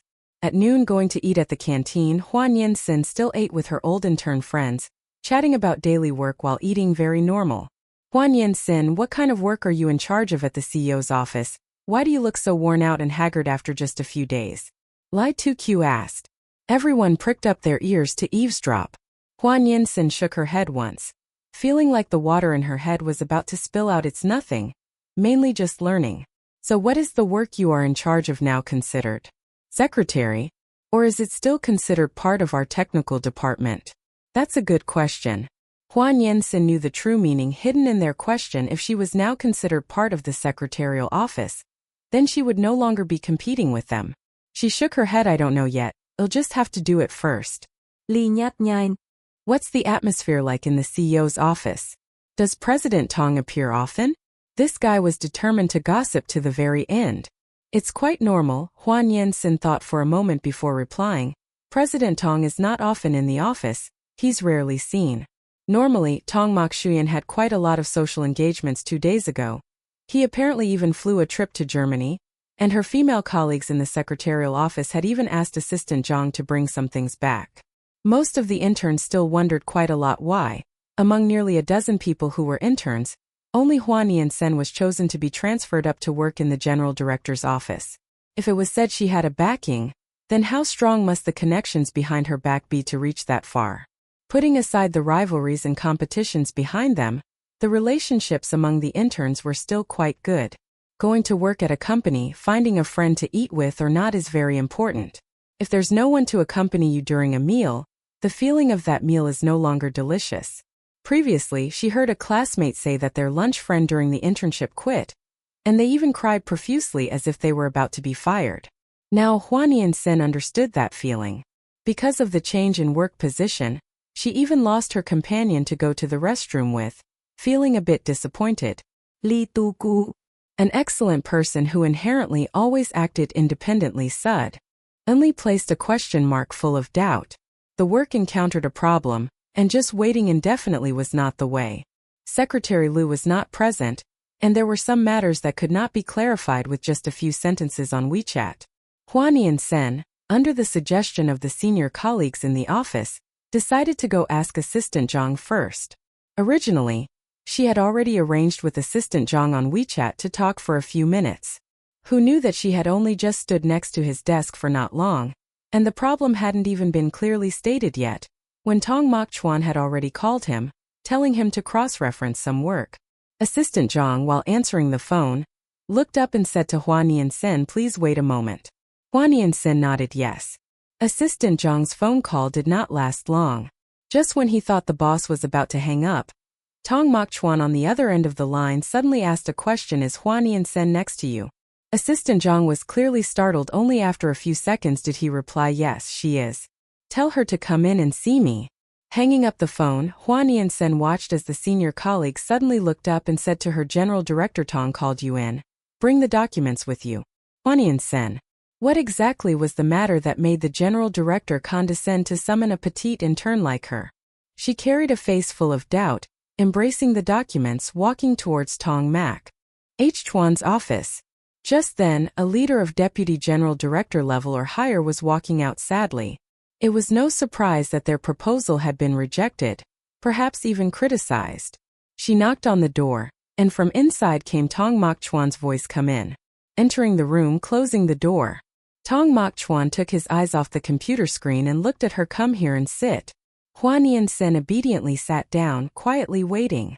The clacking sound of the keyboard still echoed steadily. She didn't know what Tong Mak Chuan was doing. A long while later, Hua Nian Sheng heard him ask, is there anything you don't understand about the work?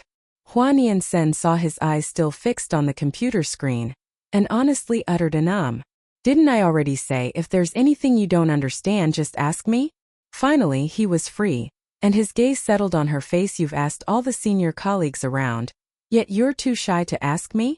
Hua Nian Sheng. Oh dear, what's wrong with this boss? Are interns also criticized for not coming to him to ask questions? It took a long while, but Hua Nian Sheng still did not answer his question. Tong Mak Chuan stood up, left his seat and said to her, come and sit on the sofa. Wherever you don't understand, I will show you.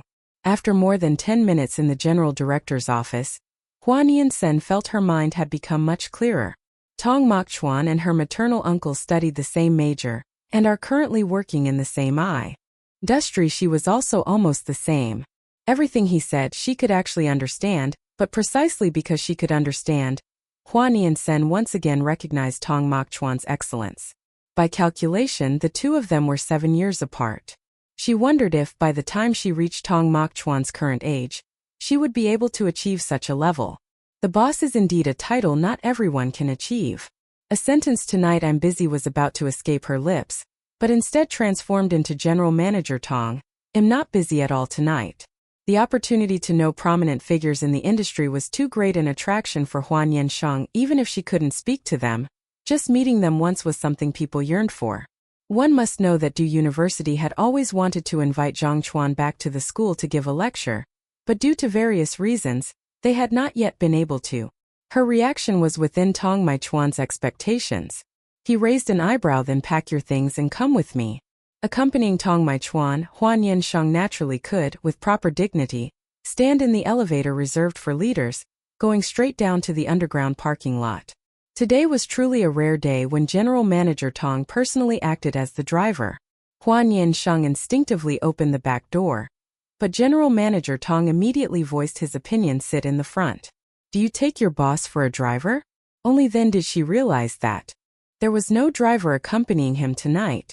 Once she had obediently settled into the passenger seat and fastened her seatbelt, Tong Mai Chuan casually asked, have you taken your driving test yet? Yes, I have, but I've never driven on the road before.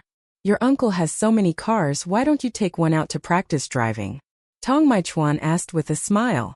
Hua Nian Sheng. He doesn't let me drive on the road by myself. Hua Jinyan had once promised to accompany her for driving practice, but time after time, either he was busy with work, or his niece couldn't get leave, so it was all in vain. After listening, Tong Mai Chuan chuckled softly. No problem. Next time there's an opportunity, I'll take you to practice. You drive my car, and I'll sit in the passenger seat to supervise. Hua Nian. His words sounded like they held good intentions, but there seemed to be a hint of playful teasing within them. The dinner party was held in a private room. Initially, Hua Nian Sheng was a little apprehensive, unsure if she would have to drink tonight. Normally, secretaries accompanying their general manager to such parties served as a shield for the leader's alcohol consumption. Moreover, Tong Mai Chuan hadn't said what he was bringing her here for. The party only had 7 or 8 people. As soon as she stepped in, she recognized the person whose picture had once been printed in textbooks, and her eyes immediately lit up. However, in her role as a secretary, she stayed close to her boss, restraining her desire to socialize. At this party, the people who truly held influence apart from her boss was that mobile textbook. Zhang Chuan, though nominally a professor, also had a private company under his name. After a round of greetings and small talk, the social process remained very normal, and finally Tong Mai Chuan brought up Hua Nian Sheng. But unexpectedly, the way he introduced her was like this. General Manager Zhang, this is Professor Chan Sheng's new student, Hua Nian Sheng. She is currently an intern at my company. I hear your side also cooperates with their laboratory, so I think both sides will meet sooner or later. It might be good to get acquainted beforehand. Hua Nian Sheng immediately reacted, bowing her head and greeting Professor Zhang. Hello, I am Hua Nian Sheng. Zhang Chuan had originally only considered tonight a normal social dinner party. He hadn't expected someone to call him professor, and his mood to discuss academics suddenly became fervent, completely exhilarated. Little Hua, isn't it? Come over and sit. Zhang Chuan spoke up, inviting Hua Nian Sheng to sit next to him. Tong Mai Chuan also seized the opportunity to sit down beside her.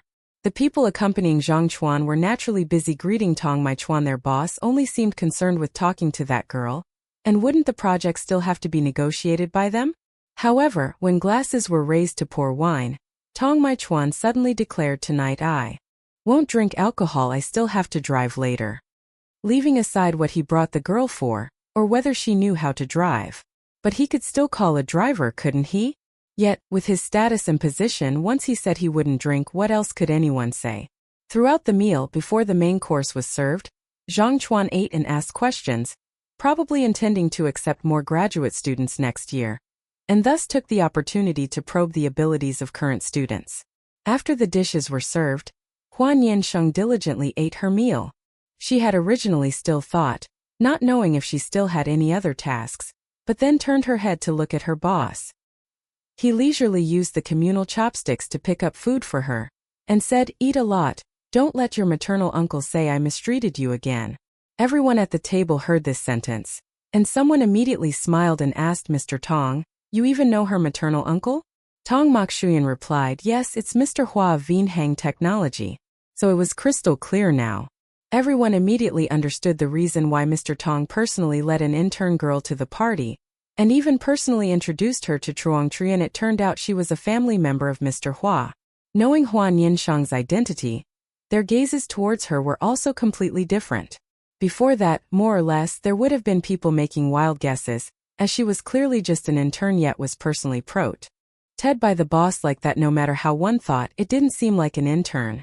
Now knowing she was the niece of the general director of Heng Technology Company, then it was reasonable, as everyone knew the relationship between Mr. Hua and Mr. Tong had always been very good. As for Truong Truyen, after hearing that, he became even more cordial, and his gaze looking at her became even kinder. What did the identity of Hua Cam Gon's niece mean? It meant having capital. When the party concluded, the group of people went outside. Truong Trian pulled Hua Nian Sheng aside and said, little Hua, this year's graduate school preliminary exam period hasn't passed yet. How about you register to take the Nankai University exam? Teacher will reserve a spot for you. You just need to pass the preliminary round. Hua Nian Sheng, teacher Truong, the registration period has already passed. Truong Trian regretfully withdrew his gaze. After saying goodbye to that group of people, she and Tong Mokshuyan got into the car. In the car, Hua Nian Sheng asked, just now, why did you mention my maternal uncle? Tong Mokshuyan had not yet started the car. He closed his eyes and gently rubbed the bridge of his nose. This image made Hua Nian Sheng vaguely recall a rainy night in her final year of high school, after evening self-study, when Tong Mokshuyan drove to pick her up to go home. When the car parked downstairs at her home, it seemed he was also slightly tired, and performed the same AC tie-in of rubbing the bridge of his nose. Hearing her ask that, Tong Mokshuyan turned his head and said to her, outside is a different world. Later you will also step into this industry. Don't waste the relationships you currently have. I, your youngest maternal uncle, and even your internship advisor professor, are all connections in your hands. When it's appropriate to use them, just use them. Out there, not everyone has good intentions, so the first impression must make people know you are not easy to bully. He was telling her about the importance of relationships. Even he himself sometimes relied on his family's available resources. After all, in Tong Mokshuyan's circle, rich kids had abundant resources and strong connections, but not everyone made something of themselves. Among those people, Tong Mokshuyan was already considered an exceptionally talented person. For him to say this was being too humble. Hua Nian Sheng knew clearly how hard her youngest maternal uncle had struggled when he first started his career. At that time, Tong Mokshuyan was actually also a shareholder and technical staff in charge of Heng. While Hua Nian was the boss, all major and minor tasks in the company were handled by them almost entirely. To be honest, her youngest maternal uncle's success was quite difficult to replicate, because not everyone could meet a rich and generous roommate like Tong willing to invest a large sum of money throughout their university years. The car stopped downstairs at the apartment complex where Hua Nian Sheng was living. After she got out of the car, Tong said, "When you get home, send me a message." Hua Nian Sheng looked at the path home, which would take less than 2 minutes, and momentarily fell silent. Such a tiny short distance, and he was still worried she wouldn't make it home? In an instant she suddenly felt curious, exactly how old Tong thought she was. But anyone who gave her money was indeed the boss, so Hua Nian Sheng was still willing to save face for him. Having arrived home and finished bathing, even when lying in bed, Hua Nian Sheng still couldn't hide her joy. She rolled back and forth once. Today she had met Trembling. Such influential figures, normally it's not like you can just say you want to meet them and then meet them. Because she was too happy, she lay for a long time and couldn't sleep, so she got up again to share in the dorm group chat. Trin Van Tin was a genuine night owl. Reading her message, she let out an "oh" and finally exclaimed, "If it weren't for knowing that he's your youngest maternal uncle's friend, then everyone would think he likes you already. Truly, don't fall too much in love like that." Chapter 20. Boss, we can also be considered colleagues, right? 2 weeks before the winter holiday, Hua Nian had repeatedly called to remind Hua Nian Sheng that she absolutely must come home for New Year's Day. There was still 1 month until her aunt's due date. During this time, Hua Nian no longer went to the company regularly, mostly working from home. Hua Nian Sheng had agreed. According to her uncle, if children were raised by him, they would be overindulged until they became wayward. When she was in 12th grade, she obediently stayed home for the whole year. When she went to university, her school wasn't far from home, and it was already rare for her to visit normally, but now during summer and winter breaks she always loved to grab her backpack and go out to explore. However, it was this very uncle who was willing to spend money for his niece to go out and see the world. Any person with money would naturally fear that the little girl they had meticulously nurtured to adulthood would be lured away by some dirt-poor, penniless fellow with an empty wallet but a silver tongue. Hua Nian Sheng couldn't understand what her youngest uncle was worrying about, but truly, generous adults always won the favor of the young. Hua Nian Sheng's current job was mainly to run down to the engineering department on the floor below to coordinate work. The person she interacted with the most was Chu Tui Bok. Tasks beyond an intern's authority all had to be reported to superiors, so for most of the time, she was like a human loudspeaker.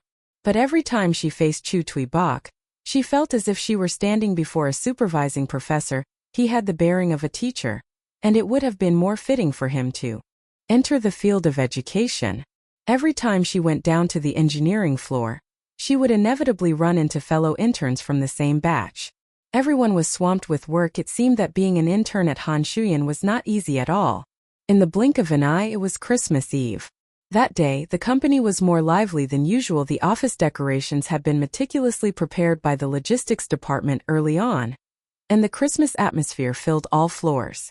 On everyone's desk there was an apple and a small gift.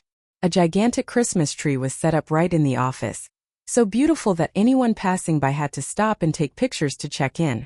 Hua Nian Sheng saw it and her heart yearned. She also ran to take 2 shots herself, but the quality of photos taken by herself versus those taken by others truly paled in comparison. Neither she nor the tree could fit within a single frame. By the time she remembered this, everyone had finished work and almost all had left. The companies here, every time a holiday arrived, the bosses would generously allow them to clock out 1 or 2 hours earlier than usual. Hua Nian Sheng's colleagues on the same floor had almost all left. Only a few remained diligently finishing their work, but among them, only Assistant Zhang was a bit more familiar with her. So, she actually opened her mouth and asked the other person to help her take a picture. It wasn't for free help, she would also take pictures for him. She heard that recent LY Assistant Zhang had developed a crush on someone, and he had originally intended to post a picture on WeChat to hint at his feelings. So with this mutual favor, he happily agreed. Thus, this scene occurred. Hua Nian Sheng probably wanted to demonstrate first to him which angle to use for taking pictures, so she volunteered to take pictures for Assistant Zhang first. Assistant Zhang, through her lens, was both tall and handsome. Because of his identity as the boss' personal assistant, His daily style of dress was very refined and dignified, not to the extent of looking like an insurance salesman.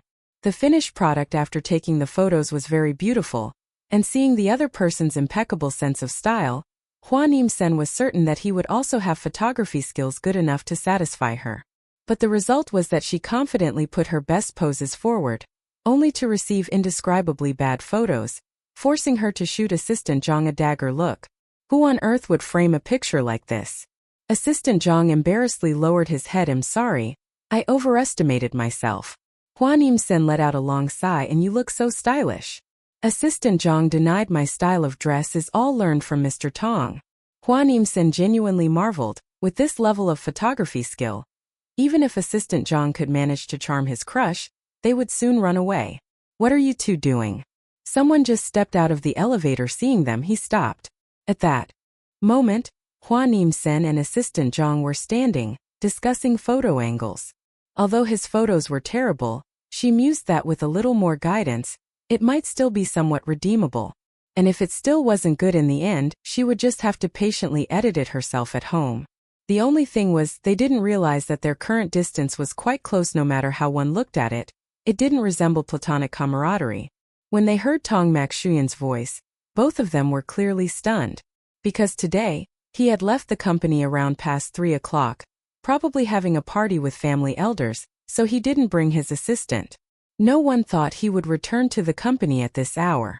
Not everyone in the company had gone home yet. Han Shuyan never lacked people who worked themselves to the bone doing overtime. It's just that Hua Nian Sheng's colleagues on the same floor were not among them. The boss wasn't present and today's work was light, so everyone had left early. Some were busy going on dates, and others went home to work. Mr. Tong, the two said in unison, then faced the other person's scrutinizing gaze. As soon as Tong Maxuyan stepped out of the elevator, he saw the sight of Zhang Trigon and Hua Nian Sheng huddled close together, whispering, looking a bit suspicious. In fact, nothing in the company could escape his keen eyes and ears. He knew everything. What are you doing? Tong Maxuyan asked again. Hua Nian Sheng raised her head as Assistant Zhang, standing beside her, tactfully stepped back, a little distance from her. Mr. Tong, we are discussing photo angles. Assistant Zhang replied. Tong Maxuyan was doubtful. Taking pictures? As he asked, his gaze simultaneously glanced at Hua Nian Sheng's phone screen. In the picture just taken, Assistant Zhang had transformed her into a girl with short legs, about 1.5 meters tall. Hua Nian Sheng stood there and seemed to hear his faint chuckle. What's there to laugh about? Is it really that funny? But the next moment, she heard Tong Maxuyan say something that utterly stunned her. I'll take pictures for you. What are you saying? Not only her. Assistant Zhang was also stunned. However, the person who had just spoken showed no unusual reaction. He slowly took off his jacket, took the phone from Hua Nian Sheng's hand, and said to her, go over there. What style do you want to shoot? The CPU in Hua Nian Sheng's head hadn't yet managed to process this information. She was muddled and didn't react much to his words. By the time she reacted, she was already standing beside the Christmas tree. Today, to better suit the Christmas theme, she had chosen to wear a red sweater dotted with white snowflakes as a pattern. Underneath, unafraid of the winter wind, she wore a short skirt, looking quite vibrant. Wearing this inside the house, it wasn't cold, but just sticking a foot out would mean facing the biting cold of winter. But anyway, she still looked very beautiful. While the expression on her face was a bit awkward, Tong Maichuan had instructed Assistant Zhang to turn off 2 ceiling lights. Does he also know how to manage lighting? After that, Hua Nian Sheng witnessed the CEO, who only needed to snap his fingers to earn untold amounts of money, busy with her phone, occasionally even instructing her to pose like this and like that. Come on, relax. Don't glare at me like that. Bring your hand up a little closer to your face. Assistant Zhang stood right behind him. His initial expression was surprise, then it turned to admiration, giving a thumbs up to Hua Nian Sheng, his head nodding enthusiastically. Whether she was satisfied or not was unknown, but he was definitely very satisfied. When she changed to another pose, Tong Maichuan adjusted the angle a few times, finally suddenly kneeling on one knee in front of her. Hua Nian Sheng could clearly feel her heart skip a beat for a moment. This? However, the expression on Tong Maichuan's face was completely serious. He was really just concentrating on taking pictures. There's no need to be so dedicated.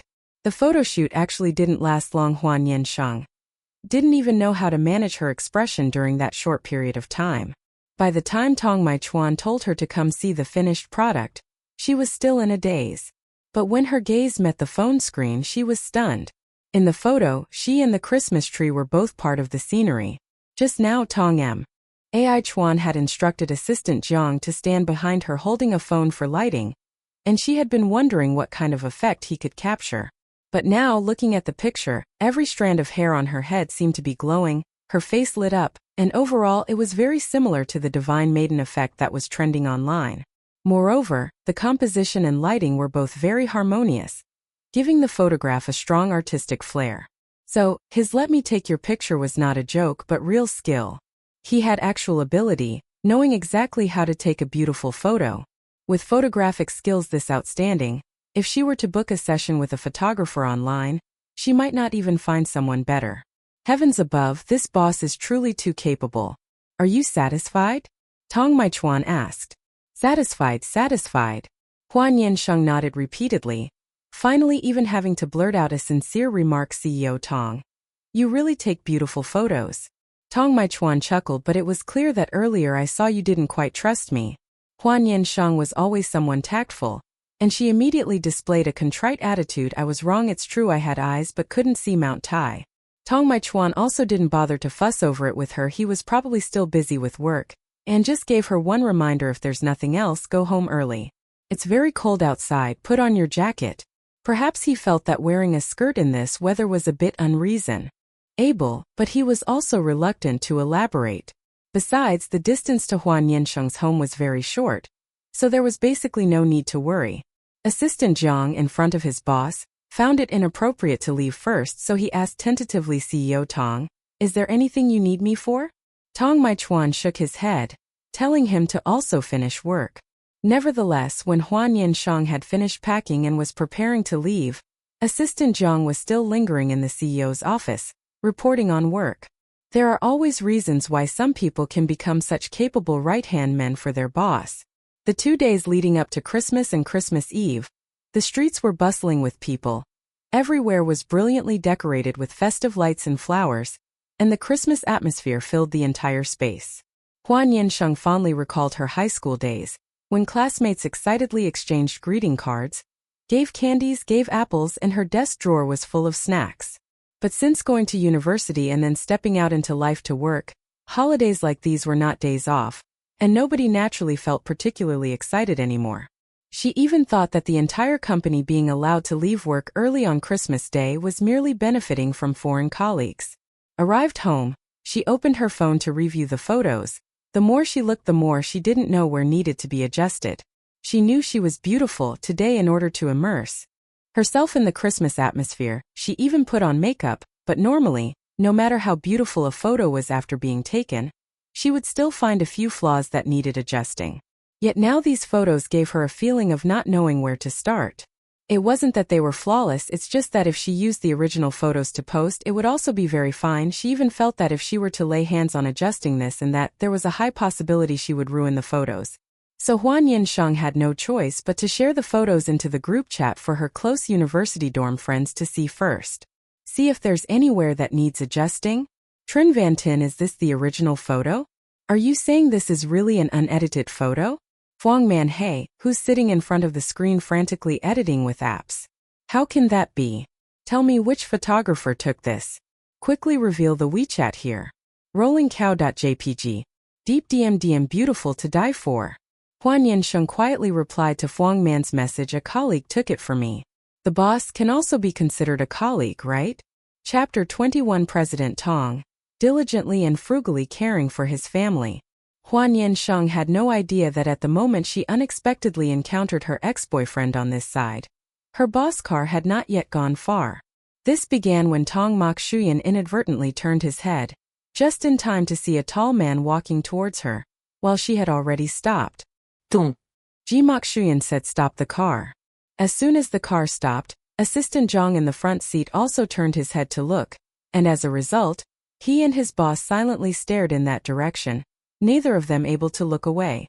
It couldn't be denied that Hua Nian Sheng possessed the perfect appearance of a beauty, And the person standing near her also had a tall stature. Although the distance was relatively far so their faces couldn't be seen clearly, it was still clear that they were both good-looking people.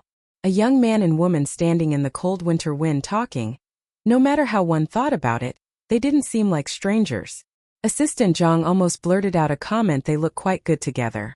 The love of young couples still in school has always been the most adorable and beautiful kind of affection. But right after saying that sentence, Assistant Zhang immediately received a deathly gaze from his boss.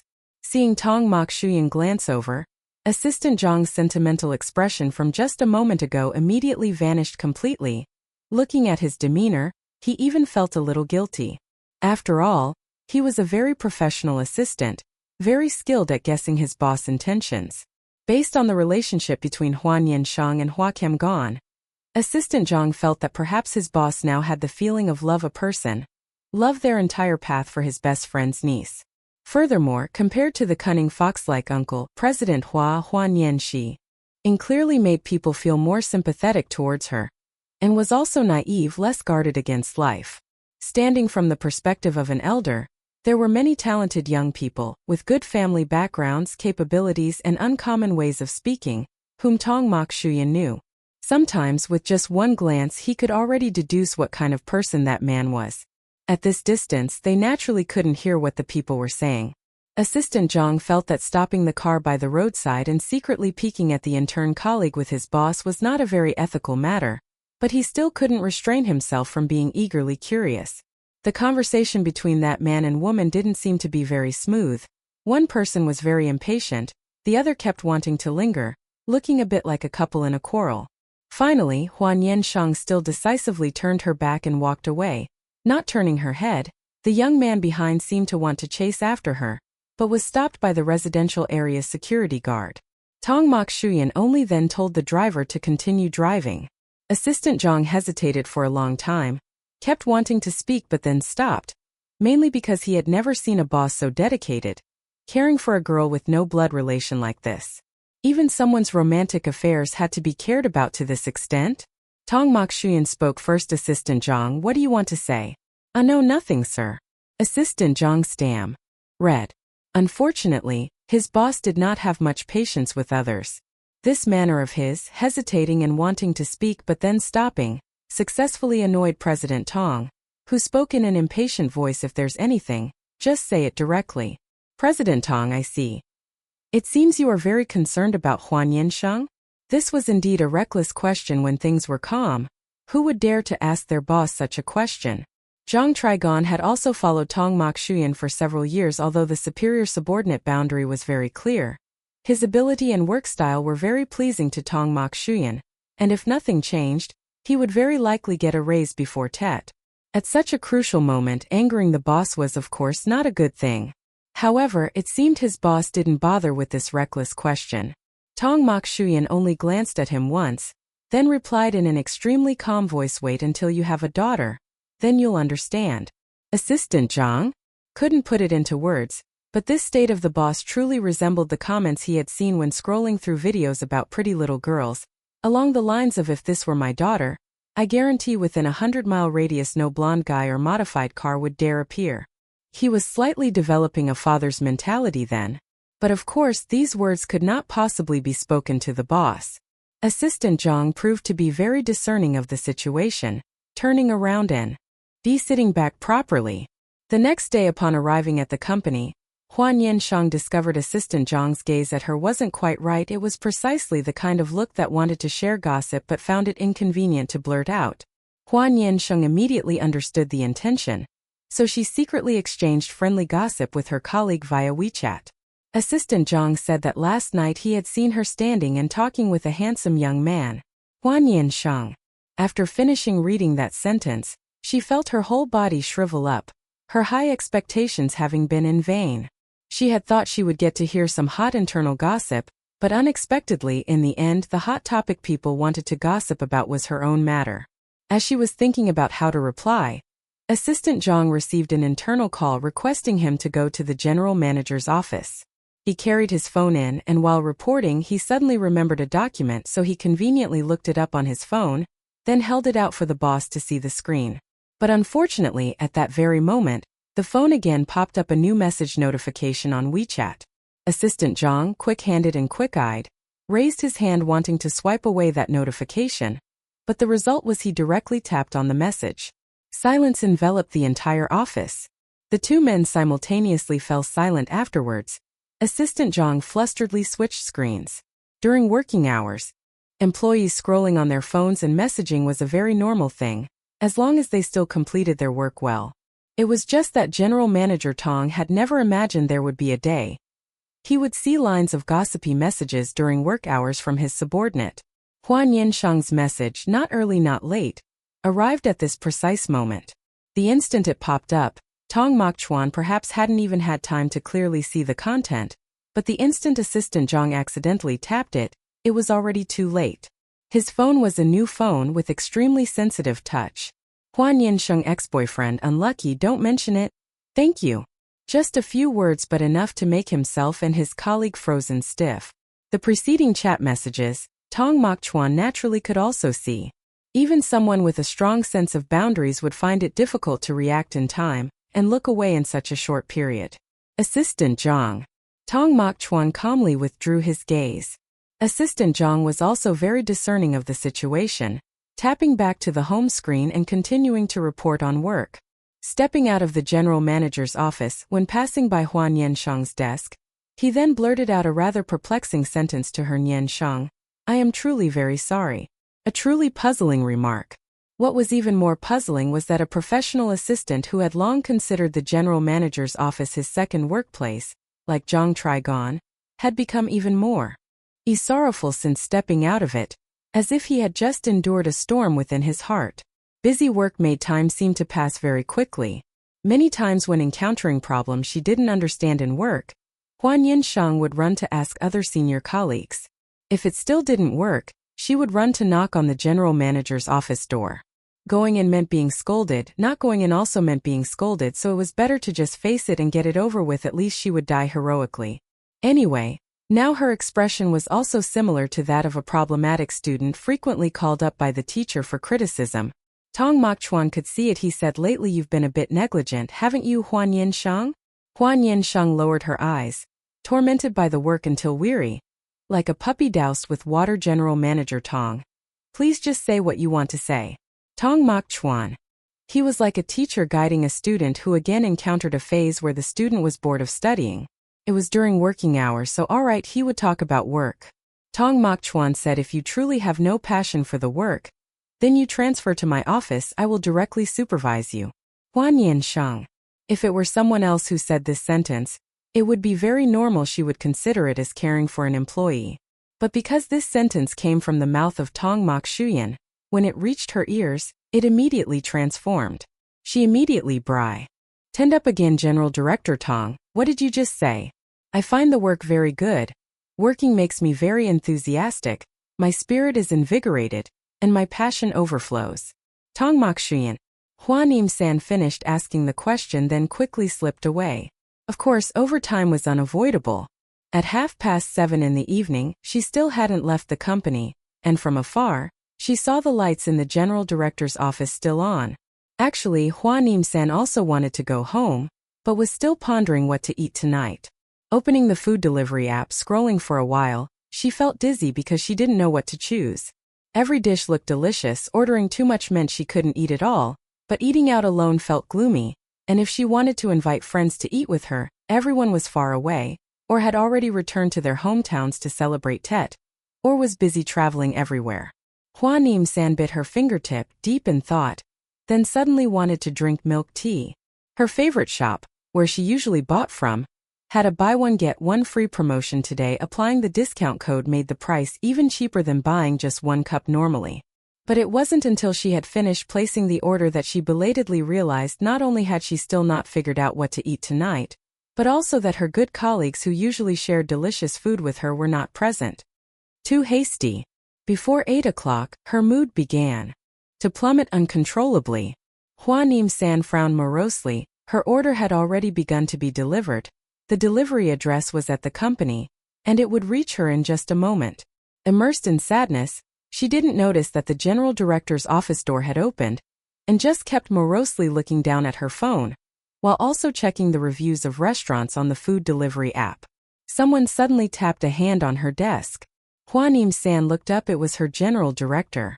Her mind fell into an empty void for a second. Then she remembered that it was now after work hours. She had nothing to fear. Why haven't you gone home yet? What are you busy with? Her computer screen was still on, but all the document pages and work software had been closed. Hua Nian Sheng listlessly replied, I'm looking at takeout. Tong Mokshuyan lightly smiled. Don't know what to eat? Isn't it already too obvious? How about coming to eat with me? My food has arrived. This one sentence stirred up Hua Nian Sheng's dislike for her boss. He had someone to take care of his meals, what he liked to eat, what he didn't like to eat. His secretary knew it all. Therefore, the one getting a headache from ordering food for Tong Mokshuyan would be the secretary, not him. Normally, the person in charge of ordering food for the boss was not Hua Nian Sheng but Secretary Lai. She had long since reached a godlike level of food ordering. Hua Nian Sheng shook her head. No, thank you. After work hours, Tong Mokshuyan's demeanor was completely different from his stern appearance during work hours. He smiled. Come eat together, it's enough for you. Hua Nian Sheng was still thinking, not knowing where he got the confidence to guarantee enough food for two people, until she saw Tong Mokshuyan turn back, carrying his food in his hands. She was silent for a long moment, then asked, Does Secretary Lai usually order this much food for you? Tong Mokshuyan nodded, handing her a pair of chopsticks. Didn't you tell her? Tong Mokshuyan, I did tell her, but she didn't listen, saying she was afraid that ordering too few dishes might mean she'd accidentally order something I didn't like. Hua Nian Sheng frankly asked, So what if you can't finish it? General Director Tong calmly replied, Package it to take home. Reheat it and eat it later. President Tong, is this you being so frugal, looking out for your family? No wonder you're so wealthy. To think Ms. Lai can push him to such an extent. She truly is a rare talent. No wonder Tong Mokshuyan so rarely asks his secretary to order his meals. It seems he genuinely fears this subordinate of his. Thank you for tuning into Eastern Romance Tales. Please like, share, and follow to support my work. It truly motivates me to bring you more stories.